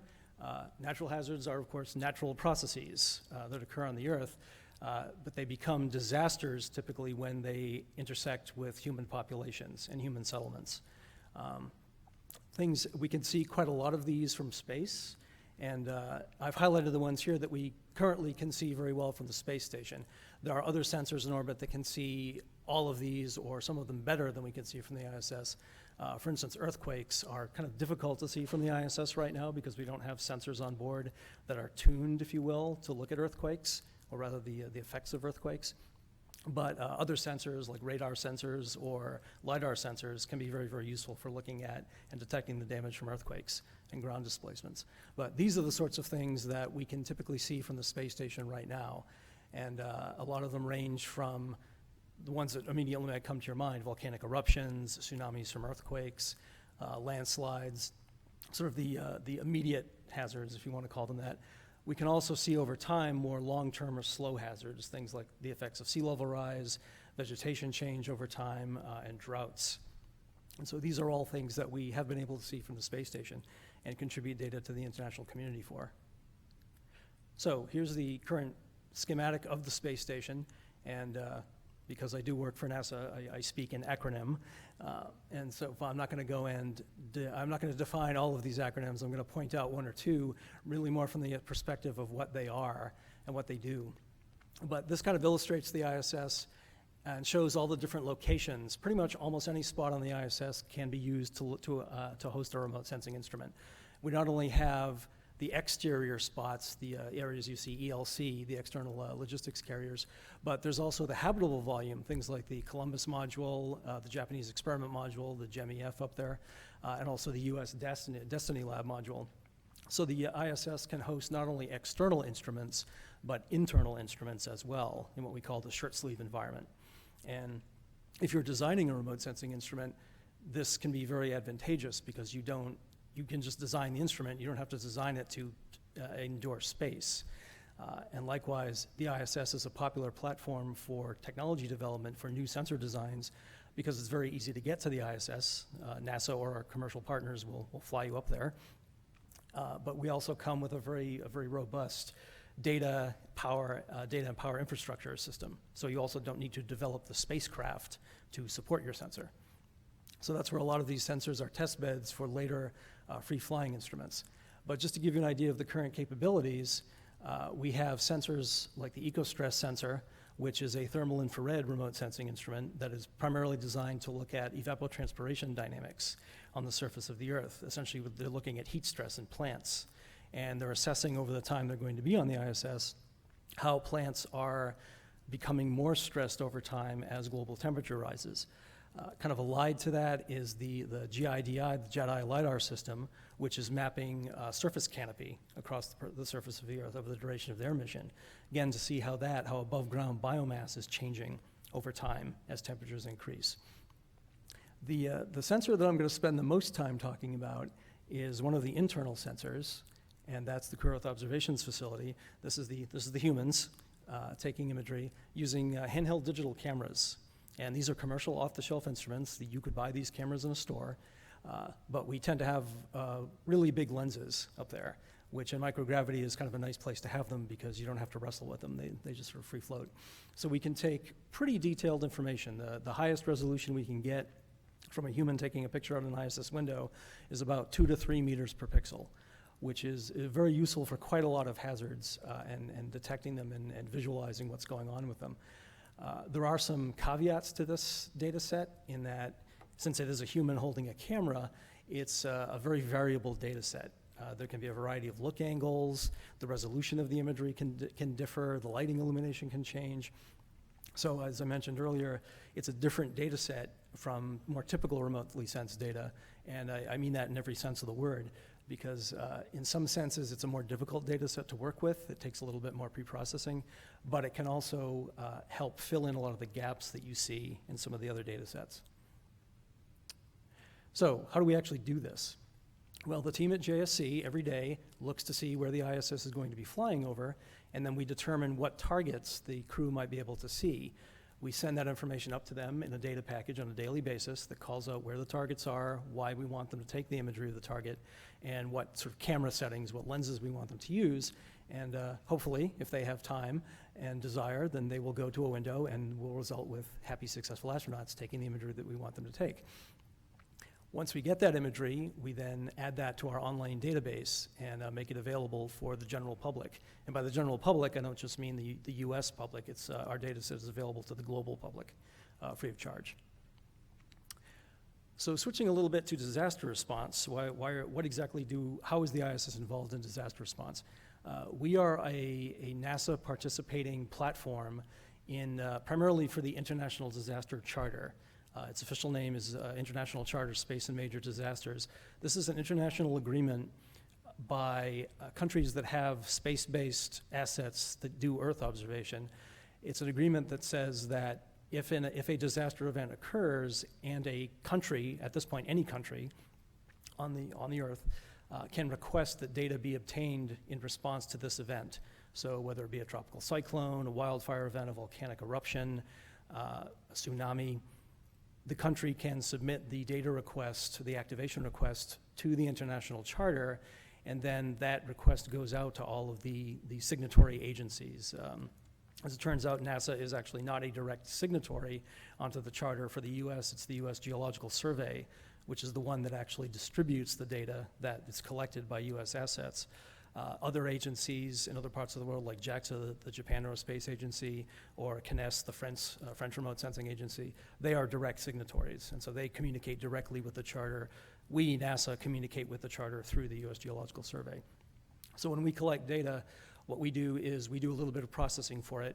Another aspect of handheld digital cameras is there's no inherent geolocation information in them. So it's no different from an image that you would take with your smartphone camera that you have. So you can't take that data, and immediately drop it onto Google Earth or something like that. So we pre-process it, georeference it, and then deliver it to the US Geological Survey. This is just a very quick indication of the process that we used. I won't go through it. It's just our means of how we notify the crew and what they need to do to downlink the data for us, how we get the data out to the global community. This is an example of some of this data that we collected for Hurricane Harvey after it came through. This is a georeferenced astronaut photograph showing the huge sediment load that came out from Harvey that went into Galveston Bay and then out into the Gulf of Mexico. And we're now looking at how enhanced temperatures are increasing the strength and power of these kind of events. Wildfires are another event that we tend to take a lot of data for. This data is very useful for tracking the extent of fire plumes, which is of interest to the fire community, both for tracking where fires are, but also downstream effects for people who might be affected by the smoke. This is just an example of what our data looks like in the USGS system. This is for an international user. This is the system that you would use to collect that data. This is from some data from the recent Kilauea lava flows that occurred last year. And now the NASA Disasters Program, I'll finish up with this. This is a program within NASA by which we coordinate data collection from all of the different assets, not just the International Space Station, but the other satellite sensors that we have in orbit. And we can provide data not just for visualization purposes, like this image of Hurricane Dorian on the eye wall, but also a number of different data products, things like damage proxy maps for earthquakes, flood maps, automated flooding maps, fire location maps. These are all created by different centers and different groups at NASA, that are then posted onto the main NASA portal here that you see, disastersnasa.gov. And we tend to usually work in a kind of response mode. After an event occurs, we collect data. But the Disasters Program also has a very vested interest in both connecting with local government agencies, whoever the appropriate agency emergency contact information is. We would like to get that contact so that they can communicate directly with the Disasters Program if a need arises, but also that we'd like to track the whole life cycle of a disaster. If we know something is coming, like a tropical cyclone, we can then collect data before the cyclone hits, during the cyclone, and then afterwards, so that we can track both the effects pre, during, and post-recovery. And I think we'll stop there, as I'm out of time.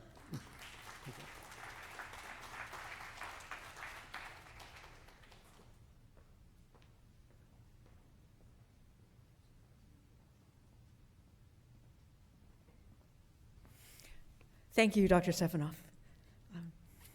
Our next speaker is Ms. Lisa Gonzalez. She is the President and Chief Executive Officer of the Houston Advanced Research Center. She is responsible for the strategic direction of HARC and its research programs, which are designed to facilitate sustainable management of air, energy, and water resources. She previously served as Vice President and Chief Operating Officer of HARC, overseeing the implementation of HARC's 5-year strategic plan, development of their communication strategy, a reorganization of administrative operations, and the design and construction of HARC's new green headquarters building. Ms. Gonzalez is active in research focused on the analysis and dissemination of data concerning the health and productivity of Texas Gulf Coast bays, estuaries, and watersheds. In other words, she is a fish person. Her expertise includes analysis of coastal monitoring data sets and the development of indicators and outreach projects describing coastal fish and wildlife populations, invasive species, coastal habitats, water quality, freshwater inflows, seafood safety, and climate change. Like I said, she's a fish person. She previously worked at the Institute of Marine Life Sciences at Texas A&M University at Galveston and at UHCL's Environmental Institute of Houston. Ms. Gonzalez stays active in the larger scientific community through participation in a number of research and consultancy projects. She is vice chair of the Gulf and South Atlantic Regional Panel on Aquatic Nuisance Species, serves on the Monitoring and Research Subcommittee and the Invasive Species Working Group of the Texas Commission on Environmental Quality's Galveston Bay Estuaries Program, and the Technical Advisory Committee for the Texas General Land Office. Ms. Gonzalez holds a Master of Science in Environmental Management from the University of Houston at Clear Lake, yoo-hoo! And a Bachelor of Science in Marine Fisheries from Texas A&M University at Galveston. Welcome, Lisa.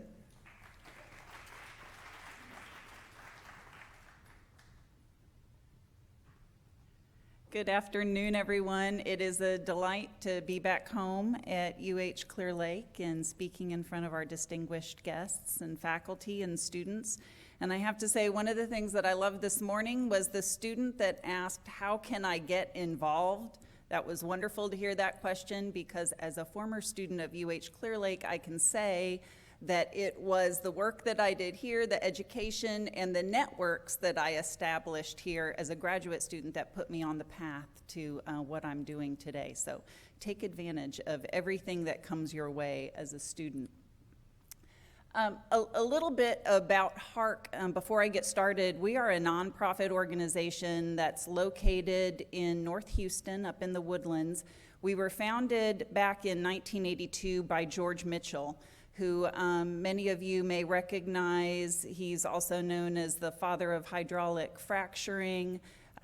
He was an oil and gas magnate here in the Houston-Galveston region, a developer, and also a philanthropist. And besides all of that work that he did, he had a passion for science, and he also had a passion for sustainability.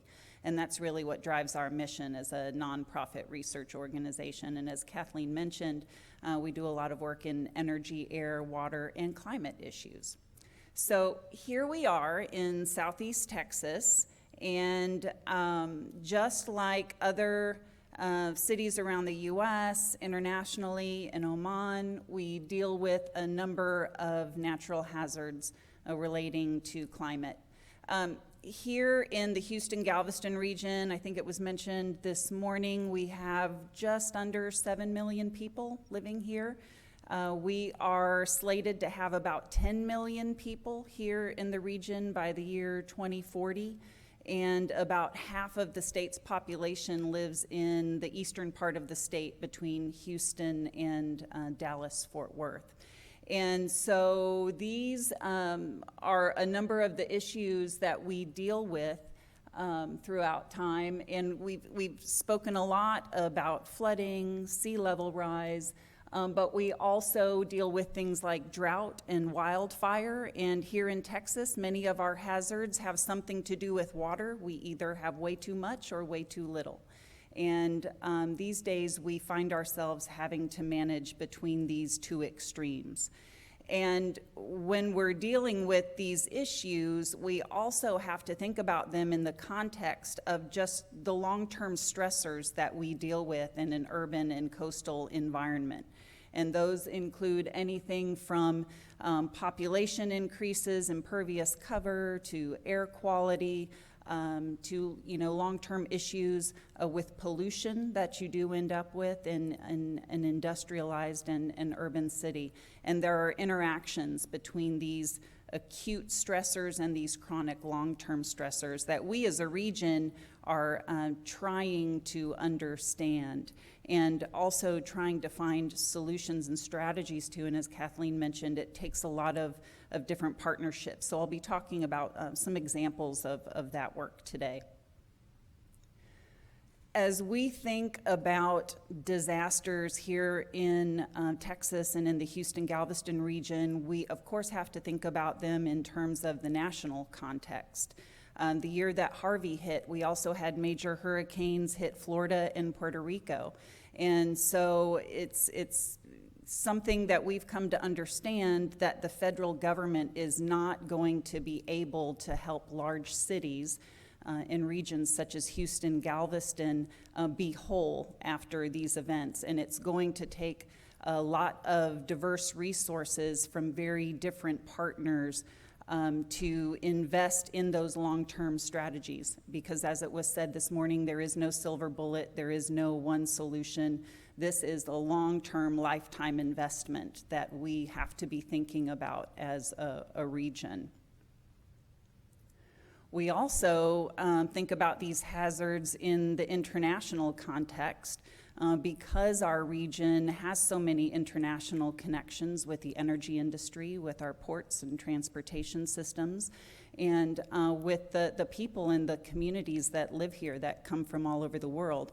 And with this chart, you don't have to pay attention to the words, but it's the colors that we're interested in.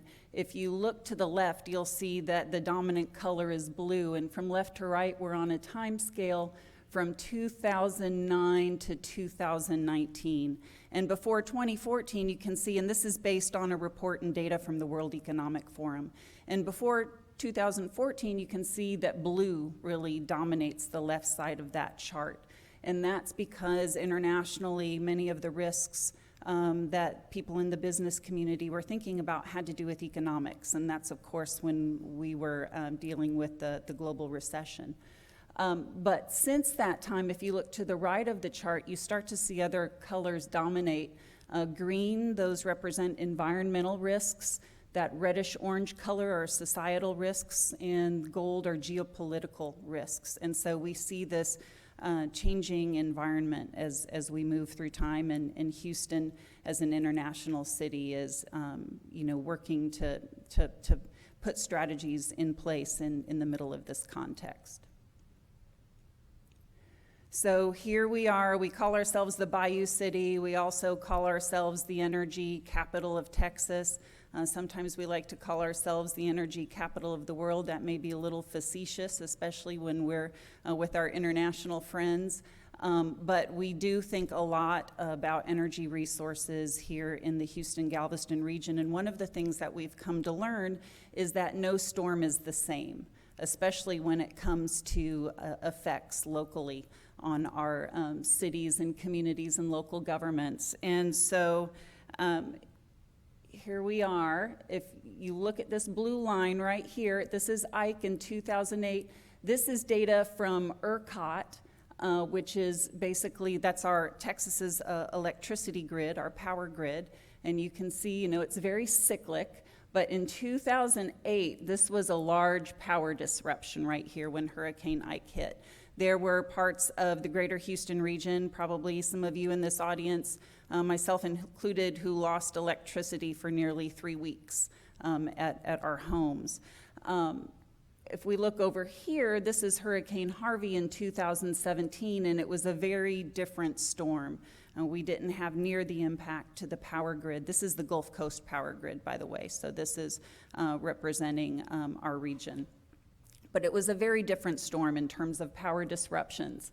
And one of the things that's happened over time, if you look all the way back to Tropical Storm Allison in 2001, is that we are learning and we are looking at new technologies and investing in them and hardening some of our infrastructures as we go through time. This picture here to the top right, this is the Texas Medical Center and one of our major bayous. We have 22 bayou watersheds here in the greater Houston-Galveston region. And the difference between Tropical Storm Allison in 2001 and this is Hurricane Harvey in 2017 is that the Texas Medical Center did not lose power during Hurricane Harvey. And that in large part is to some of the technologies that have been put in place, such as combined heat and power. And at HARC, that's one of the programs that we work on with the U.S. Department of Energy, who funds us to facilitate the adoption of combined heat and power technologies in 11 states, from Texas up to North Dakota. And with a technology like combined heat and power, what that does is it uses natural gas to generate electricity through systems that also use waste heat. And so we've been working with a number of different industries, such as critical industries like hospitals, all the way down to local breweries, which we know is a up-and-coming industry in Texas and throughout the U.S., to figure out how to put these technologies in place to keep the lights on, so to speak, when you have a disaster event such as Ike or Harvey. We also have some other technologies that have been coming online. If you were here during Hurricane Ike, when you lose power in your neighborhood, you also lose power at something as important as your grocery store and at your gas station. And when we're talking about days to weeks on end, that can cause a lot of hardship for people. This is a company that's here in Houston called Enchanted Rock, and they're working with some of our grocery chains such as H-E-B and Buc-ee's. This is a Buc-ee's. It's always fun to be able to mention Buc-ee's in a presentation. But they're working with these entities to put these large natural gas gensets on site. And so when you have a power disruption, the grocery store does not lose power. And if people can get to the store, and if you can get your employees to a store, that was still an issue during Hurricane Harvey, then you can still provide those services to the neighborhood around you and those communities. The neat thing about this picture right here is this is out in Katy, and these are actually first responders that used that location as a staging site. We've also been doing some work with the State Energy Conservation Office around the concept of passive survivability. And that's really working with homeowners to understand that there are things that we can do at the small scale on our own properties to be able to withstand the next storm. And increasingly, there are nonprofit organizations and local governments and agencies that are also looking to put some of these practices into place in low-income communities. And so, again, helping people to keep the lights on in Houston, to keep cooling during times when we're dealing with power disruptions and extreme heat. But this is something that's really just starting here in the Houston-Galveston region. Property assessed clean energy. This actually started in the state of Texas back in 2013. The Texas legislature made this possible. And what PACE does, there are 27 PACE authorities, cities around the state of Texas that are able to do this. Houston is one. It allows commercial and industrial property owners, in some cases residential property owners, to take assessments and liens against their own property to help break down those barriers of costs when wanting to bring renewable energy technologies, water conservation technologies, resilience technologies on site. And so this is a program that continues to grow around the state of Texas. The city of Houston is doing a lot around climate mitigation and resilience. The Climate Action Plan for the city of Houston, Mayor Turner is the co-chair of the U.S. Mayor's Conference on Climate. Here at the end of the year, we should have a climate action plan and a resilience plan for the city of Houston put in place. The trick is going to be to find those partnerships to help implement it. And then kind of moving away from energy, I did want to mention another area that's a large focus of a number of partnerships, particularly in the nonprofit and public sector, and that's around the issue of green infrastructure. The orange that you see on this map, these are watersheds within the region that have lost a number of their wetlands over the last 50 years. And so we have a number of land trusts, nonprofit organizations, local governments, even private sector partners that are looking at putting from small scale, this list at the right, small scale, or those are large scale projects, all the way down to small scale projects to put those in place here in the greater Houston region to help increase resilience, but also provide co-benefits, such as we saw with the wonderful Exploration Green project this morning that Doug Peterson provided. And then lastly, I wanted to close as a nonprofit organization. One of the other things that we're trying to do is to promote this idea that any commercial building owner can invest in green building and sustainable buildings. And these are some data from our building up in the Woodlands. And, just trying to communicate that we don't have to do business as usual. If a nonprofit organization can invest in a project to build a sustainable and green building, then we know that our other private sector partners around the greater Houston region can do that as well. And that kind of touches all the points of renewables and energy efficiency, sustainability, resilience, taking care of natural elements on your site and that sort of thing. So that's just an example of bringing it down to the small scale and really trying to walk the walk. And then I'll just close with kind of providing a challenge. What you see on the left is the typical paradigm of how we've dealt with disasters in the past. And over the decades, we've spent a lot of resources and gotten really good at warning people when we have impending disaster, of trying to rescue people and getting folks out of harm's way when the disaster hits. But then we've had this tendency to just rebuild to where we were before. And so here on the right, this is really this new paradigm that we're hoping that partners around Texas and the greater Houston region will engage in. And we really are starting to see that, especially in the years post-Hurricane Harvey. But it's really about understanding the vulnerabilities that we talked about at the very beginning, communicating and mitigating that risk with our communities, adapting and developing opportunities. It's not all about kind of the negativity of climate that, you know, there are all of these costs that are associated with climate mitigation and resilience, but there are also a lot of opportunities out there for private sector partners and others to get engaged. And with that, thank you very much.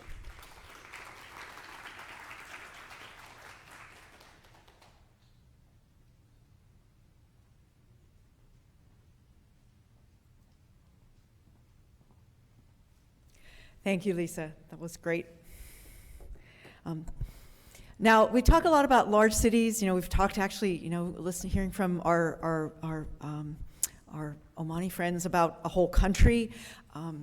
When it comes to damages from coastal storms and the issues around climate change and resilience, small communities, we tend to think of those as the most vulnerable. They tend to have fewer resources. People in those communities wear many hats and not single hats, and so when we first started doing research in this area, we actually focused on smaller communities because we could go out and we could talk to one person, we could find out all about fund management and emergency management and response and planning, because it might be the same person who was doing all of those things for the city. And in the process of doing that, that was the first time I met Mr. Guy Robert Jackson. Many times in small communities, that's where you can identify the real leadership that comes to the forefront and guides everything through the very troubled waters that follow a disaster. And in some cases, and especially in this one, you also find someone who understands perfectly well that if you plan and mitigate beforehand, you may not have to navigate quite so many rapids. Mr. Guy Robert Jackson is the CEO of Chambers County Abstract Company, a title insurance agency in Anahuac, Texas. Anahuac is just across Galveston Bay on the east side. And at the time I first met him, Mr. Jackson was mayor of the city of Anahuac. He was there during Hurricanes Rita and Ike. His work in preparedness and recovery in the aftermath of these two storms has allowed him to help other communities around the country in the aftermath of disaster.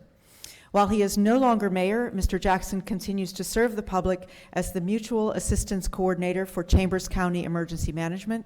He also serves on the boards of the Galveston Bay Foundation, the Texas Association of Business, the Gulf Coast Workforce Board, and the Gulf Coast Economic Development District. He attended Lamar University, where he studied business management, information systems. I'd like to welcome Mr. Guy Robert Jackson.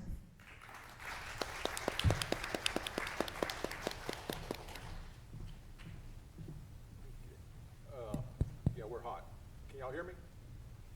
Okay. When preparing this presentation, I was talking with Dr. Curtis, and she was really interested in my family's history in Chambers County. We've been there almost 200 years. And this is a journal that was transcribed from the family journal of James Jackson. And it records in it the hurricane of 1875, which wiped out the town of Indianola. While the journal entries themselves are very short, because all they're doing is just recording the important date of the day, not writing an essay, they do record the event taking place. And then a few days later, it's right back to business as usual, because they had to survive. Also in this journal, they talk about another disaster, which was the smallpox outbreak of 1877. James Jackson, who was the de facto doctor of the area, had read about a new thing called a vaccine.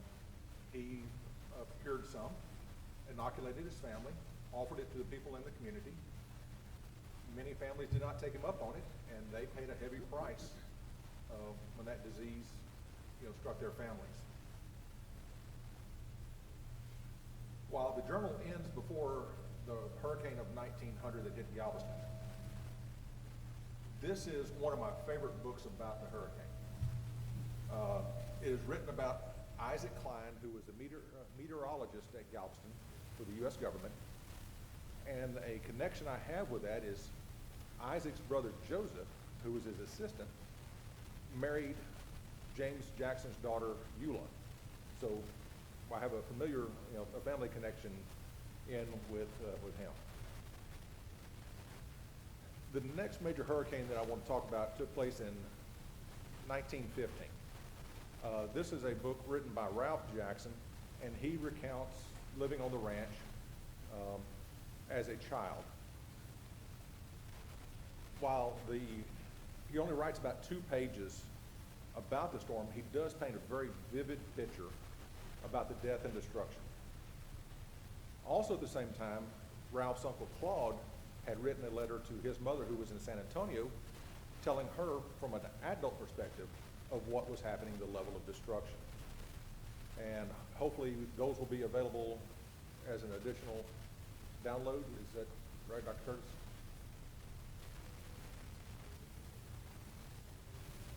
Okay, good. Because I've included that as an additional handouts for y'all. Well, they've got it taped down, so.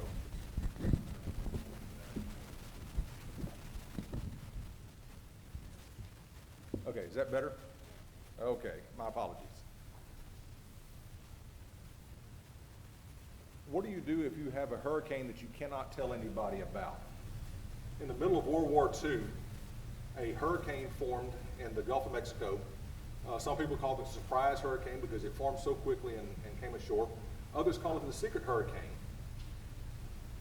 because it came ashore at Galveston right up the bay towards Houston and damaged almost every refinery in the Houston area. The enemy could not know about this level of damage because the majority of aviation fuel was made at those refineries. You couldn't ask for help. You couldn't, let people know that something happened. So my grandfather at the time, well, he's still my grandfather, but he's deceased. He was county judge at the time, and so he was tasked with putting the county together after this hurricane without any outside help. I'm going to jump past a few other hurricanes and go to Katrina. Now, while Katrina did not hit us, we did have an impact from it, which will then affect what happened at Hurricane Rita. The people evacuating New Orleans headed towards Houston. For whatever reason, they ran out of gas, their cars broke down, they just could not go anymore. Started piling up in Chambers County. We at the local level got together to take care of these people. And we realized very quickly we were not prepared for this type of an event. We started talking about what to do in case we have a disaster, and little did we know, a month later, we would have Rita. Now, while the eye of the hurricane went in at the Texas-Louisiana border, we sustained some damage, but the biggest damage that we sustained as a region was psychological. We remember what happened to New Orleans, the chaos, and we had the mass evacuation of Southeast Texas. The unending line of cars from Houston to Dallas on I-45. And we realized that we could no longer do that because there's just not enough roadway to evacuate the 7 million people that we have in this area. And so this is where you've heard the term hunker down came from. Actually, the true phrase is you run from water, you hunker down from the wind.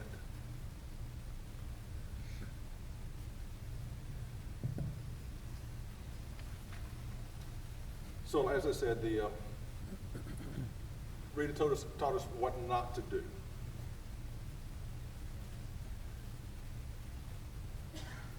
When Ike came, it was originally projected to go in at Freeport, which is about 50 miles to the south of Galveston. If it had, it would have put a storm surge up Galveston Bay of 29 foot.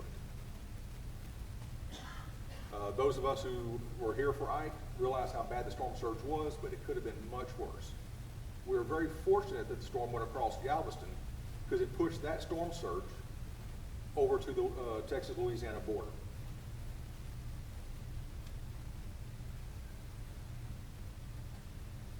anytime that you have a disaster or whatever you're working on, always have your elevator pitch ready. After 11 years, I can still recite my elevator pitch. It's simple, direct, but it painted a very vivid picture of what took place. And I told that story a lot. Out of all the stories of the devastation along the Texas coast, I told the story to Mayor White, and he chose my story to tell to Neil Diamond, who was in town to do a concert. After hearing about the destruction of Oak Island, which is just a few miles south of Anawai, he canceled his travel plans and came out for a visit. We drove him around. He saw the level of devastation for himself, saw people living in tents on the land that used to contain their houses,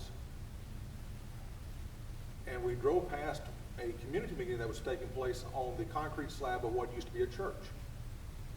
He asked to stop, and we did, and that is Mr. Diamond sitting there amongst the citizens of Oak Island, listen to what they're talking about doing for themselves. He was so impressed that for the remainder of his concert tour, he showed the pictures that he had taken and dedicated the proceeds from his merchandise sales to the people of Oak Island. And he built 12 houses before the federal assistance money came in to build the first house. So you never know where help is going to come from. This one's, be careful who you trust. A local church was the focal point for donations. There was a huge outpouring of goods and money. Unfortunately, the pastor who was in charge of it was accused of skimming the cash and gift cards. I used to have his picture up here, but because he was never convicted of the crime, I took it down. But it doesn't make any difference, because anytime that you have a vast amount of money coming in unchecked, it could be anybody's picture taking that spot. So what do? You need to create a community chest, a local nonprofit foundation for these monetary resources. They can be for a city, they can be for a county, they can even be for a neighborhood association. And so you create this and you have it overseen by people with fiscal knowledge and a financial license at risk. So you get your bankers, your financial advisors, and CPAs.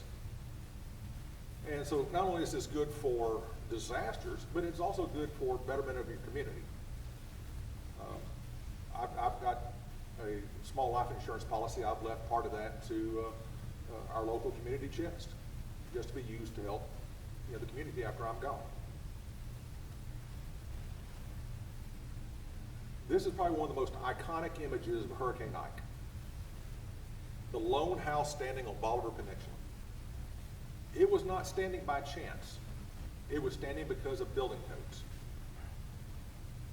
This house was built after Hurricane Rita using the most up-to-date building codes for coastal areas. Now, the house did sustain damage, but it was not destroyed like all those around it. Having building codes and enforcing building codes absolutely work.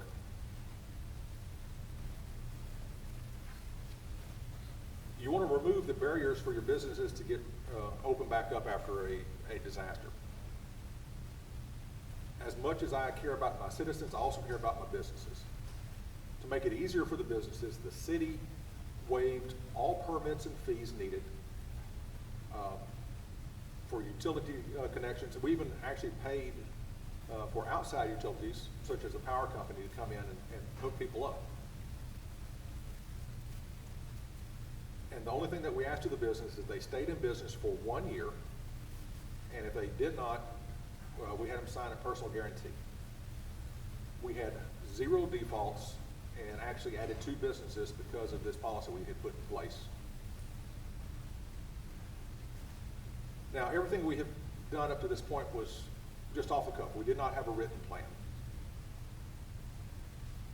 But because we had sustained a certain level of damage, we qualified for a FEMA program called ESF-14 at the time.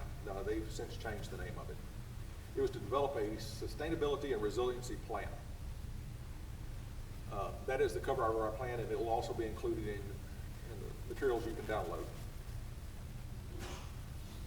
This was a community-driven, bottom-up approach. We brought citizens together in work groups based on specific areas of interest. The poster you see at the bottom right-hand corner is a Health and Human Services, and the little pink Post-it notes are ideals that people wrote and put up that they would like to see. In total, throughout all the community meetings, we had 1,997 individual ideas posted on the different boards. We then took those ideas back to the work groups. They sorted them into projects.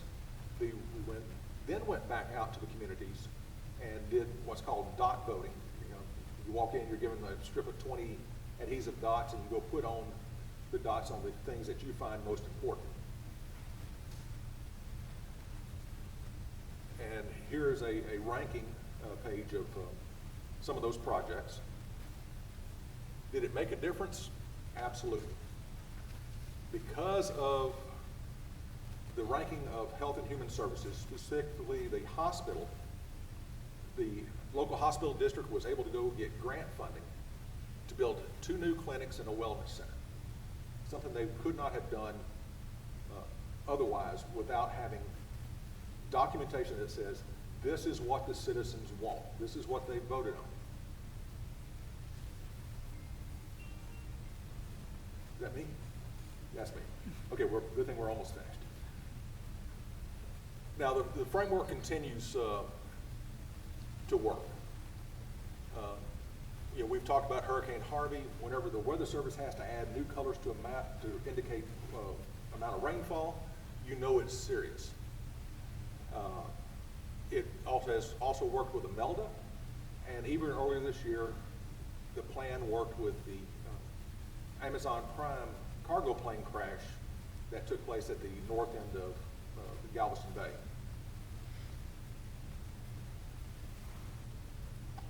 We no longer have power concentrated in one person, such as the emergency management coordinator who was on vacation and quit. We've cross-trained. We've expanded the core team. So not only is my duty primarily the mutual assistance coordinator,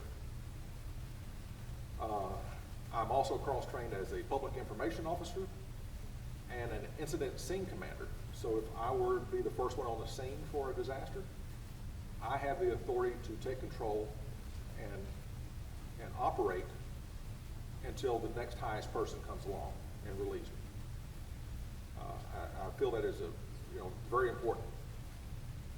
And that is it. That's not too bad.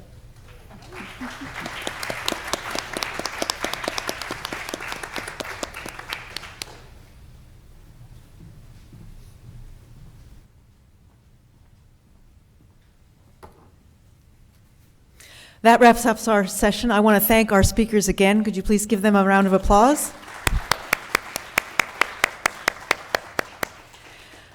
I think we're now scheduled for a coffee break. Do we have questions? Has anybody got cards with questions? You have one? Do you want to bring it over? Any more questions?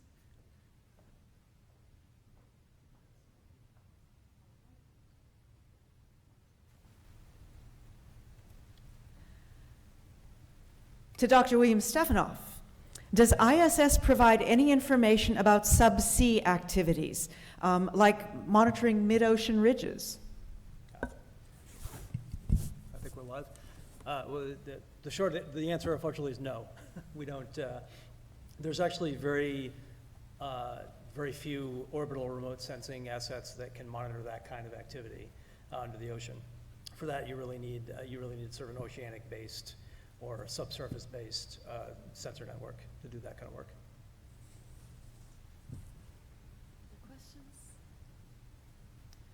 Well, that wraps up this session. Before I leave, I do want to tell you one little anecdotal story. I was reading my email last night, and we have some constitutional amendments on the ballot in November. One of them is a constitutional amendment asking for us to allow to vote for some flood mitigation projects to the tune of about $793 million, so quite a lot of money. And this was a nonpartisan website that was describing the constitutional amendments, and one of the things they said was, this is the reason for it, you know, we need to mitigate for floods, it helps us so that we reduce the costs of damages. And then they said, and here's what the opposition to this constitutional amendment said, and they say, why should we spend this money? We could use it in the immediate aftermath of an emergency for response and recovery. And all of us who work in this area are like, no.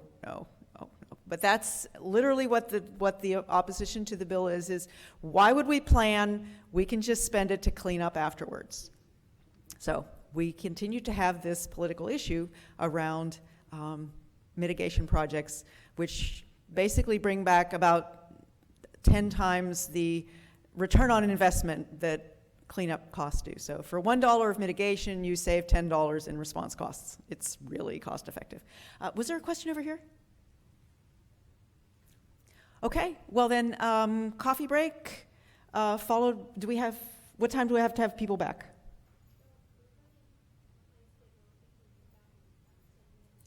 Okay, let's try to be back in 10 minutes for our last session. Thank you.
think people are still making their way back in after the coffee break, so wait a couple minutes. Looks like there are a couple more people who would want to be here when we start.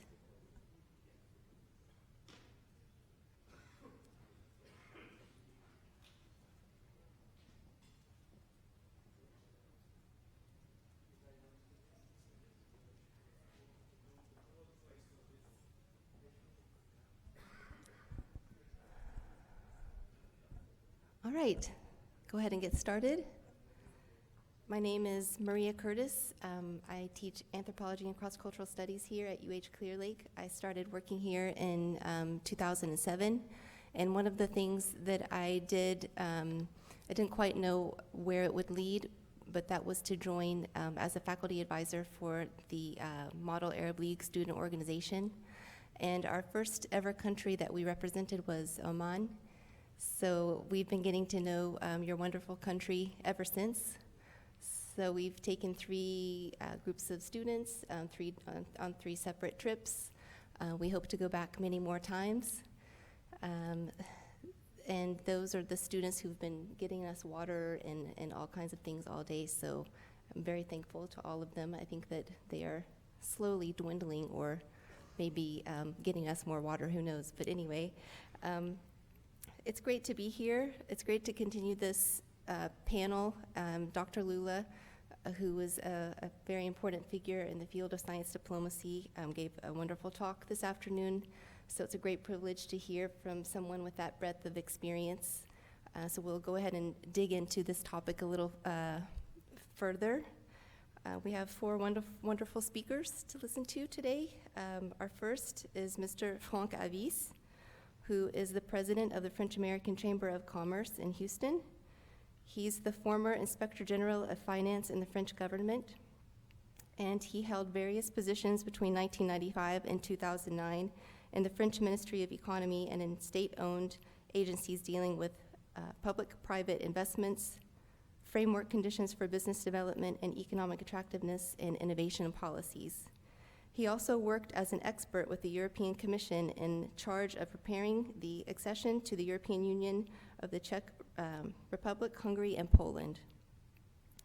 He joined the office of the French Minister of Sustainable Development and Energy in 2008 and 2009 as a leading negotiator of the EU Climate Energy Package under the French presidency of the EU.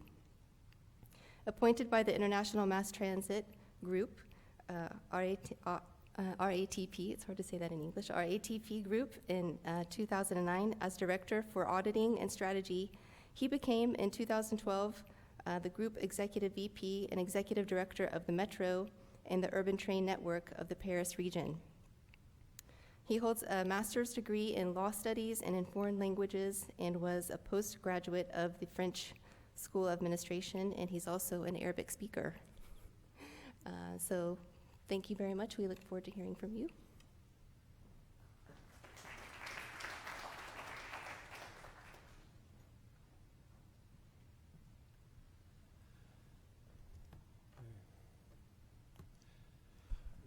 Good afternoon, everybody. مساء الخير. أنا سعيد جدا لأن أتكلم أمامكم اليوم. Thank you very much, Dr. Curtis, for your invitation. I'm not a scientist. I'm not a career diplomat, so talking about science diplomacy is quite a challenge for me. However, I would be very happy to share my experience as regards climate change negotiations. Good. So, just let's begin by some figures. So I don't want to hammer you with figures, you know them. What we know now is that the global figures we know about climate change are showing that there is a bad evolution in ppm concentration in the atmosphere, and also a massive increase of CO2 emissions that generate climate change. And it is certainly one of the most impactful issues for the whole world right now. However, even if we know those figures, for more than 20 years, there is climate diplomacy, and right now we don't have any binding international agreement on climate change. Is it really possible to have one? Is it realistic to have one by 2020 in our world? These are things that maybe we can discuss this afternoon. Maybe one thing really interesting is to know what happened in Europe in 2009. We had an agreement between the 27 countries at the European level.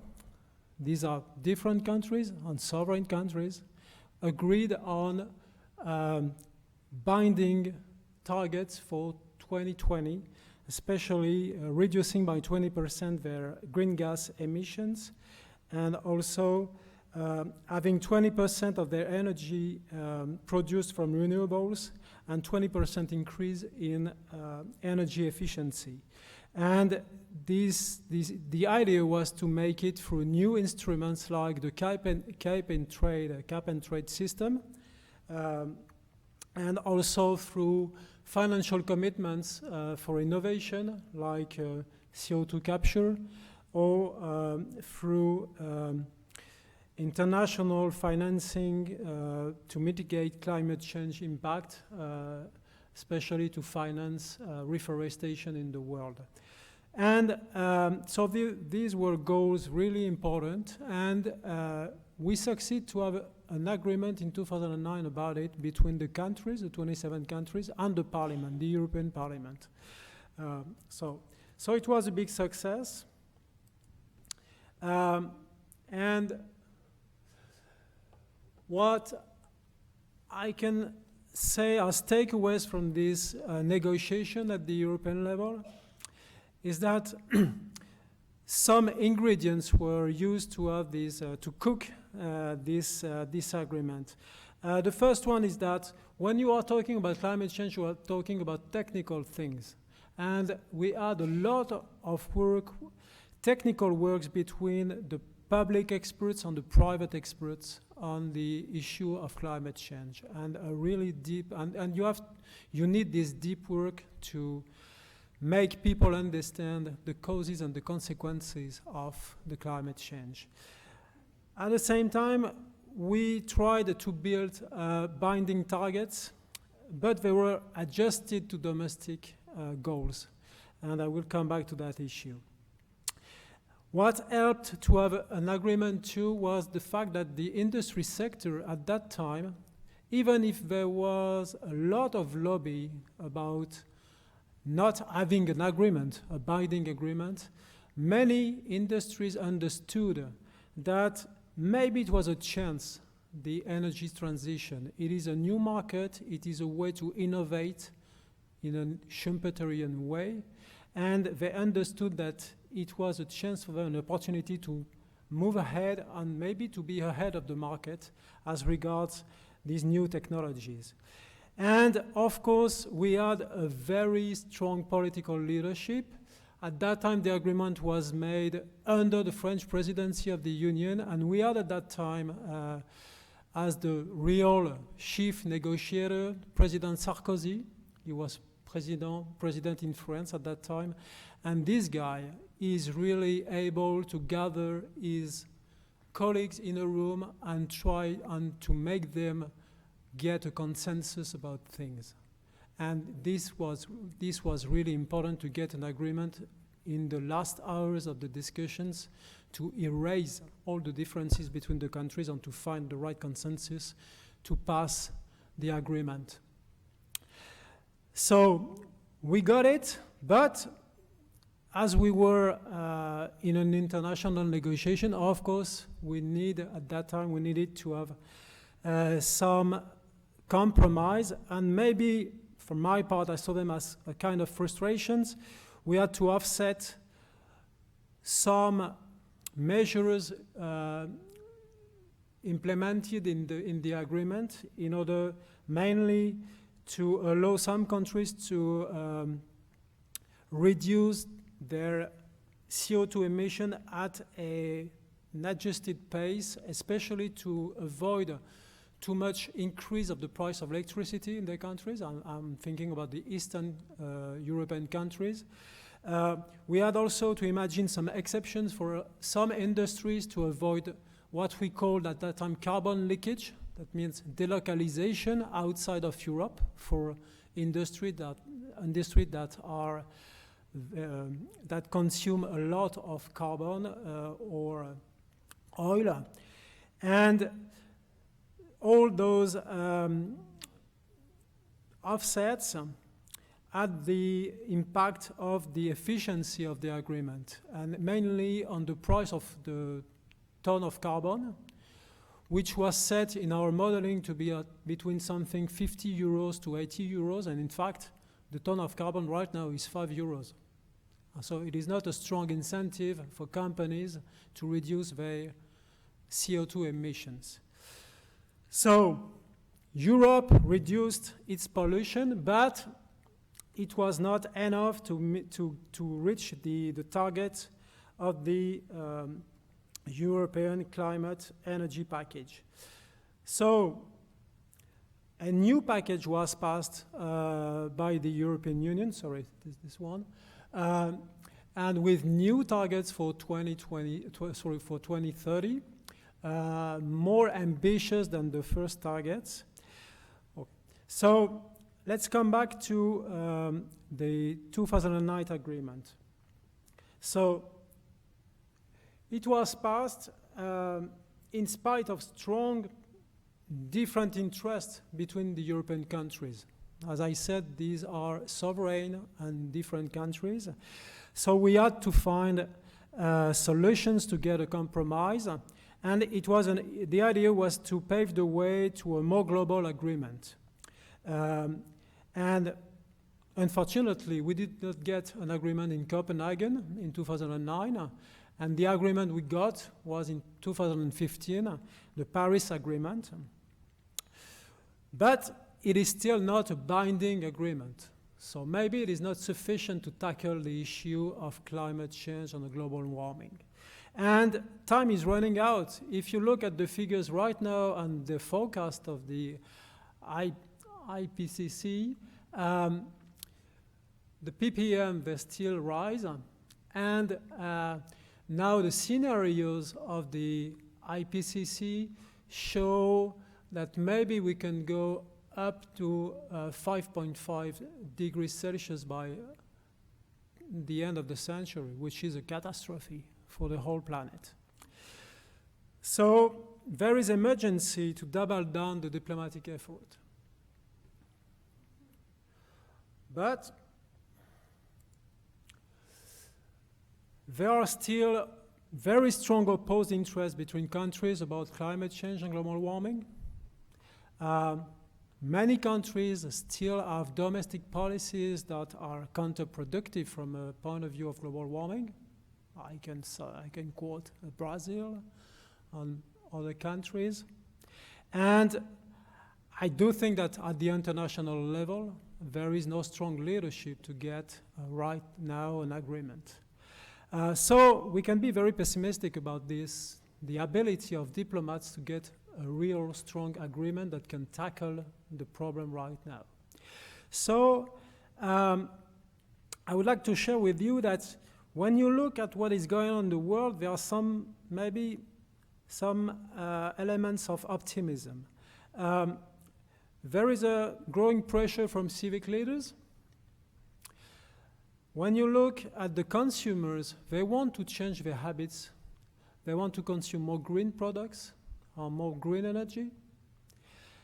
And this is known by companies.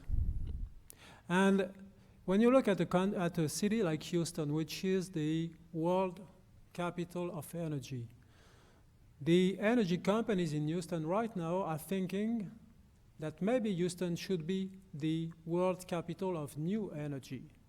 So there is a consciousness now in companies that the consumers, they want something else.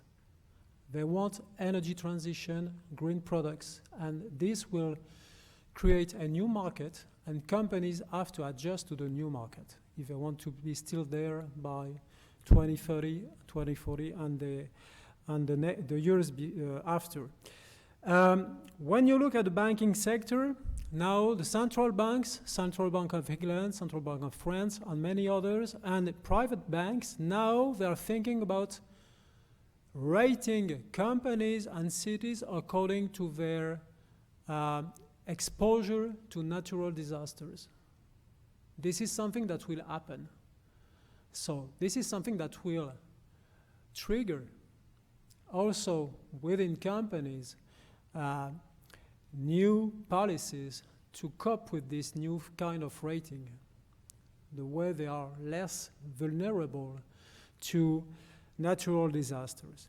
And when you look at companies, many companies now have launched greening initiatives driven by innovation, like the hydrogen, or the CO2 capture, or the commitment in the fashion industry to reduce their carbon footprint.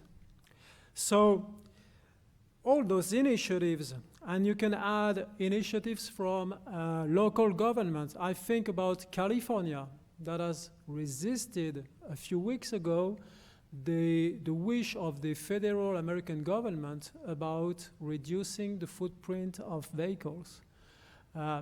So I think now, as companies understand that it is really important for them to move ahead without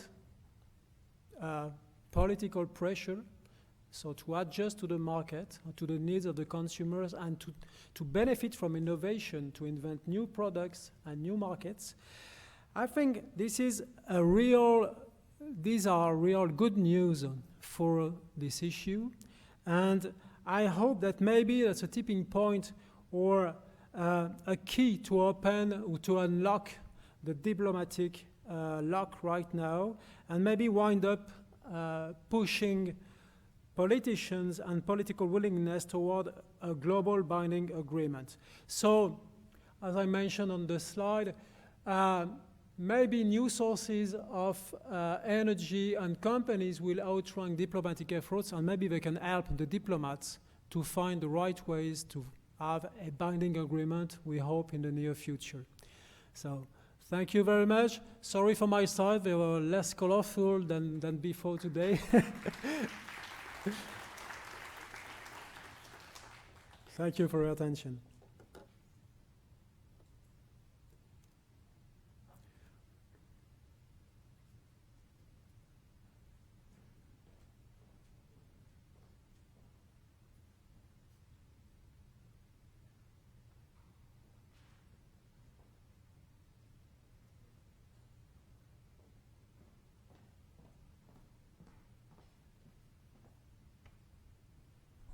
Thank you, Frank. Our next speaker is Evelyn Miralles. She's the Associate Vice President for Strategic Information Initiatives and Technology right here on our campus at UH Clear Lake. She's a former NASA Johnson Space Center Chief Engineer for the Astronaut Training Facility, managed by CACI International. She is a pioneer technologist who served as the Chief Principal Engineer at NASA Johnson Space Center in Houston. Her work from the Virtual Reality Laboratory at NASA has been integral to the enhancement of human spaceflight exploration since 1992, training U.S. astronauts to perform one of the most dangerous excursions in their lives, that of spacewalking. Ms. Miralles co-wrote the state-of-the-art flight software Dynamic Onboard Ubiquitous Graphics, or DUG, a virtual reality ready training tool used to prepare astronauts for every space shuttle and International Space Station mission since 2000, which earned her NASA's Outstanding Flight Software Award. She has also won the Outstanding Employee Performance Award by contracting company CACI, as well as the Flight Safety Award, presented by the elite NASA's Astronaut Crew Office. She has been recognized by her many contributions in Wings in Orbit, a book about the significant legacy of the Space Shuttle program for space exploration. She has been named one of BBC's top 100 inspirational women in the world in 2016 and one of CNET's top 20 most influential Hispanics in technology in 2015 and 2016, among other recognitions. Originally from Venezuela, she first earned a Bachelor of Science in Computer Graphics from Lamar University in 1990, and it was then when she discovered a passion for computer technology. She holds a Bachelor of Arts in Computer Information Systems and a Master of Business Administration from the University of Houston Clear Lake. Thank you.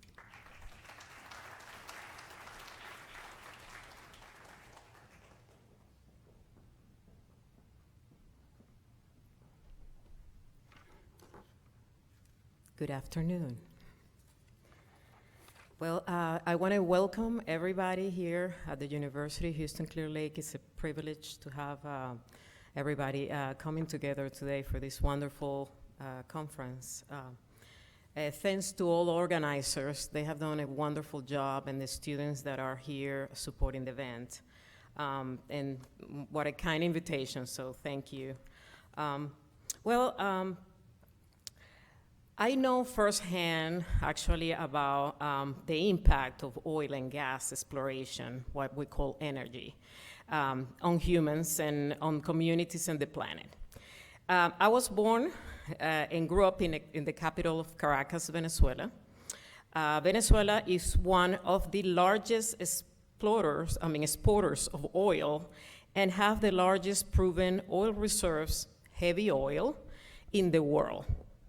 About 20% of the global reserves are in that country. So talking about increase of population and the need for more energy, you need to look at that. I grew up understanding what was happening in the country. Oil was discovered in Venezuela in the 1914, over more than 100 years ago. And more than that, I mean, since then, the US has, and other countries from the world have actually moved there to produce and to help apply new technologies in the region to propel the infrastructure. That production of oil was so valuable that it has been instrumental actually for the World War II, working with the Allies, it secured the winning of that war. So energy is extremely important, right? In oil. Everyone in Venezuela actually benefited from that exploration.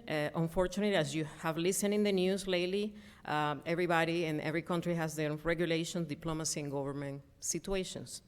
So later on in life, I have the privilege to move to the US, and I came to study here. And I received the degrees that she was mentioned before. And I went to work for NASA. And what happened there is my realization about the impact of technology and the impact of working in research and development. But there was an important key about that. It's about the mission, and it's about having a greater goal and having challenges that push you to think outside the box. So I went to train astronauts, and I actually pioneered with my team the virtual reality technology that has helped astronauts for every spacewalk and every spacewalk since 1993. And actually, I was supporting those two females, Jessica Meir and Christina Cook, who just performed the most wonderful, beautiful spacewalk. And I was there supporting their their training. So today, actually, I just give you a little preview, but I want to talk about what it means to be sustainable on the moon and what the moon goals for that will ensure, how could it possibly benefit the Earth, right? So I'm gonna start saying that we have actually the United Nations in 2015 agree on 17 goals for the world to follow, to be established by 2030. And those goals have the power to fight inequality and help with poverty around the world and address all this urgency climate change. But the goal 15 is the one that I want to talk to you about regarding of life on the land and living from the land, which is so important. So what I wanted to tell you is that exploring other places is important, and establishing a permanent human presence in any destination in space, including the moon, will require the maximum possible use of local material and resources. So right there, if we have that challenge, going to the moon and traveling to the moon and going beyond will definitely put all the minds and purpose into developing technology to do that and to develop new ways, new procedures to do that. And this will, I believe, enhance and help sustainability on Earth. It will enhance the process that we have right now.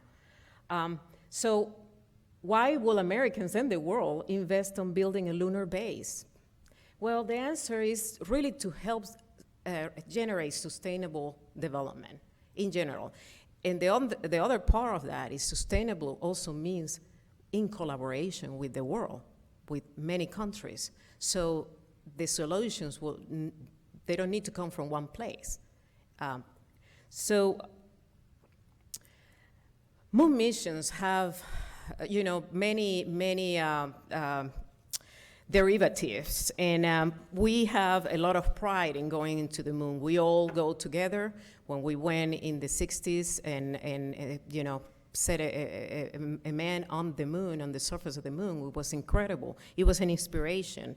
It propelled new knowledge, and we discovered actually more about the planet that way. Some say, to send robots to the moon or beyond, and that's great.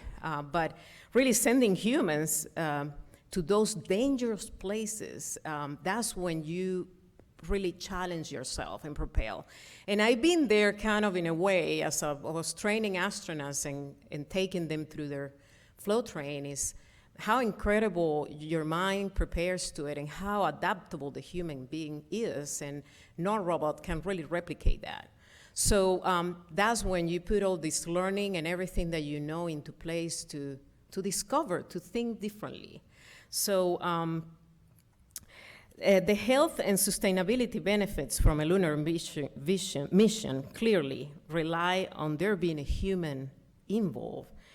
And in turns, I believe sincerely will benefit the Earth and sustainability purpose on the Earth. So the notion of building a village, for example, on the moon, a moon village idea, which will have humans from many nations working together, in collaboration, will definitely generate the excitement and the contribution individually for a unique purpose. And that will allow us to build the resources and the infrastructure that we possibly can then get back and use on the Earth.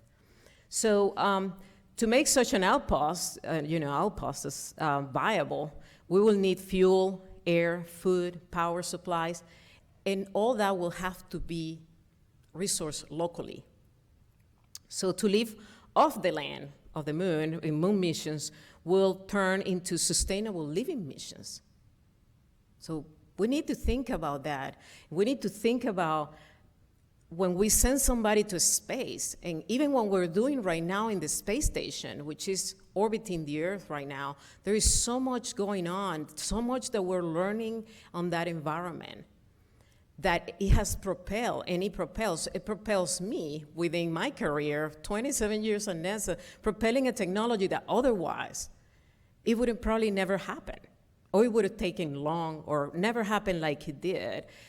Pioneering these ideas and innovation comes from challenges, from real challenges, and sometimes those are dangerous. The techniques scientists will develop on the moon will make possible for humans to safely and sustainably explore even farther destinations, obviously, Mars and beyond. So the moon is full of resources rich. I mean, early discoveries from the Apollo program have found tons of these minerals, and we found water, frozen water, but it's water. We found helium-3, we found regolite, which contains a lot of minerals. This is why also we're listening a lot about the investment in space, is because the possibilities of actually living sustainable there and what that can create for us on Earth. So the moon, and just to get a little quick, you know, the moon dust or the regolite features is a powdery dust, and it's broken rocks that actually form by impacts with meteorites on the moon. And all this contains a lot of minerals, a lot of resources. NASA has done different, actually, with different organizations, research and other universities. They have done a lot of analogs to actually develop some of the technology that we can possibly use for these purposes. And NASA, there was one analog, the ISRU mission, which has already shown proof how resources could be mined from regolite to develop a sustainable habitat on the moon. And this is why also, again, you see so many companies now investing on this for the future and for a sustainable future. The practices that are coming from the collection, the processing, the storing, the use of material found and manufactured on the moon replaces those that you can, you know, have to be brought from the Earth. So providing important lessons from sustainability. Oxygen is likely the first resource, produced locally and used to support humans, to support propellant, power propulsion. Also different processes are being created because the habitat is so harsh. Extracting chemicals, all those processes have been studied, and we know that there are ways that we can do this. Regolite can be used for radiation protection, used for processing to solar cells, create bricks, glasses for manufacturing, construction. So there's a lot of possibilities. Now, living on the moon has obviously, like I say, it's very harsh environment. I mean, we have a lot of days, so you have a lot of daylight, a lot of heat. So I think the temperature goes from, you know, plus 300 to minus 300. So we're talking extremes, but in those extremes, you have so much room to actually challenge the technology, challenge the innovation and the human being to actually come up with designs and processes that will ensure a more sustainable place. So challenges come from, you know, gravity level needed that we will need in order to be healthy in that environment. Waste on the moon, how are we gonna be able to do that? Moon has no seasons, so that's a big challenge. Long shadows on the moon, especially in the poles, you know, create problems. And also there are tons of opportunities. I just listed some of them. You know, constructing a greenhouse. So all these should give us the view into what a space exploration could do, and going into the moon, which NASA already have the mission in place to be on the moon by 2024 with the Artemis mission. Just a sidetrack there, when I started working on NASA, my first job actually was to build a lunar lander, a simulation of the lunar lander. And then I left it there and went to work for the space shuttle and space station. But always the idea to go back to the moon to actually live there has been there, and a lot of studies have been done to actually live there sustainably. And I think this is the time to actually do that because the technologies are out there. So lunar sustainability goals actually become now very important. And goals extend efforts and practices on the Earth, from the Earth to the moon, actually. This particular is relevant when considering the evolution of a lunar base that will not only need to be built upon the lessons that we know so far, but also will offer the opportunities and the insight into how to improve and benefit sustainability on Earth. And this is really important that technologies are here, the pieces are here. We just need to put it all together and then extend the level of challenge to also go there. And in those spaces is when true innovation happens, because you have to solve a problem that is extremely challenging. I'm a true believer that it is time to go there. So the goals also that we need, the goals that we will need for lunar exploration will have to be very mindful. And I gathered some of this here for you today just to think about it. We have an open, we need goals such as having an open access to the information we're gonna gather from this endeavor. We need international cooperation to get there. We need to protect the heritage, what we already have done when we went there to the moon. We need to protect that. Earth applications, we need to ensure that everything that we build there has an applicability on the Earth, and that we can do the spin-off of that. Zero waste, we need to make sure that we prevent that going forward into the moon. Peaceful purposes also. Education and outreach is obviously very important because that's going to be the foundation for what's coming next. Health and safety, to ensure all the missions, safety obviously, and to understand and educate ourselves from that. Sustainable transportation, it will have to be developed in order to connect all these different bases that are going to be a collaborative from different nations. Sustainable energy, standardizations of all these processes will have to be accomplished in a very mindful way that we can definitely also ensure that is happening on Earth. Space debris mitigation is a big issue and something that we need to be very mindful as we go forward. And obviously the diversity and opportunity for everybody to participate. And this is probably my last point here is that I think a space exploration does more than just push us to think beyond. I think it brings everybody together from every corner of the world. This is actually something that I wanted to do when I started to work in the technology of VR, and I thought, well, you know, when we get the next person on the moon, and I was telling this to some of the astronauts, we need to have a VR headset for everybody in the world to follow and to see what the astronaut is actually looking at, and the impact of that view when somebody just lands on a planet, a human being in another planet other than the Earth.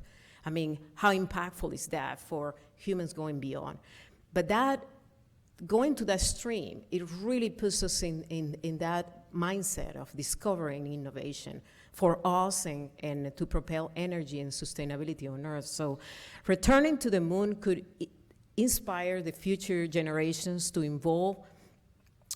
be involved with human exploration and also to create new avenues and new ways how to interact with Earth. Space exploration utilizes and creates new markets as well, which is, again, why we're seeing a lot of investment on that, fostering the design of new technologies. The innovation that takes place due to space activities have resulted in numerous spin-offs And I have been aware of that for all my years of NASA, and how many things were a spin-off from things that we were developing internally. So while going to the moon, I know it's expensive. I believe it's an incredible investment, something that we need to look at. And I know that the University of Houston Clear Lake is actually positioned to do that and be part of the new era. So thank you so much.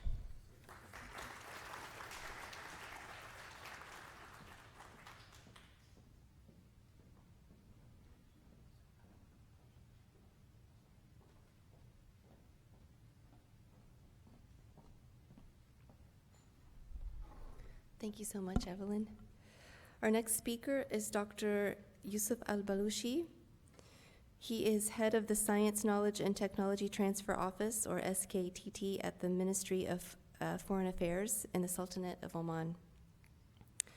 This office was established in 2015, and it aims to facilitate access to international technology and to improve the abilities of national institutions and individuals to identify, acquire, and adapt knowledge and technology. Dr. Al-Balushi joined the Ministry of Foreign Affairs in May of 2015 to lead Oman's science and technology diplomacy, and helps to contribute in developing the Sultanate's transformation process towards an innovation-based economy, as well as shaping the national innovation ecosystem through international transfer of future science and frontier technology. As head of the office, Dr. Al-Balushi's responsibilities fall under science diplomacy practices, which include defining strategy, managing science and technology projects, chairing the National Science Advisory Board, as well as leading the ministry's sectorial technical teams. Thank you.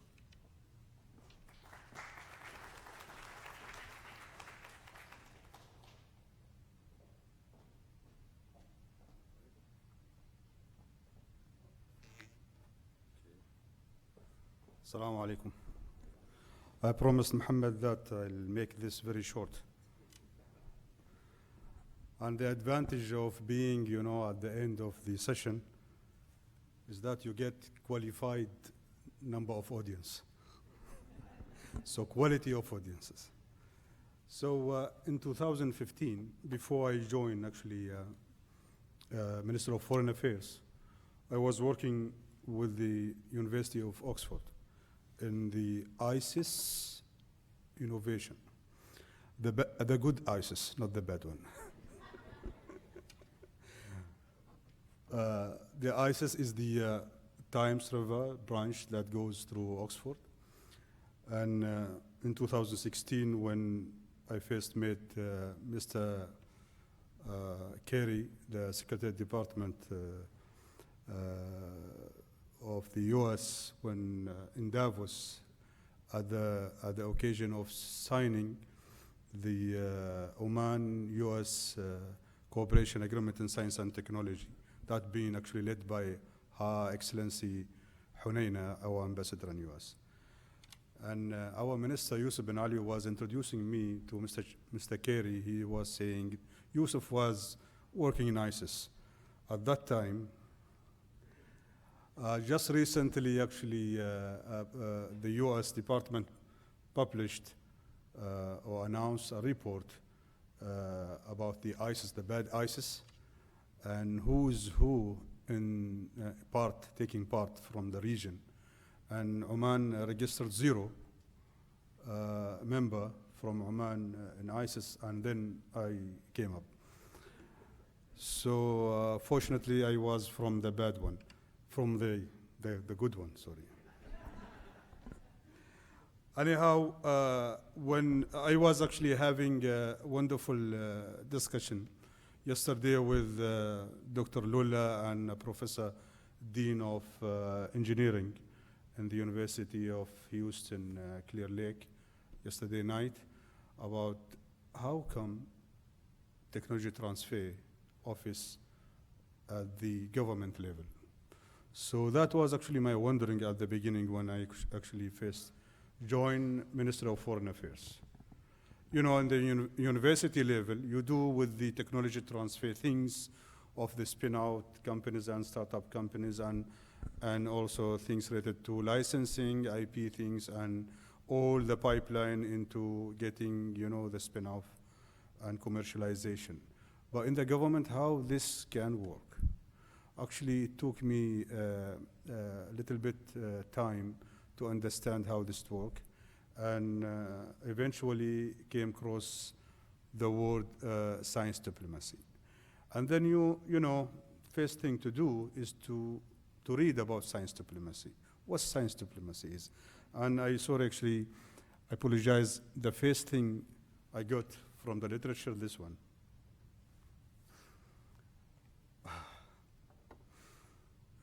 Example, Ramses the second and the, it is, okay, you go through it. So that was actually the science diplomacy at the beginning. Well, that was not promising and not actually helping.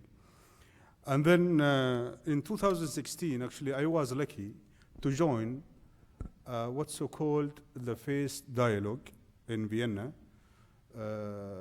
In 2016 in Vienna, that was actually an initiative being led by the Science and Technology Advisor to the US Department, and participating almost 16 different countries.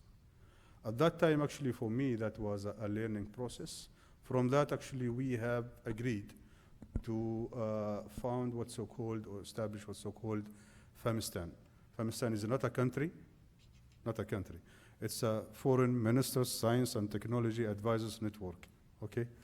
So it's a mouthful thing. So the idea is to bring together different mechanism and share some knowledge, because it's still, science diplomacy is still a new concept, and it's still evolving, and it's still development. So, and it's still more about from practice to theory, not the vice versa. So the conclusion is, every country has its own model. All right, so we need to build our model then, Oman. So what's then the major and main principles that we need to take it in consideration?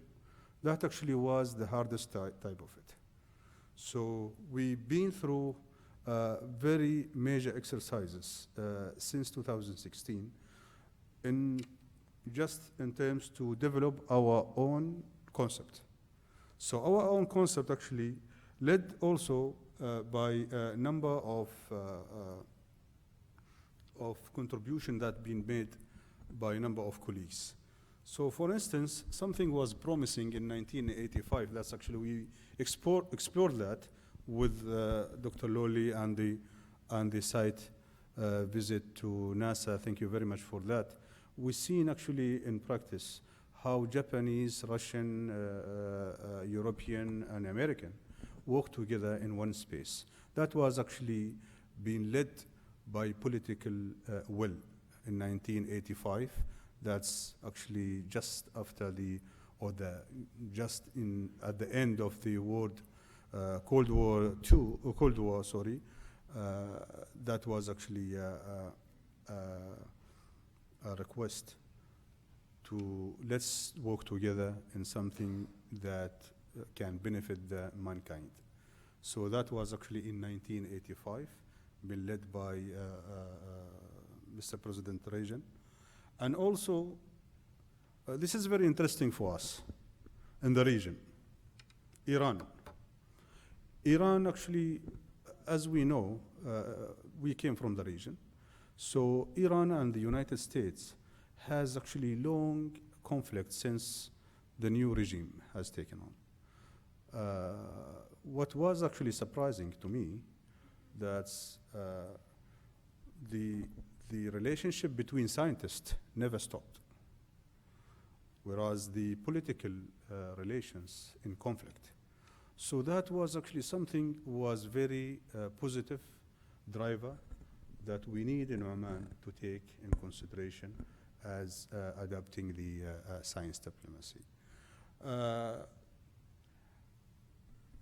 Something we call it, sometimes, whenever comes the science diplomacy as a term, sometimes we get, innovation diplomacy, technology diplomacy, database or data diplomacy. So please don't get confused on this. It's the same. STI, science, technology, and innovation diplomacy is the same. Okay. Of course, from technical point of view, the science and technology and innovation are not the same, but it's all together as an ecosystem. We take it like that. All right. So why science, technology, and innovation is a gateway to understanding? So we have actually some good reasons for that. So wisdom is the best of the understanding. Scientists, actually, normally, when scientists give opinions, that actually comes with truth sometimes. Loving and sharing science. This is what we do now, actually, in this symposium or in any conferences. Actually, this is drive, the trust between scientists from different nations, regardless of the conflicts, regardless of the political relations between different countries. So that's why we need actually the science diplomacy. And then the evolution of science diplomacy actually being evolved, and the demand for science diplomacy actually also increasing. Why? You've seen today a number of presentations that showing the science diplomacy is very much demanded. For instance, crisis and emergencies, global spaces, global ungoverned spaces. For your information, as you know, more than 70% of the planet is ungoverned. So this really, that's including the ocean, architect, and etc. So this is actually needs a sort of a global consensus and some values that we need actually together, sit together as scientists, first of all, and then framing the understanding within a diplomatic process. So for us, diplomacy is a process, and the outcome is something that we need to achieve a development, peace, something that actually for the mankind values. Disruptive technology is one of the drivers and factors that stressing on science diplomacy concept. And of course, the sustainable development goals, as you know, the 17 one. There's also, well, thanks to Dr. Lulla, he actually, made my presentation maybe a little bit easier. So 3 different actually taxonomies for science diplomacy that being developed by AAAS, the American Agency for Advancement of Science, in collaboration with the Royal Society in London. And they have actually developed the 3 taxonomies. Again, science and diplomacy. Science for diplomacy and diplomacy for science. I'm not going actually to go through it. In very principled and very simple way, we need in diplomacy, we need the scientific advice. We need science advice at some point to embed it within our foreign policies and within our public policies. So this is what we call it science in diplomacy. And then we need also to utilize diplomacy to serve science and technology.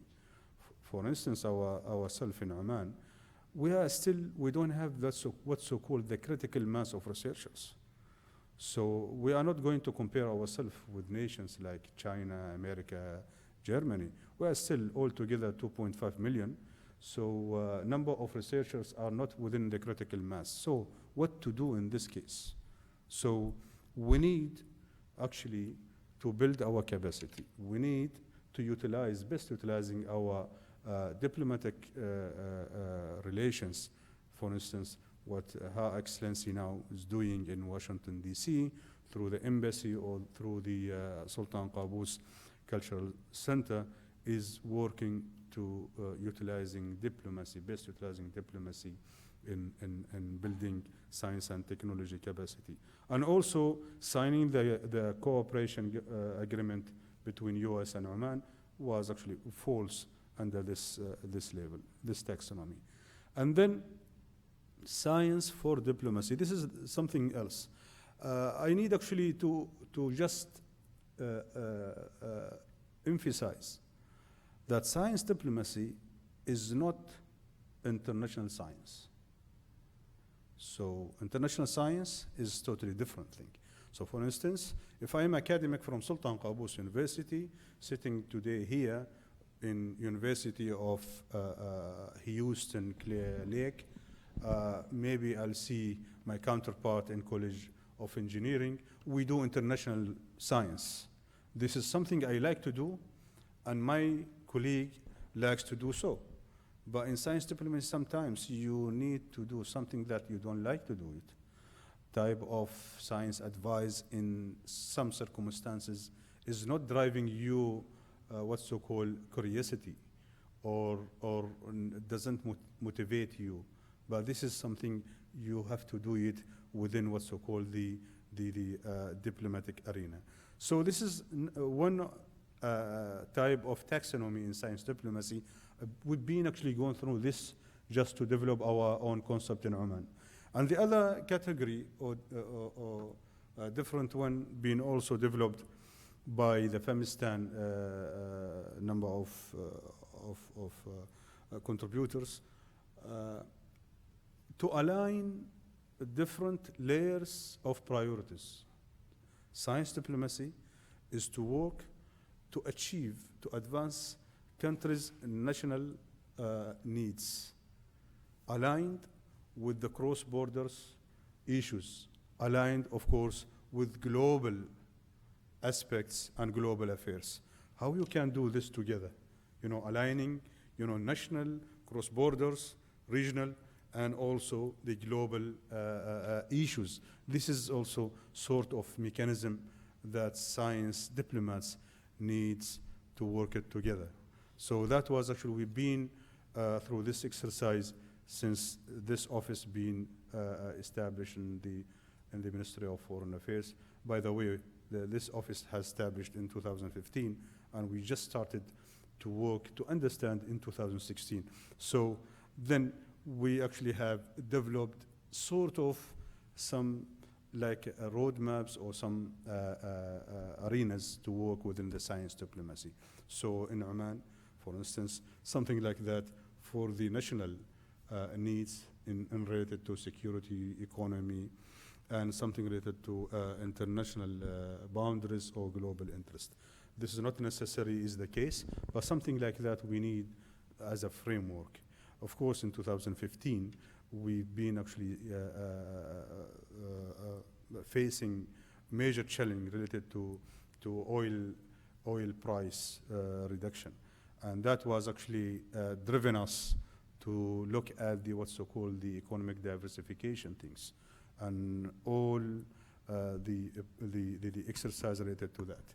So in 2016, when we signed this agreement with the United States of America in 2016, January, in Davos, and I thought that was actually the end of the journey, because this agreement has taken more than 2 years to be signed, almost. Is that right, Your Excellency?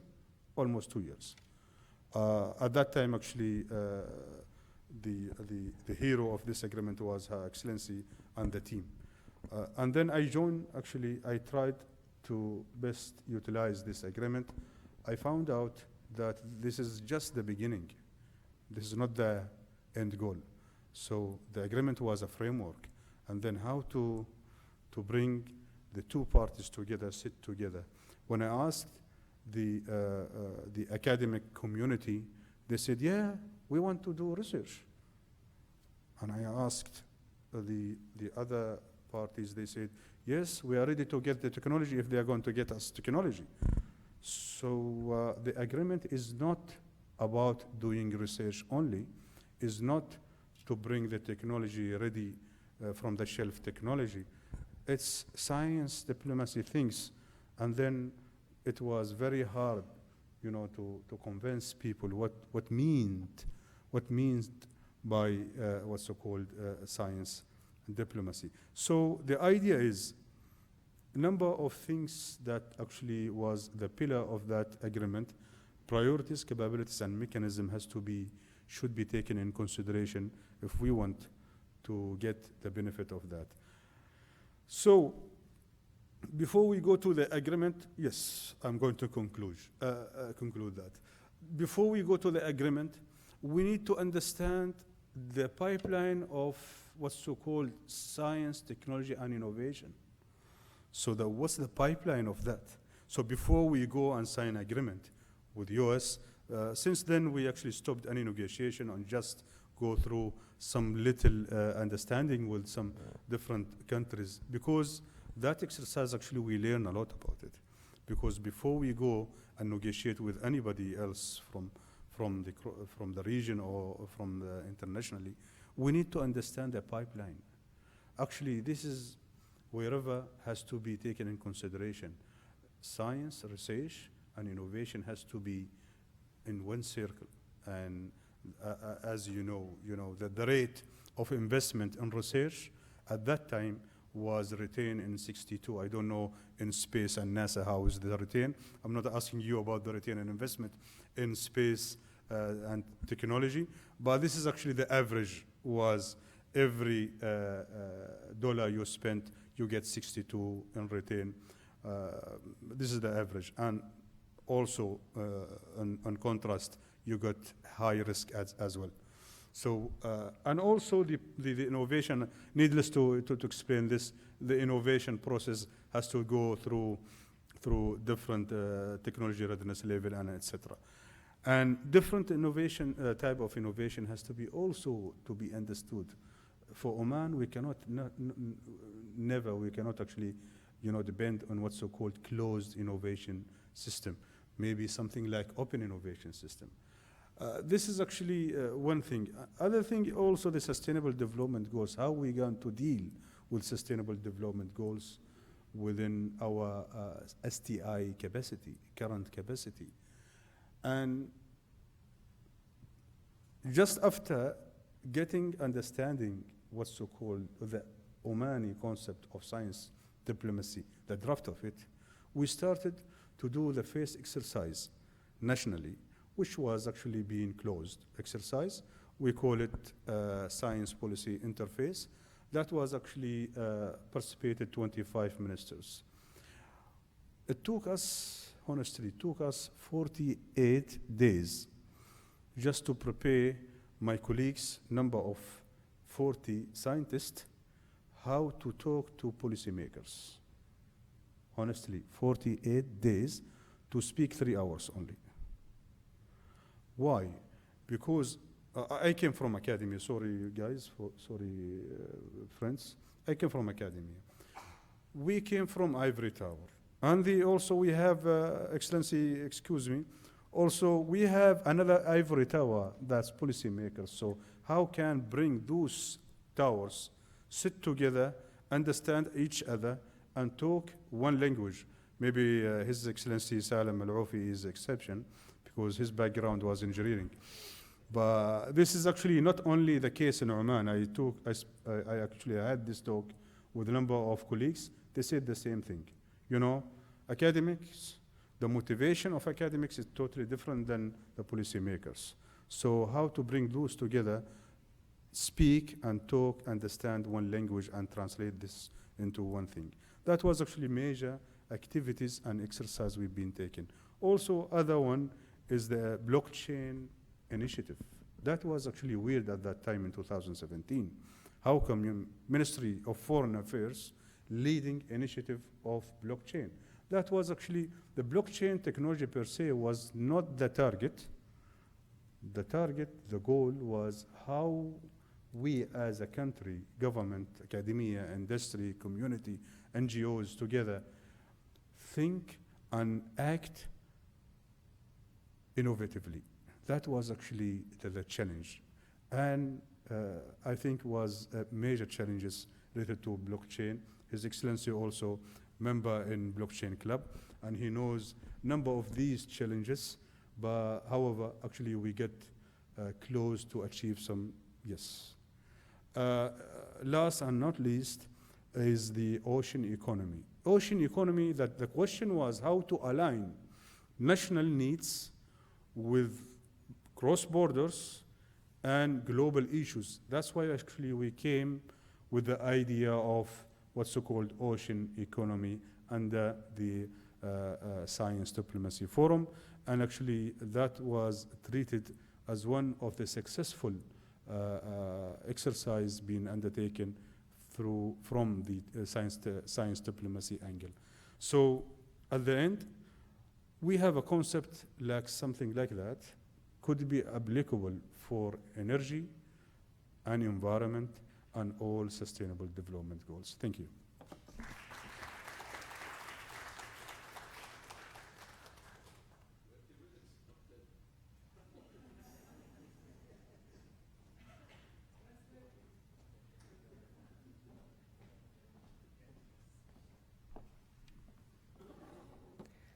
Thank you. The last speaker on our panel is Nike Beltran-Lukman. She's the Consular Affairs and Partnership Manager in the Mayor's Office of Trade and International Affairs for the City of Houston. She's a liaison with the Houston Consular Corps, the third largest consular corps in the nation, as well as all city partnerships. Ms. Lukman is also responsible for international partner agreements and multilateral agreements. She's a member of the executive team coordinating all high-level visits and manages relationships with private and governmental entities. Prior to working for the City of Houston, she founded Beltran-Lukman and Associates, a consultant firm, and was the executive director of the American Business Council of Dubai, Sham Dubai. She joined the Mayor's Office of Trade and International Affairs in February 2013 and graduated from Baylor University. And she's always a great help and support to all of our programs here on campus.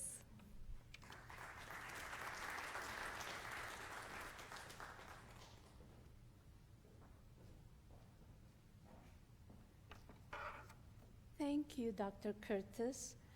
Do you know how intimidating it is to come after listening to all these brilliant, brilliant scientists? I'm just a poor little old lady from Spain.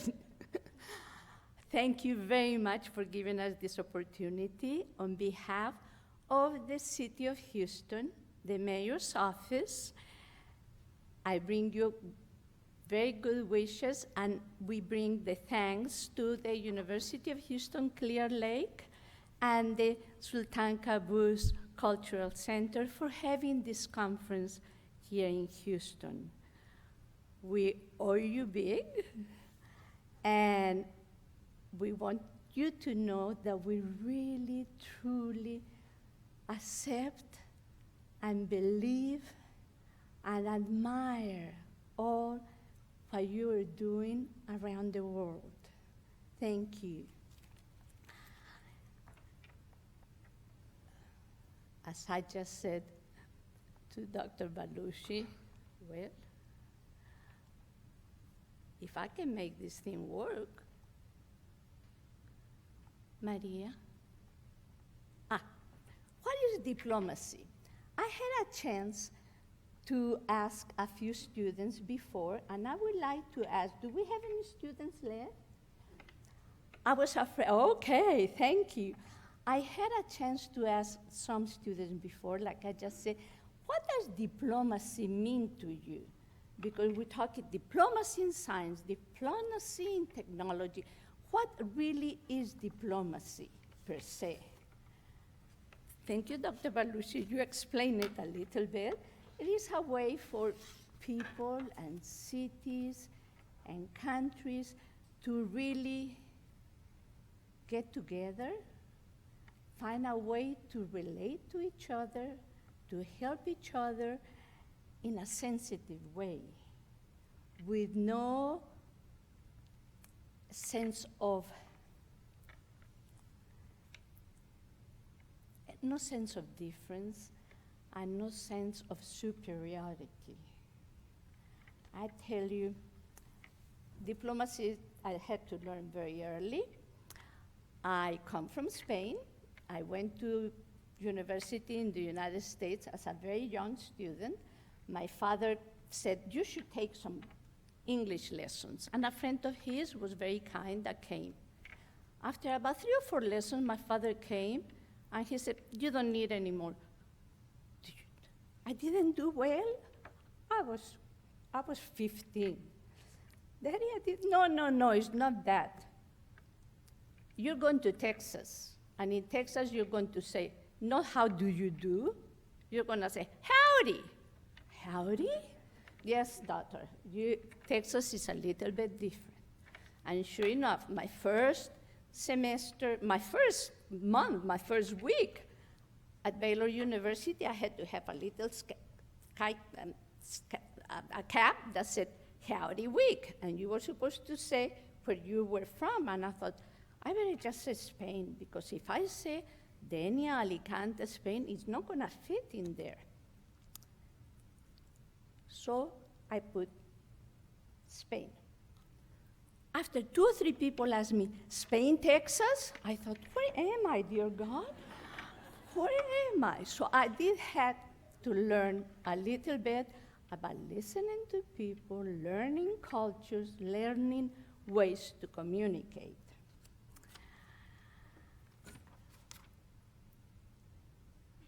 Dr. Belushi was very good in giving us a better explanation that I could ever do about the three different kinds of diplomacy. For me, bringing it more at the level of what I call regular people, not scientists, it is science in diplomacy is technologies, like in my technologies in countries and programs in countries and in cities that teach and learn from different cultures. In the in the city of Houston, we are known as the most diverse city. We have 92 consulates. That is part, to me, of what diplomacy means. I deal with the 92 consulates. I learn from them. I teach them about the city. I find out what I can do for them, my city can do for them, and what their country can teach us. Diversity just doesn't happen because it happens. Diversity happens because of need, because of opportunities, and because of willingness to have diplomacy. Diplomacy for science, bringing it back to me. I thought that the moon landing was excellent, but the thing that really got to my young brain, many years back, I had the opportunity to work in the hospital, in the Texas Medical Center. And we were able, it was before the very strong internet that we have now. So, but we were able to transmit live operations via satellite from Argentina to Houston, Houston to London, London to Turkey, Saudi Arabia, and different parts of the Middle East. That, to me, was my wow moment. If we can do that, and people can accept it, and the people from the Middle East were saying, Dike, we cannot see the satellite totally. And the people from Turkey were saying, we have shadows. And I didn't know enough technology. All I could say was, just jiggle it, jiggle it. And they moved the satellite, and the operation continued.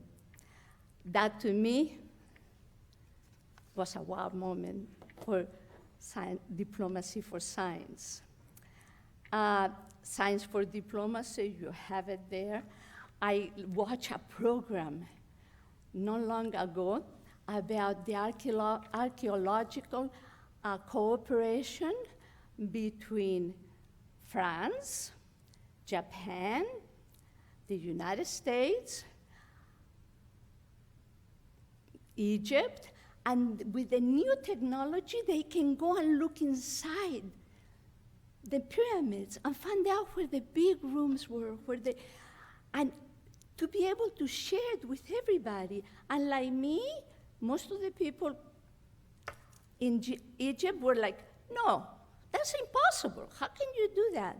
But little by little, and very patiently, they saw it, and it works. And it was cooperation and diplomacy.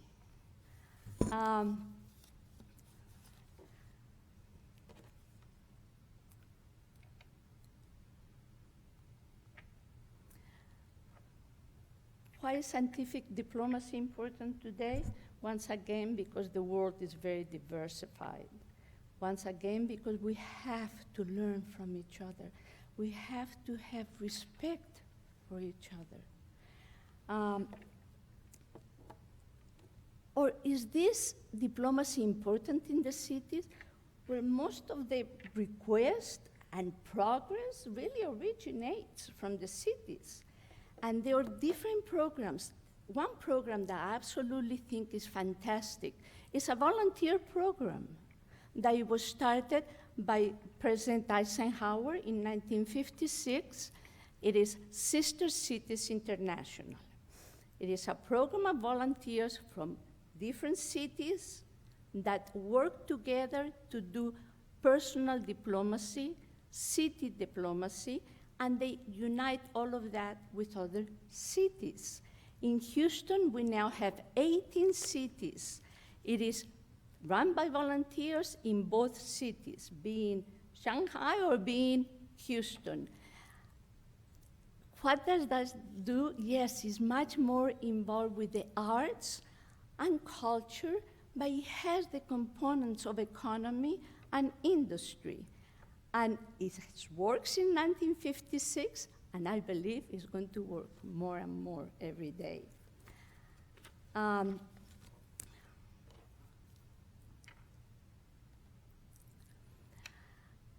Victories, thank you, Dr. Belushi. We did have your slides explain it a lot better. We have some victories, like I just said. We have some laybacks, setbacks. We're still working on the climate. We're still working. We're trying to, let me put it the best way I know how to not interfere with each country in a very detrimental way. We're trying to get cooperations between countries. Sometimes they work, sometimes they don't work that very well, but at least we're trying. The countries on this earth are trying. Potential setbacks, the biggest potential I see is for no country to become isolated. We cannot be isolationist. It will destroy Earth. It will destroy the work that the wonderful brains of the physicians and physicists will not progress. Oman and the US, Houston and science diplomacy. Houston is my adopted city. I was not born here. I had the great honor and pleasure of visiting Oman, which I fell absolutely in love with.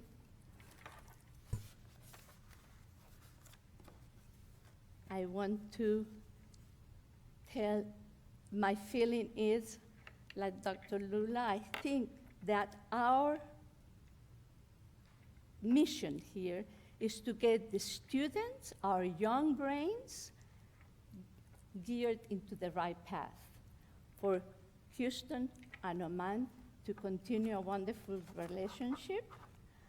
My prayers, my thoughts, and my best wishes is for that. Thank you very much. Thank you.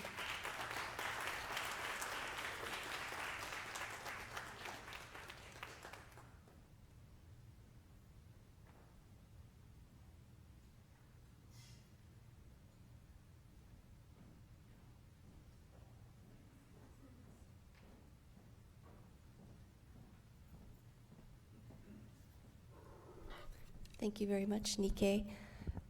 Our last speaker for the afternoon is Ms. Ani Blair.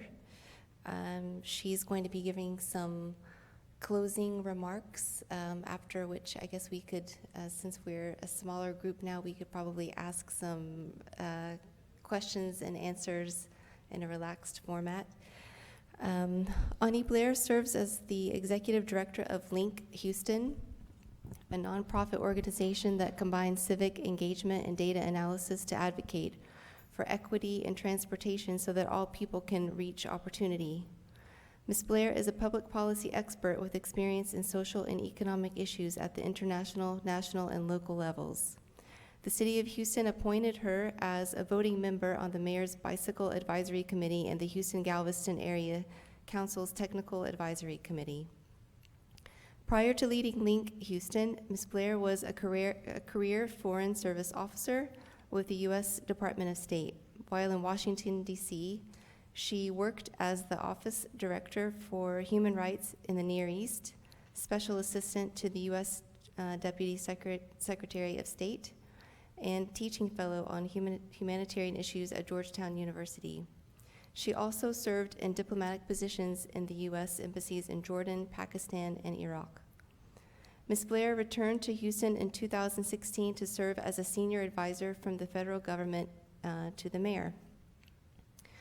Ms. Blair is a security fellow, is a security fellow with the Truman National Security Project and a former term member of the Council on Foreign Relations. She volunteers with nonprofit organizations and participated in programs such as the International Career Advancement Program at the Aspen Institute and the American Council on Germany's Young Leaders Conference. She earned a Bachelor of Arts from Texas A&M University and a Master in Public Policy from Harvard University's Kennedy School of Government, and I think it's worth saying that she grew up in this area. So we're also very proud of her and would like to welcome her up to give her some closing remarks.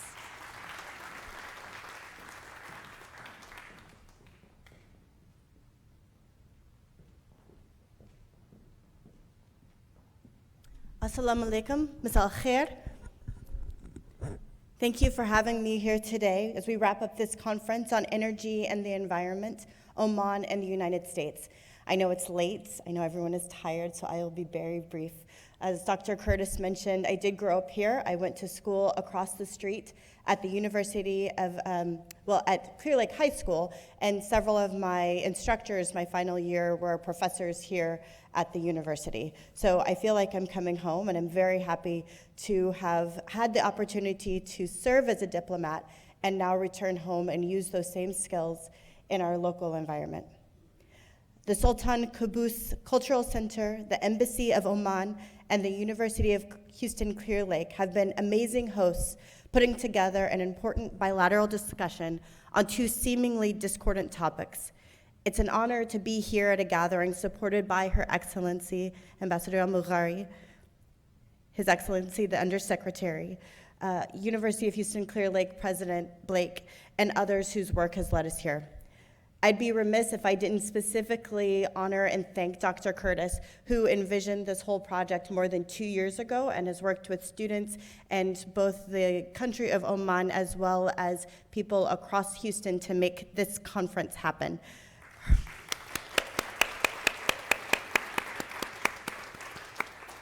Her work has brought together interests in energy and the environment, fostering a discussion set in a cultural context of the future of our world.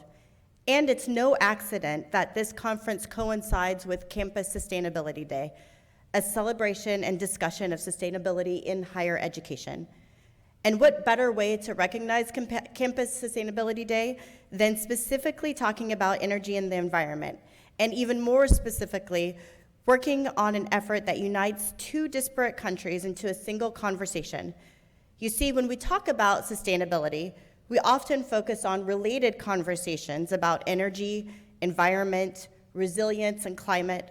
We throw around words like science and technology, innovation and data, and hope that somewhere in the mix we head down the right path for a quantitative approach that will bring together our need for energy and our simultaneous need for the environment, our need for our individual surviving this human race, and our need for the human race to survive.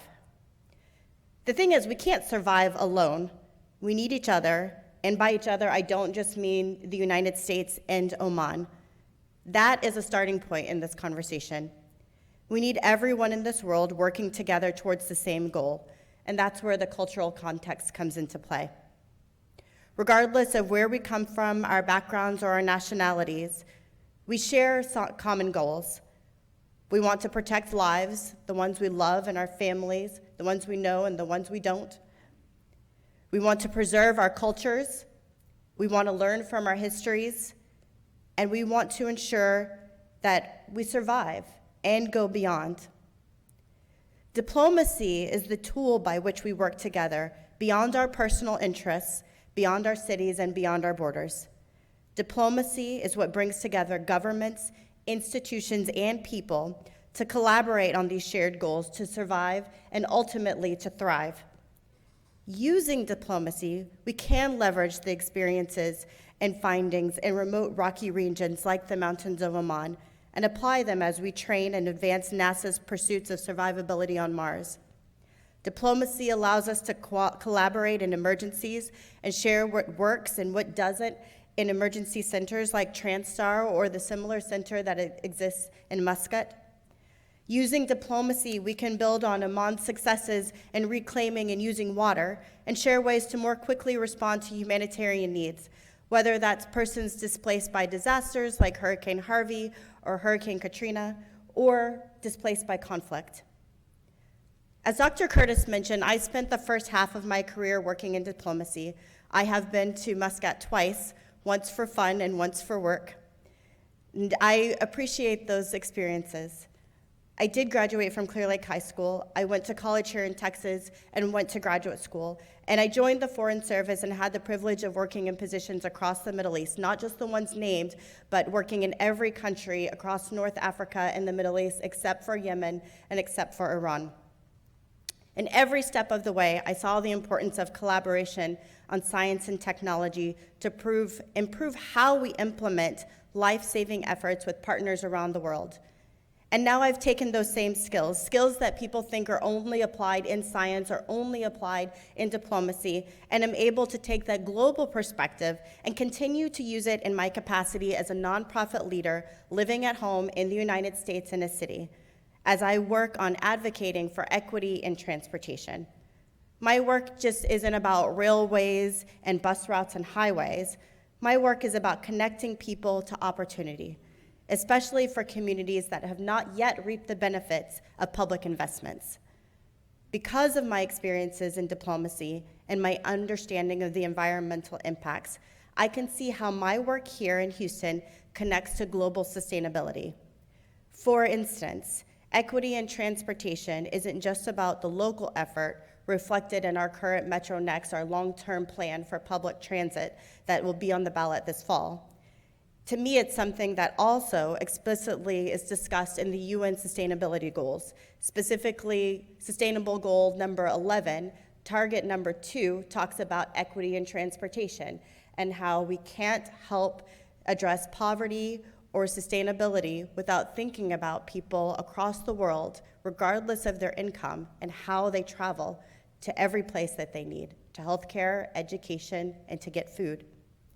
Likewise, local efforts that we see here in Houston, Bayou Greenways 2020, which creates accessible green spaces along the bayous here in Houston, the Mayor's Climate Action Plan, and the Resilient Houston initiatives are not just local endeavors, but ones that were informed by and connect us to the goals set out in the C40 Climate Initiative, the Paris Climate Agreement, the UN Sustainable Development Goals, all of them, not just one. We often hear the saying, think globally, act locally. This conference, headed by the University of Houston Clear Lake and our honorable Omani representatives, affords us an opportunity to do just that. The action starts with the people right here in this room to make a decision to change how the world sees energy and the environment. We can see the two at odds together, or we can see a new future in which we focus on our shared goals of survivability and beyond, and use the tools of both science and diplomacy to create a sustainable future that we all can enjoy. Thank you for coming, thank you for being here, and thank you for this collaboration.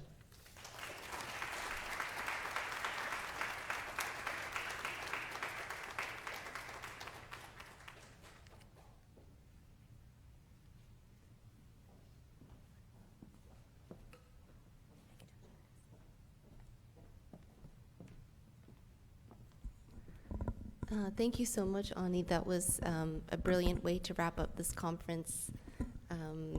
Really appreciate you being here. I appreciate all of the assistance from you. Actually, we began talking about this conference 2 years ago when you invited me to the mayor's office, so I think that you also deserve a huge round of applause for helping lay what are some great ideas about transportation, equity, and you're kind of a living example of science diplomacy, if you ask me, so thank you very much. So, Kathleen, did you want to join me? And I hope that some of you had, or I hope that all of you had some time to go and explore some of the wonderful poster exhibits that we have in the second atrium. They're the work of some very, very dedicated students who've been here for most of the day, and they were here yesterday actually setting it up. And they've been reading for about the last 9 weeks about sustainability and really learning about all of the fascinating and innovative ways that the Arab world is kind of 10 steps ahead of maybe the rest of the world as you're thinking about yes, sorry. Thinking about, the Arab world is so far ahead in some ways in thinking about what's next after we make a transition to different forms of energy. And Kathleen has reminded me, in fact, that the work down in Atrium 2 represents the work of not just a small group, but 45 students here on campus who collaboratively worked on different projects. It was, I think, very, very hard to decide which one was the best because they were all so great. And what was, I think, most rewarding was watching them over a 9-week period learn so much and get very excited. And they might not have felt like they had a real foothold in sustainability studies whatsoever 9 weeks ago, but I think that they're very invested in it now. And they were so excited about this conference and so excited about welcoming all of you. So it's hard to see with all the lights down here, but I think there are still a few students here. I want to just give them one round of applause for all of your hard work and participation. So we have one group of students. If you could come up, I've been texting them frantically to make sure that they weren't leaving. So Jesus Mejia, Lauren Buchanan, Erica Hernandez, Tim Brown, if you wouldn't mind coming to the stage.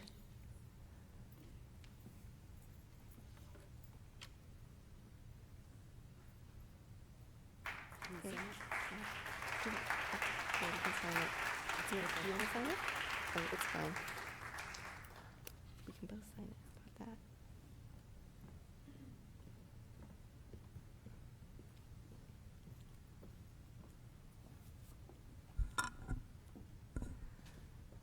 So the project they worked on was looking at ways to develop different forms of ecotourism in Egypt.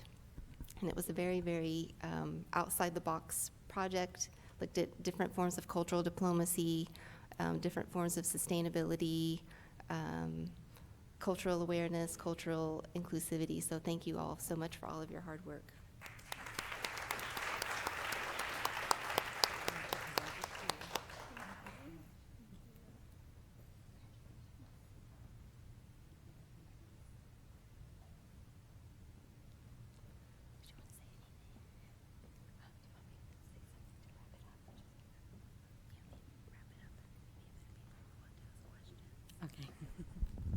Thank you to each of you and to the other nearly 50 students who work so hard.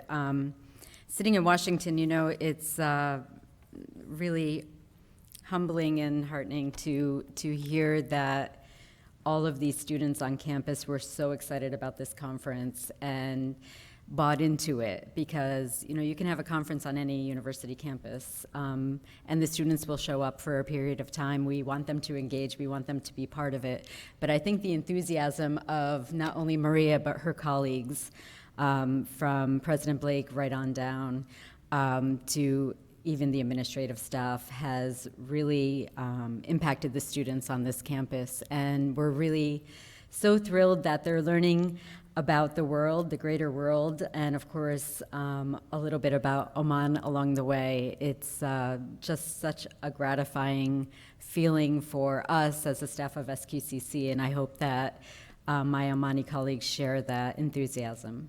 So thank you.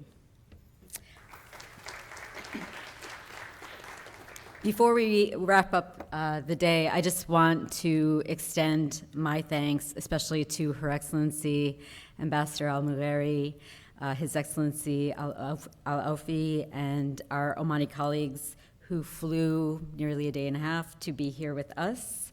That wasn't an easy task for being on the ground for about 4 days, so I thank you all for your participation and your thoughtful comments. I want to thank the